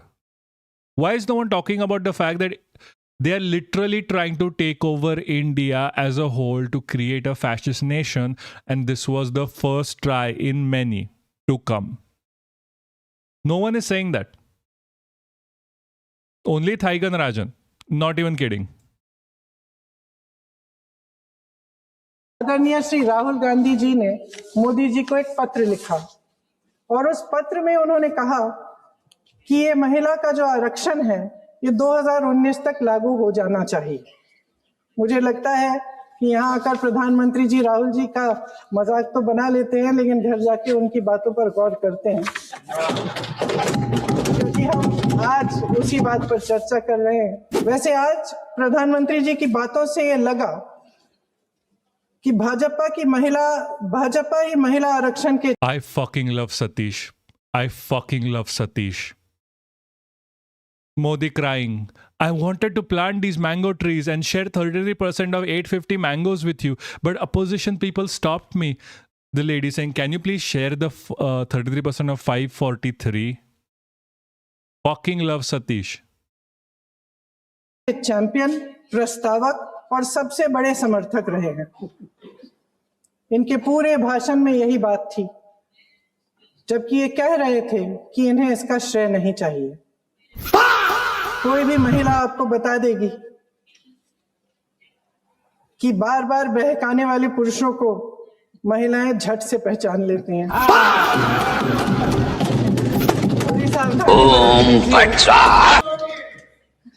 Fucking love the soundboard. I don't get to use soundboard enough, you know. Guys, the way Indian news operates, the way it is so never to the point, the way it is everywhere, I cannot fucking use the soundboard. You would think like every other YouTube Indian video is just like ta, ta. But you just can't do it with news in India because they're always so fucking extra.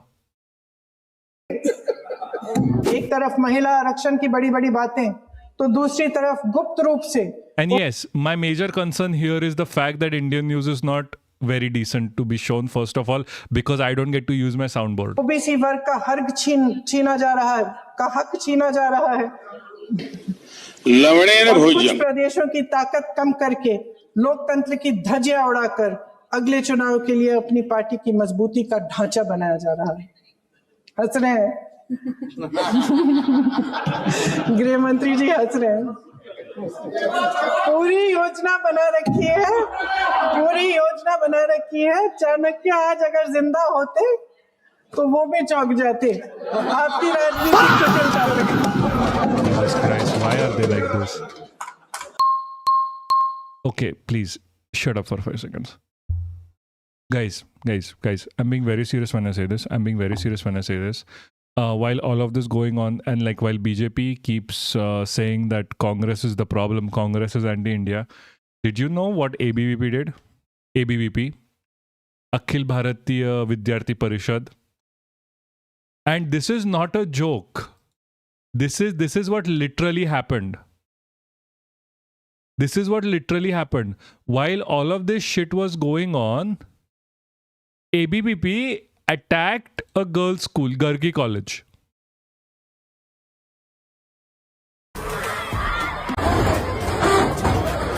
This is ABVP on the same day BJP was saying that everyone else is anti-women except for them.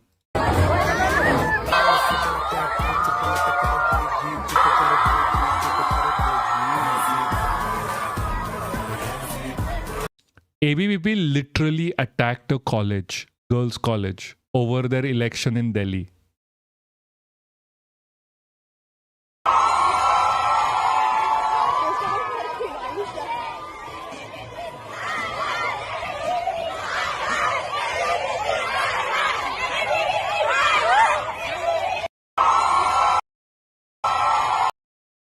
This is the level of protectionism BJP wants for you.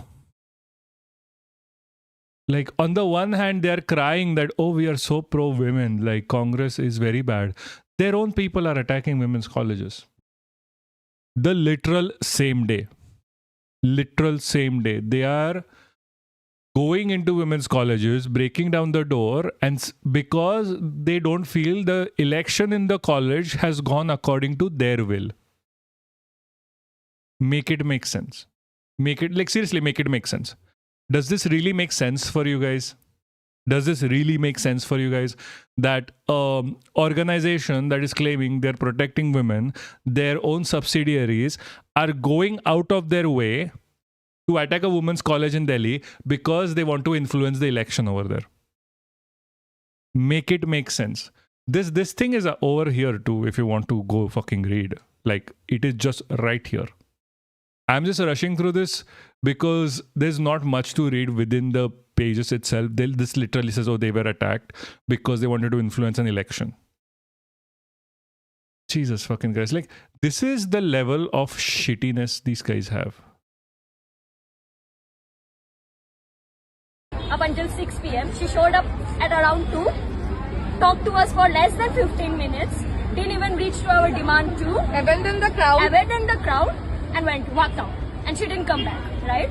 Today, we did the same thing from 9 a.m. up until now. She wasn't ready to talk to us. She left.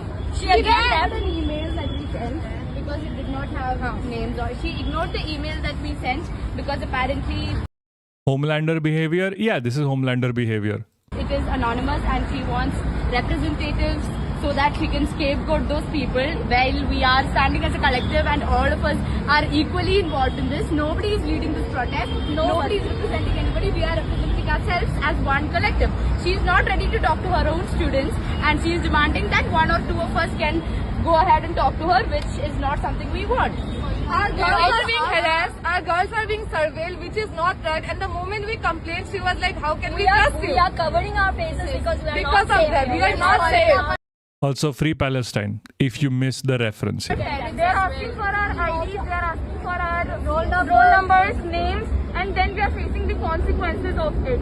We have to prove that we are students of this college to meet our own principle. There is the accountability. Where are our answers? We are just demanding answers.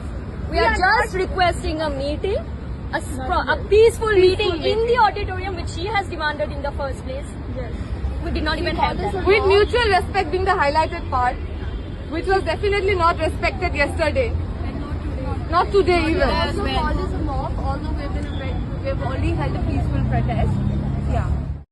This protest, we were waiting from 9 a.m. up until 6 p.m. She showed up at around 2, talked to us for less than 15 minutes, didn't even reach to our demand to abandon the crowd and walked out. And she didn't come back, right? This is the level. This is the level. This is the fucking level. Oh, we did this. We did this all. Like, geez, we have been online for like 4 hours. We are not even nearly done. The next thing we're actually getting at today. You want to hear Taklu Haiwan? I had a video ready. As I understand it, is a constitutional matter. You wanna hear this guy? Or is this really, guys, annoying? Because we can skip him. Like, his parents skip him when they have to wish someone for a happy Diwali. So we can skip him. Do you wanna skip him? Yes or no? I'm waiting.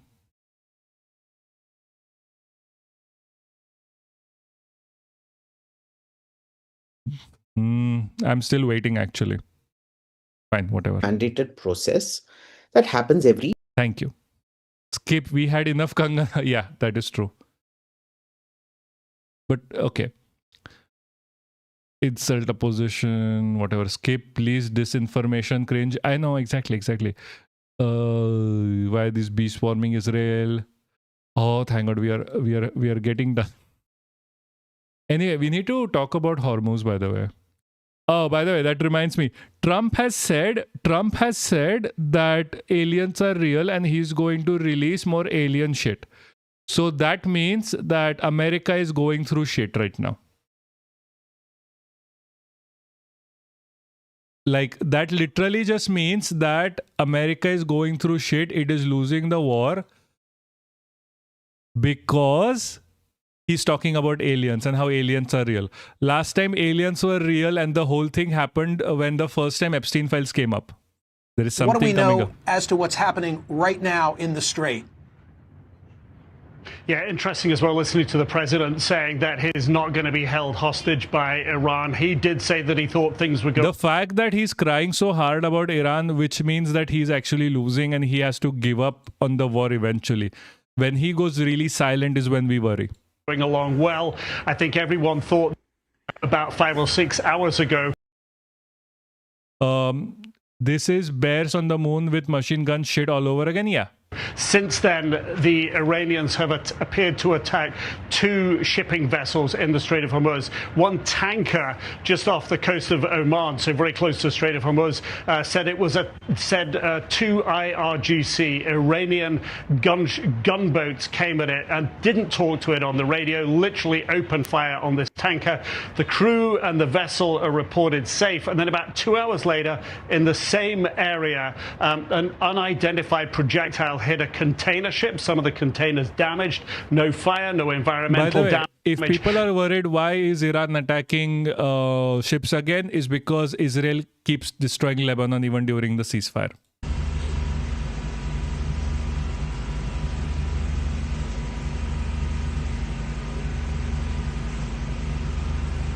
Welcome to the ceasefires that Israel keeps breaking.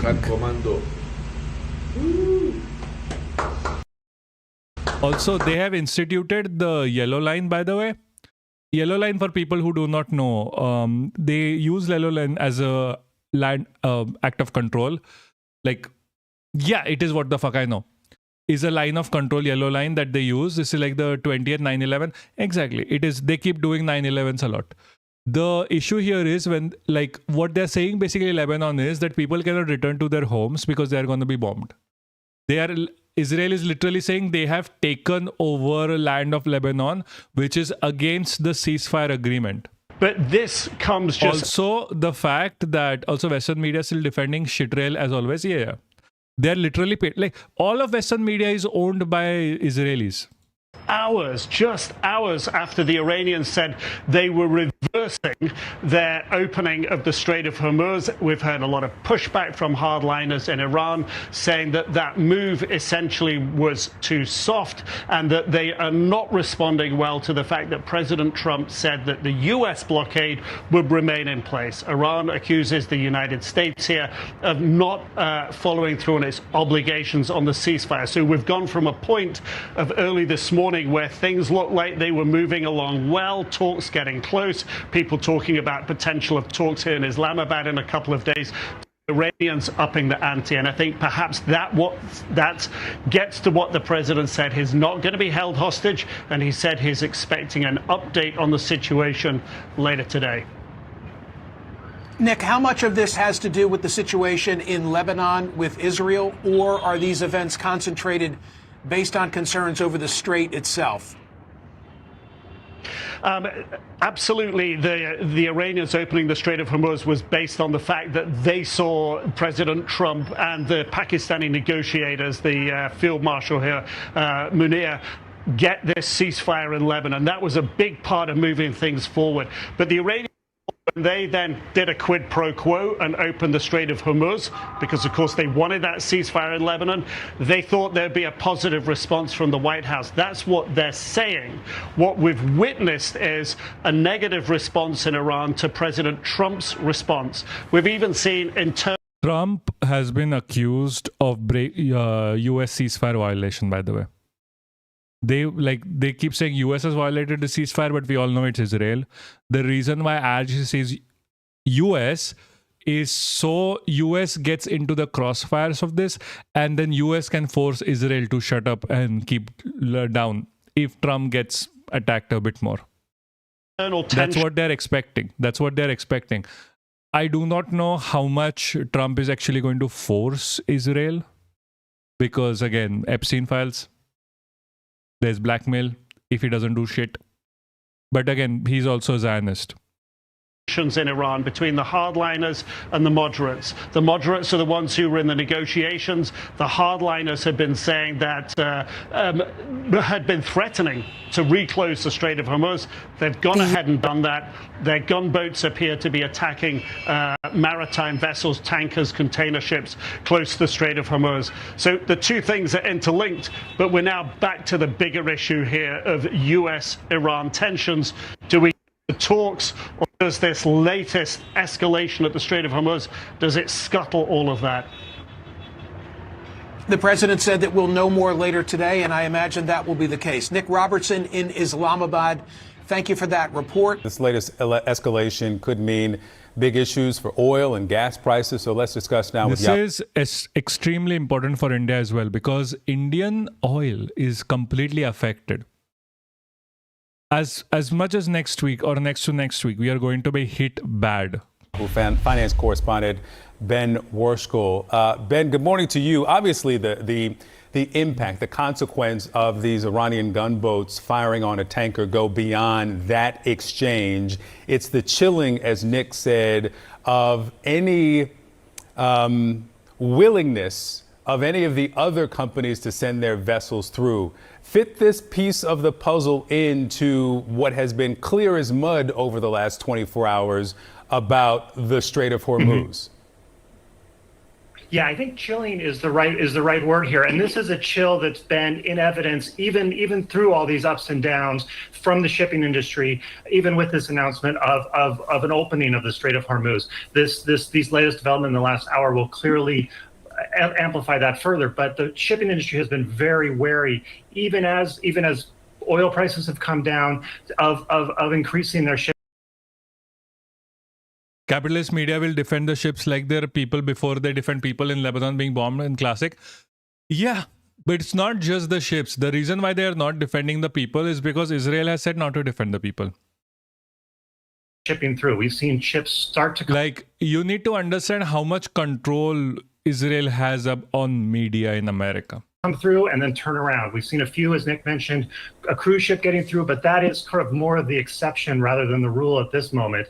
Prior to the war, it was over 130 ships that would pass through the Strait of Hormuz on a given day. Now we're hoping for sort of 20 on a given day, and we're not even there yet. So what I'm hearing a lot from the shipping industry is that this is going to be a long road back, even in a best case scenario here of a Strait of Hormuz, some sort of level of reopening. Obviously, the last couple hours have made that even more difficult, but this is going to be a long road back with hundreds and hundreds of ships still stuck on either side of the strait. Yeah, those vessels, and we can put the map back up, they're not moving on rhetoric, right? They need some proof, they need some security.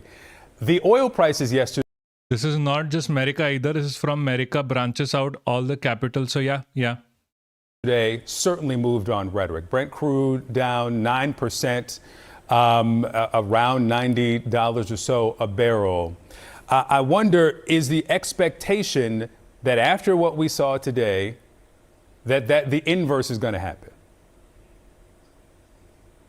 It could be, yeah. We will the oil prices. We won't know sort of how the oil prices move for a little bit, given it's the fact that it's the weekend. But the ships are simply not going to move until there's a lot more clarity on this. Another aspect of this that's important is that even this opening of the Strait of Hormuz from the Iranian side has been couched as towards the end of this ceasefire. That ceasefire is set to end on Wednesday, and even President Trump has talked in the last day about resuming bombing after that. So these shippers need a lot more certainty here about whether they can pass through, whether they can get the insurance to get through, and kind of increase the oil flows that were to pre-war levels. We're a long ways from that, and even if we see a lot of good developments in the last week, it's going to be weeks and weeks after that before we kind of see markets fully stabilize on this. All right, Ben, let's talk gas prices. It will be Subchanga C. Hold on, I was editing a clip.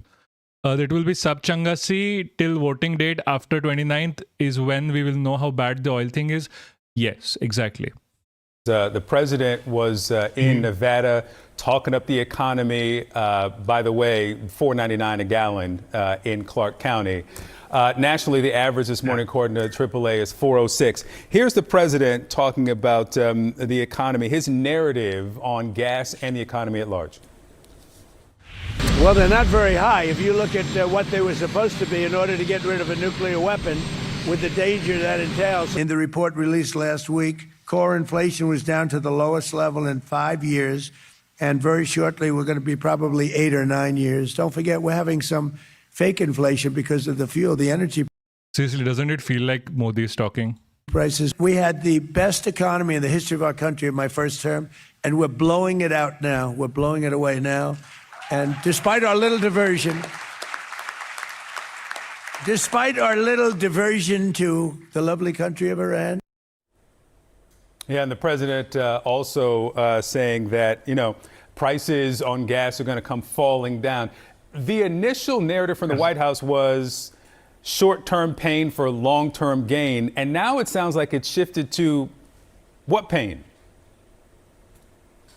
Yeah, and exactly. And I think that this price coming down of gas. Okay, I need all of you. I need all of you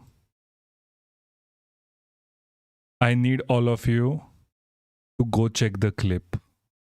I know you can check the clips. Because I fucking swear it's fucking funny.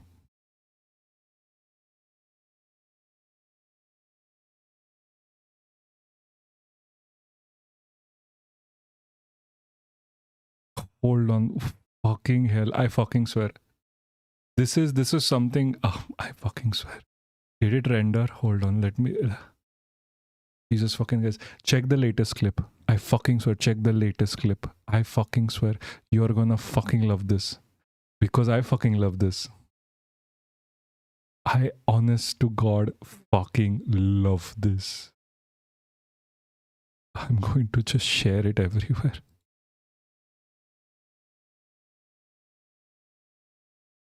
Guys, please go check it. Don't miss out on the short ass clip. Is going to be a long-term process I here. am There's an not economics kidding. You're term gonna called absolutely rockets love and this. feathers, where prices at the pump shoot up like a rocket. I think everyone who's had to fill up their car in the last months has seen that aside, but then it comes down much more slowly, like a feather going down. That's been a problem for presidents for years, and Biden felt it almost exactly 4 years ago. The clip is on the clips in Twitch. Or check the short on YouTube. I just shared it. Check it on YouTube or check it here. I just finished making the clip from earlier. I fucking swear it is amazing.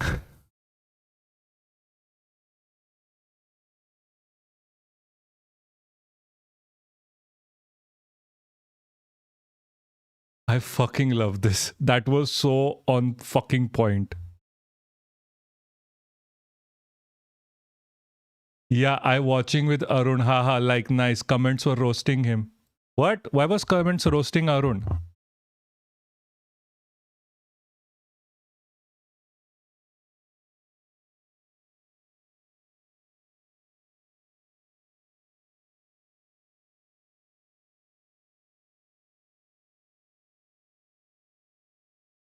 With the invasion of Ukraine, with high prices there, and I think we're going to be talking about that a lot all the way through this. Hold on, what is happening? Why can't I check it? Hold on, the fuck is happening?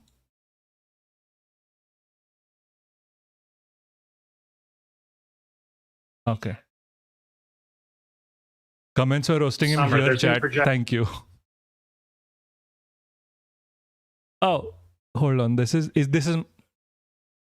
no, not this one. But fine. This one also works.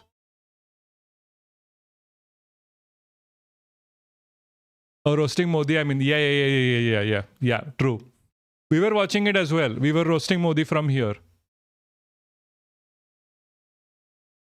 I outdid myself with this, by the way. I'm being very clear. With the recent clip, I literally have outdone myself in timing wise. I wasn't even reacting to whatever he was saying. I'm not even, like, seriously.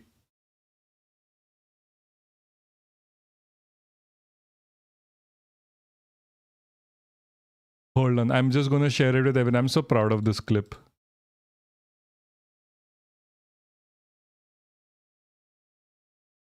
So proud of this clip. Jesus fucking Christ. Why am I so proud of this clip? I shouldn't be.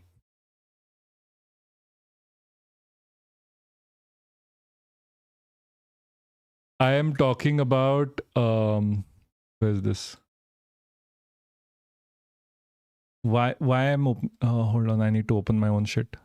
Projections from Gas Buddy that talk about, the prices now are over $4 a gallon, but even early estimates there of a best case scenario, and I think the developments this morning cast further doubt on that, only $350 a gallon gas by the end of the summer. That's months and months away, 380 as the summer begins. So this is going to be, the projections Hold on. are a very slow process down for gas prices if we're looking at the history here, and one that I think will be frustrating for the White House, hoping for this rapid fall, and I think frustrating for folks who are planning their summer travel as well. Where is the most recent All right, Ben Worsko, thanks so much.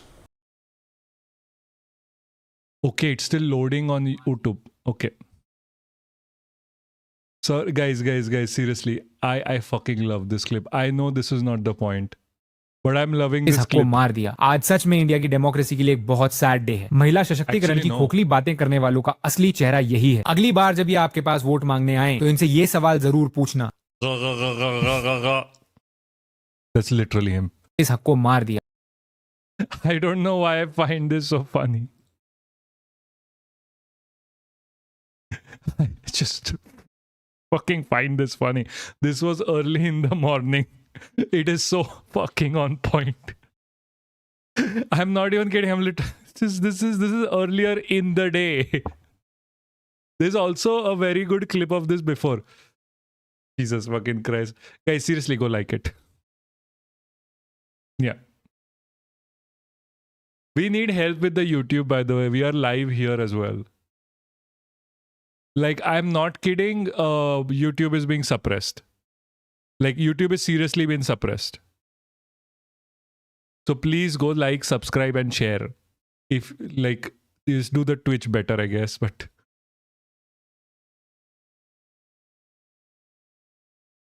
oh my fucking God. Oh Lord. I just fucking love that. I am so sorry. I am so sorry. Like, I know this is very self-flatulation at this point. And I understand flatulations means farting. I get it. Okay, war could go on and is political breakthrough. Jesus fucking Christ. No, what is the... ارتش اسلام اینک همچون دو جنگ تحمیلی سابق. Nope, not the language I'm looking for. I'm watching from YouTube. Thank you very much for watching from YouTube. It is important. I understand. Israel people tied to Israel and monarchist groups are arrested. That's good. That's nice. Lebanese foreign minister promises to bring perpetrator to attack on US mission to justice. So, by the way, Hezbollah is bad at Lebanese ministry, by the way. For people who don't know, Lebanese president thanked Israel, which is, again, obviously a problem. Iran Supreme Leader praises army, says US and Israel exposed. Yeah. This thing is not going to end anytime soon. I can tell you as much. Mostly because of Israel. Israel wants to keep the war going. For people who do not know, Israel wants to keep the war going. Because as the war keeps going, Greater Israel Project becomes more and more a reality. US and Iran are both asserting control over movement in the Strait of Hormuz. Under the UN Convention on the Law of the Sea, the waterway is open to international shipping, but Iran has established de facto control, insisting ships get approval from and coordinate with the Revolutionary Guard. It requires them to follow a designated route closer to the Iranian coastline and maneuvering around two of its islands, as you can see here. Now, some vessels that we've been tracking on marinetraffic.com have been complying. This is the tanker Seaway, which... Wait. What? Hold on. Okay, I don't know if this is going to work. But Albanese is talking on India. The Israeli official who leaked the video of the rape with a knife, a gang rape of a Palestinian inmate, there is no justification about that and no condemnation. No condemnation was... Okay, I'm gonna just restart because I'm gonna record this. So Okay, what the fuck? Albanese is talking about India. So, how this can be claimed done in the name of God? There are people who say that criticizing Israel is anti-Semitic, but how can Judaism contemplate the rape of human beings with a knife, televised, and the only person who's arrested is the person who leaked the video, and those who have committed it had charges pressed against them, and the charges were dropped. Torture is not incidental, is central to a system, a broader system of violence aiming to destroy the Palestinians as individuals and as a people, as body and mind, as capacity to exist in the future and even have memory, decent memory of their past. Hello and welcome to this special interview. I'm Munif Khan.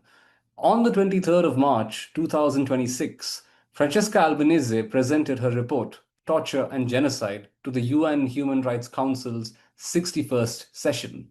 Its findings indicate that since October 2023, Israel has used systematic torture against Palestinians in detention centers and across Gaza, which the report calls a vast torture camp.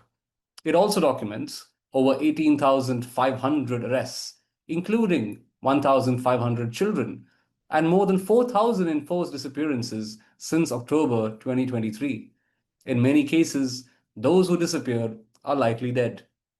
During Indian Prime Minister Narendra Modi's state visit to Israel in February, he spoke to the Knesset hailing India's cultural, political, and military relationship with Israel. The visit also brought upgraded ties sealed with a special strategic partnership. Within days, the US and Israel initiated a war against Iran. While the news cycle prioritizes this war, Israel's onslaught on Palestinians has continued. On 31st March, Israel's parliament also passed a death penalty law that applies only to Palestinians. UN Special Rapporteur Francesca Albanese joins us to help us understand this latest report, Torture and Genocide. Thank you, ma'am, for being here. I would like to... India being pro-genocide is not a new thing because India is committing it, wants to rather commit one against its own Muslim population. It is also in support of the Mighties who are trying to commit a genocide, rather ethnic cleansing on the population of Manipur. And I don't even have to mention the occupation of Kashmir and how the people are treated over there. Focus on the first question that I've brought across here. It's in your report. You note that Minister Itamar Ben-Gvir giving the order on Palestinian detainees being kept in dark cells, handcuffed on iron beds with pit toilets as part of his quote-unquote prison revolution. Now, advocated by Ben-Gvir, Israel has approved the death penalty law targeting Palestinian prisoners. What does this do to the already endangered status of Palestinian prisoners, especially those like Marwan Barghouti? All right. First of all, let me start that my last report on torture and genocide should have is for me the last nail in the coffin in demonstrating why this genocide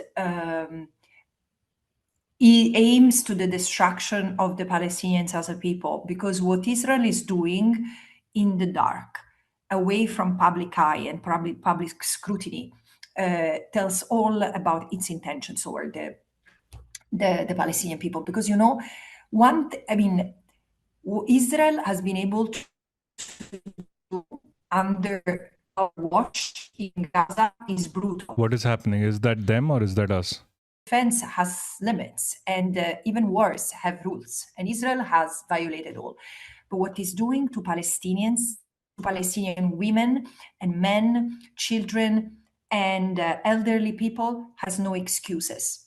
And people who decide in Europe or in India or in the US not to see, they've made the usual coward choice that people in the past have made. So we are still there because Palestinians have been really brutalized, burned, amputated without anesthesia after the injuries they... Israel also has the highest amount of organ donations which they steal from Palestinians. They literally steal organs from Palestinian prisoners. Anyway, on that note as well, this is like, for people who do not know this, the genocide or ethnic cleansing of Palestine has been going from 1950s. It is not an October thing. My earphones have stopped working. You hear me on earphones? Man, you really love me. I love you too. They contracted while being tortured. They've been raped, including with trained dogs, while forced with their face on the toilet. I mean, it's unbelievable, and being filmed, and while civilian people were touring the prisons. I mean, it's really something unbelievable. So Ben-Gvir is the face of this torture, this policy institutionalizing torture. And torture is the hallmark of this genocide. So what Ben-Gvir has done is simply to institutionalize and to... Settler colonizer behavior? Yes, because they are settler colonizers. That is that simple. Come on, Klibich. Sorry guys, my computer just doesn't work. Make legal what until some years or decades ago was believed to be exceptional and incidental. Torture is not incidental, is central to a system, a broader system of violence aiming to destroy the Palestinians as individuals and as a people, as body and mind, as capacity to exist in the future and even have decent memory of their past. But I'd also like to bring the focus into mass arrests and enforced disappearances that have been mentioned in your report. You note that Israel has arrested more than 18,500 Palestinians since October 2023, and over 4,000 have been subjected to enforced disappearance, many of whom are likely no longer alive. What does this scale of arrest and disappearance tell us about the purpose of Israel's detention system and strategy today? As I said, the purpose is to destroy the Palestinians as such. It tells us about the vindictiveness that Israel has been, actually Israelis have been allowed to unleash against defenseless people behind prison walls. They've been allowed to beat, starve, let people die through medical neglect, including doctors. Including doctors have contributed to the beating of inmates, sexual violence, and rape. As I said, with metal objects, with bottles, with metal detectors, with fire extinguishers who have been exhausted in the rectum of the victims. All of this has been tolerated. What does it say? That this has been normalized. People know. Yesterday, I had a meeting with Israelis, with the parliamentarians, members of the Knesset, and others, and they were, I mean, in pain, because they say, we know what you're talking about, because we see it's in our society, and they desperately try to stop it from within, and they get beaten and they get arrested, while people in your government in India, in my government in Italy, are continuing to protect those who authorize the torture. And in fact, Willow, stop dancing. Seriously. To this news. In your state, like in my state, particularly connected to the surveillance and security, the defense systems, who are profiting from it. I mean, it's incredible what India is doing. It's incredible. The support that the Modi government, like the Meloni government in Italy, are providing to Israel is beyond beyond the pale.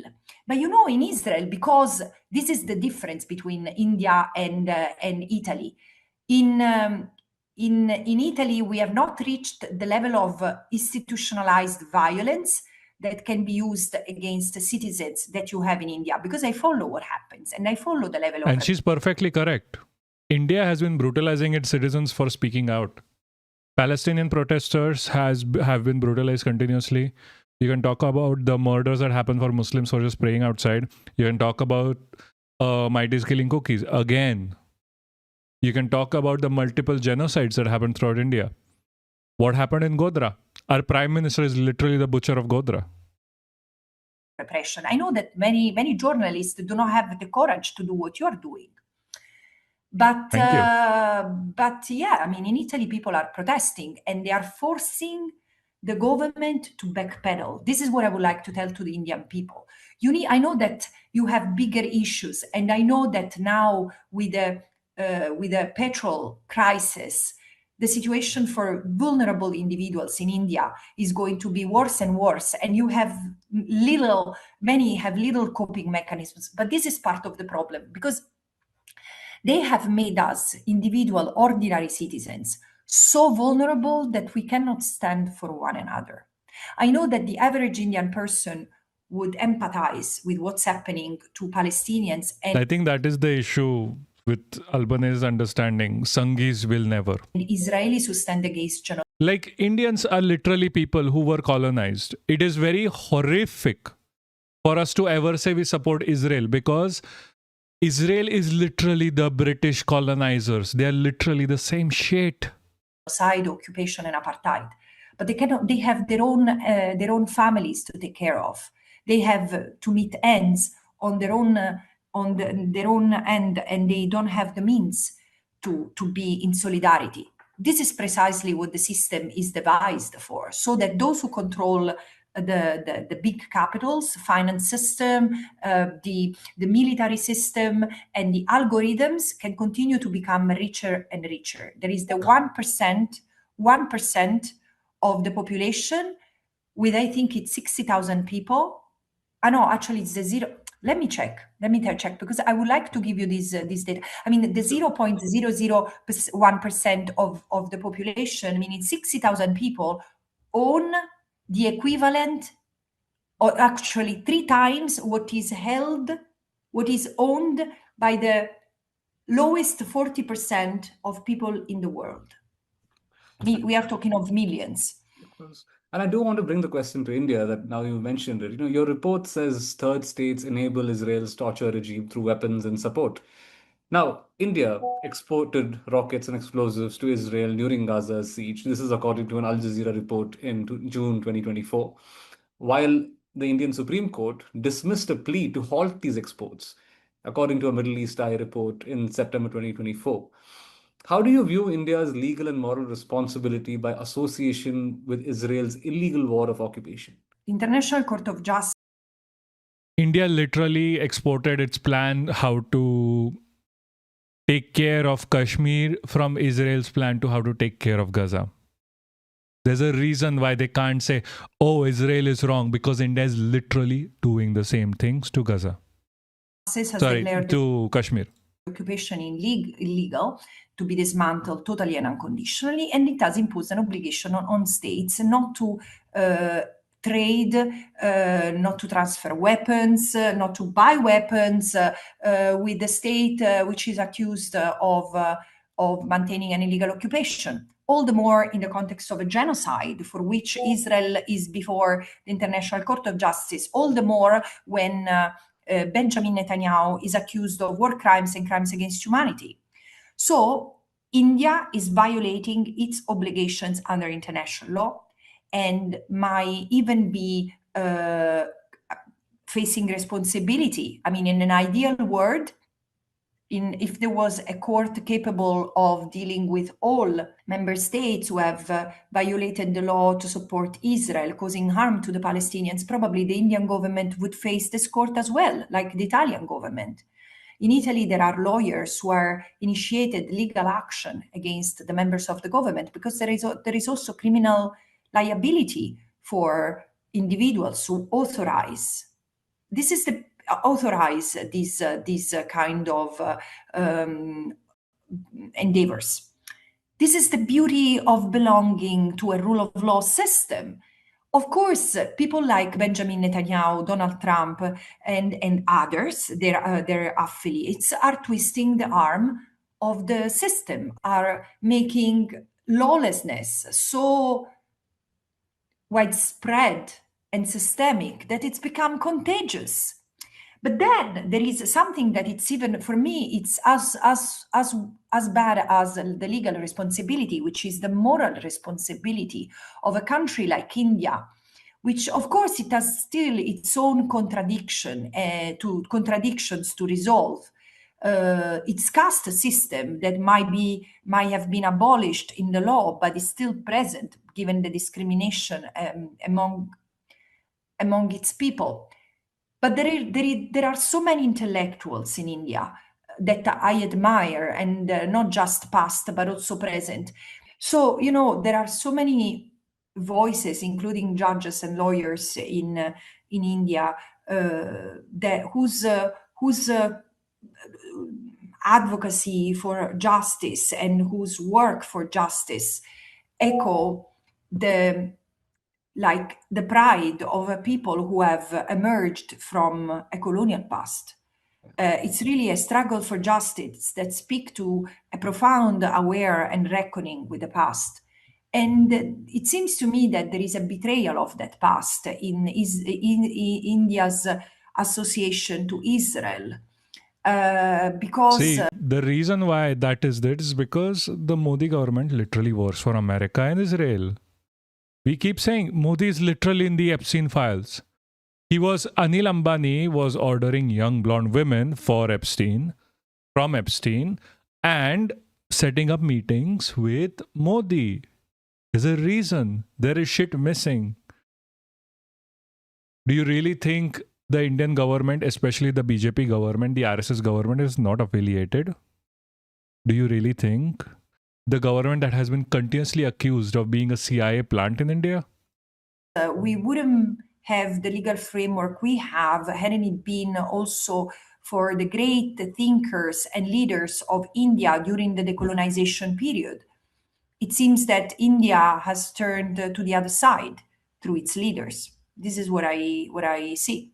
Speaking of leaders, the Indian Prime Minister, Narendra Modi, 2 days before the current war with Iran, India's Prime Minister visited Israel, upgraded ties to a quote-unquote special strategic partnership, and described Israel as quote-unquote the fatherland of Indian origin Jews.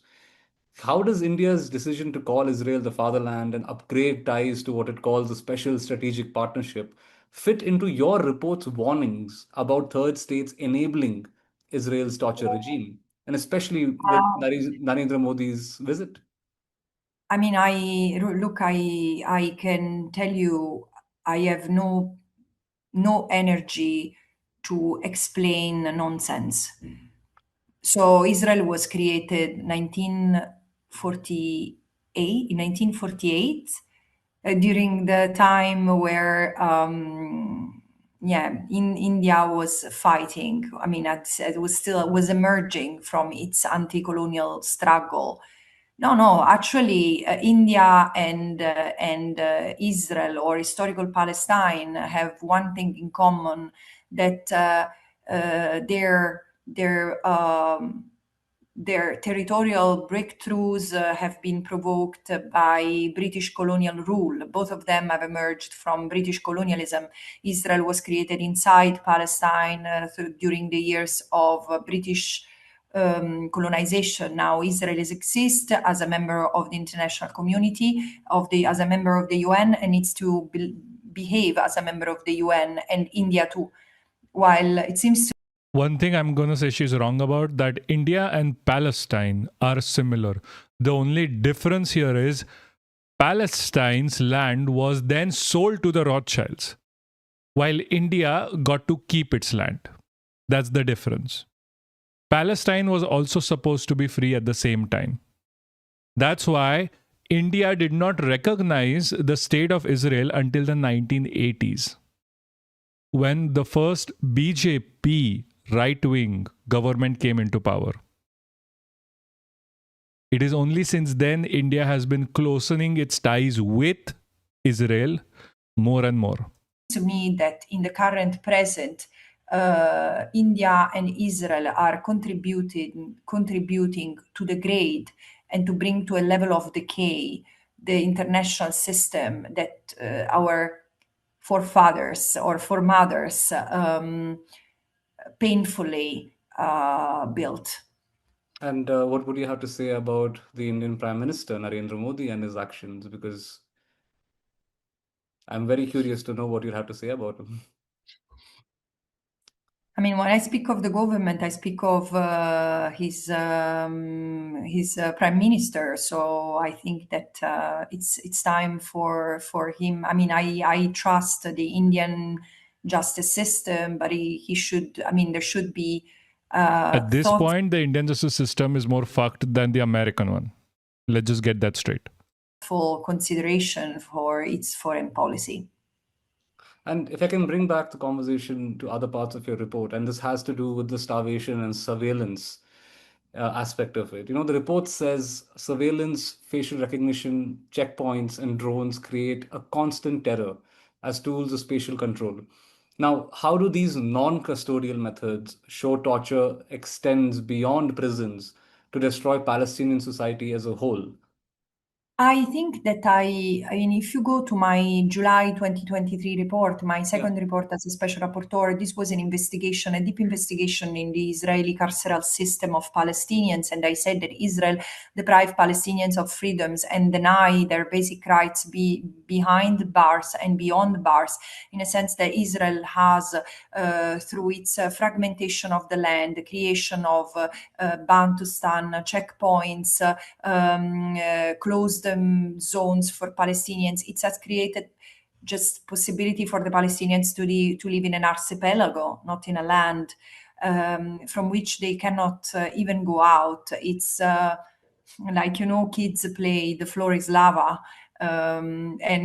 This is what the land of Palestine is for the Palestinians when they step out of the carceral zones that Israel has created for them through territorial enclosures and surveillance systems and the permit regime that is another way to suffocate the Palestinians. So basically, Israel controls the life of the Palestinians, not only through a web of 1,500 military orders that determine that Palestinians can be imprisoned for throwing a stone, for building a house, for adding a floor to their house and not wanting to demolish it, or for reading the wrong books, for participating in an unauthorized gathering or wedding.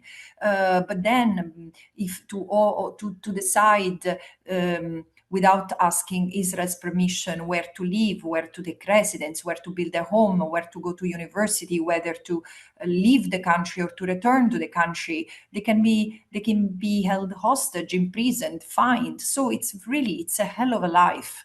And of course, they are totally surveilled and controlled. And all this system is something that people are profiting from. So there are the Israeli defense system and others, including international corporations, who are profiting from Palestinians being turned into a laboratory. And the major organizations that profit from the genocide is the Adani and Ambani groups, because they have multiple defense contracts with Israel. Multiple. This is not different. I mean, the Israelization of our societies means that, you know, countries like yours and mine who take Israel as a model of democracy, this is what they are becoming. Okay, in India you will be able to vote, but you will be controlled. There will not be a possibility to exercise dissent. This is what's going to happen if the Israeli model... That is literally happening right now. And outside. So there are a couple of images. Again, starvation, medical neglect are inside prison, and deprivation of means of survival has happened in prisons as it has happened in an amplified fashion in Gaza.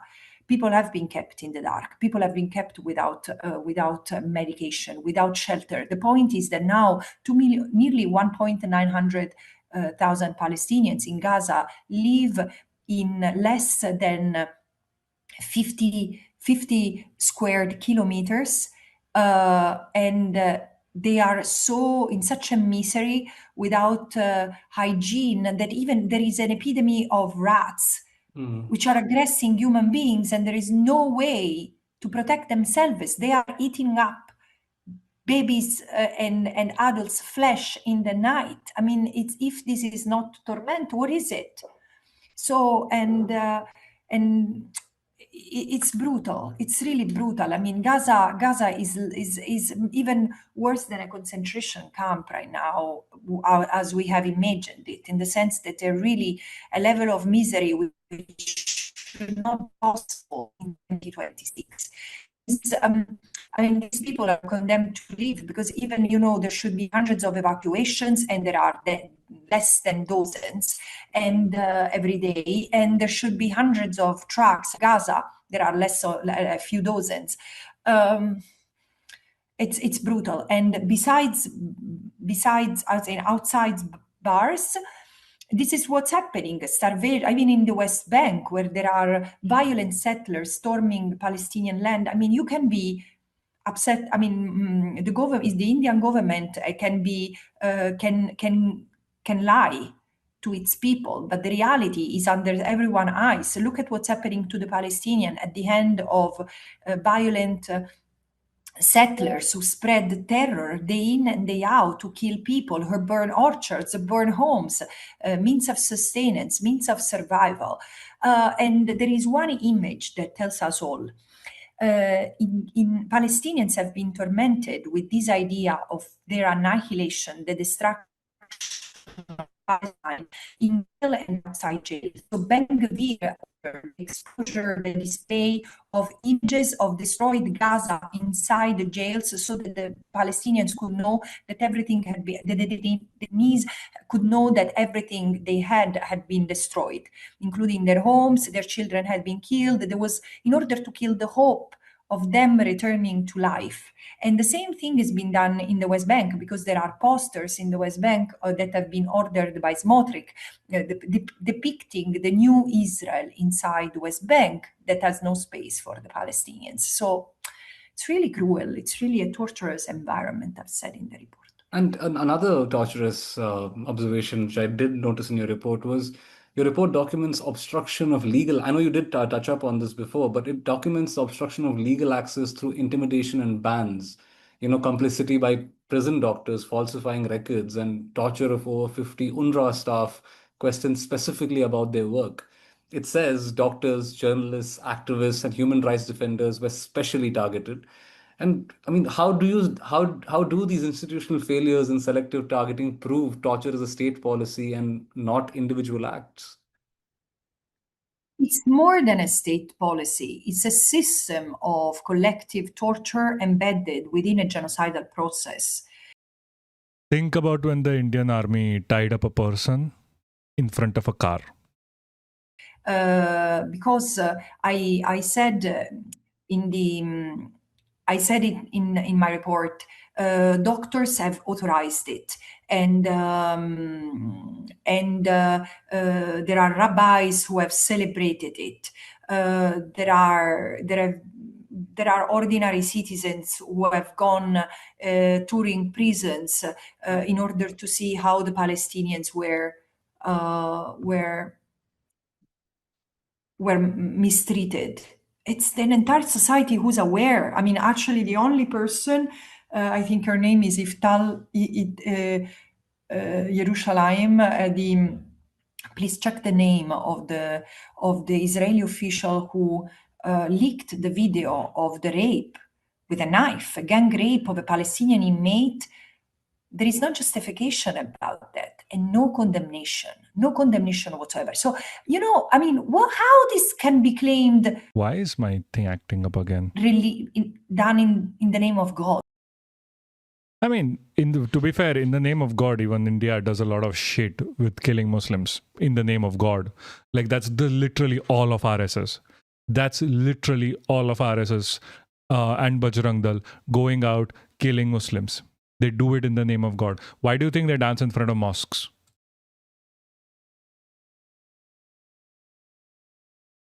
Yes, it's not working. I'm gonna switch this off now. Guys, thank you for coming to the stream. Good night. Shab Khair. Anyway, so for people who are still here, we are going to go raid. We are going to go raid. Let me just switch this off. Yeah. But no, we are raiding now. That was Good Night Shab Khair was for the video that I was recording on the side.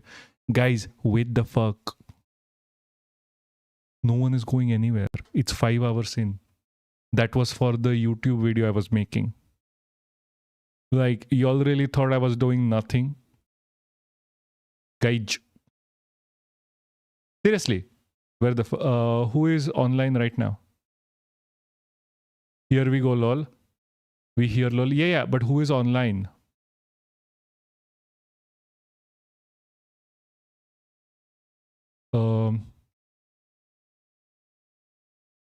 Okay, we can go raid Arun. I think Arun is the only one online right now.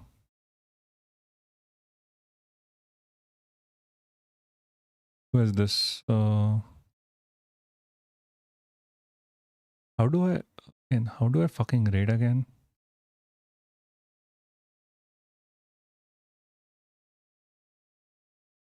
What the fuck? What? Arun Anav. I think you know him. Raid channel. He's the only one online, guys. He's the only one online.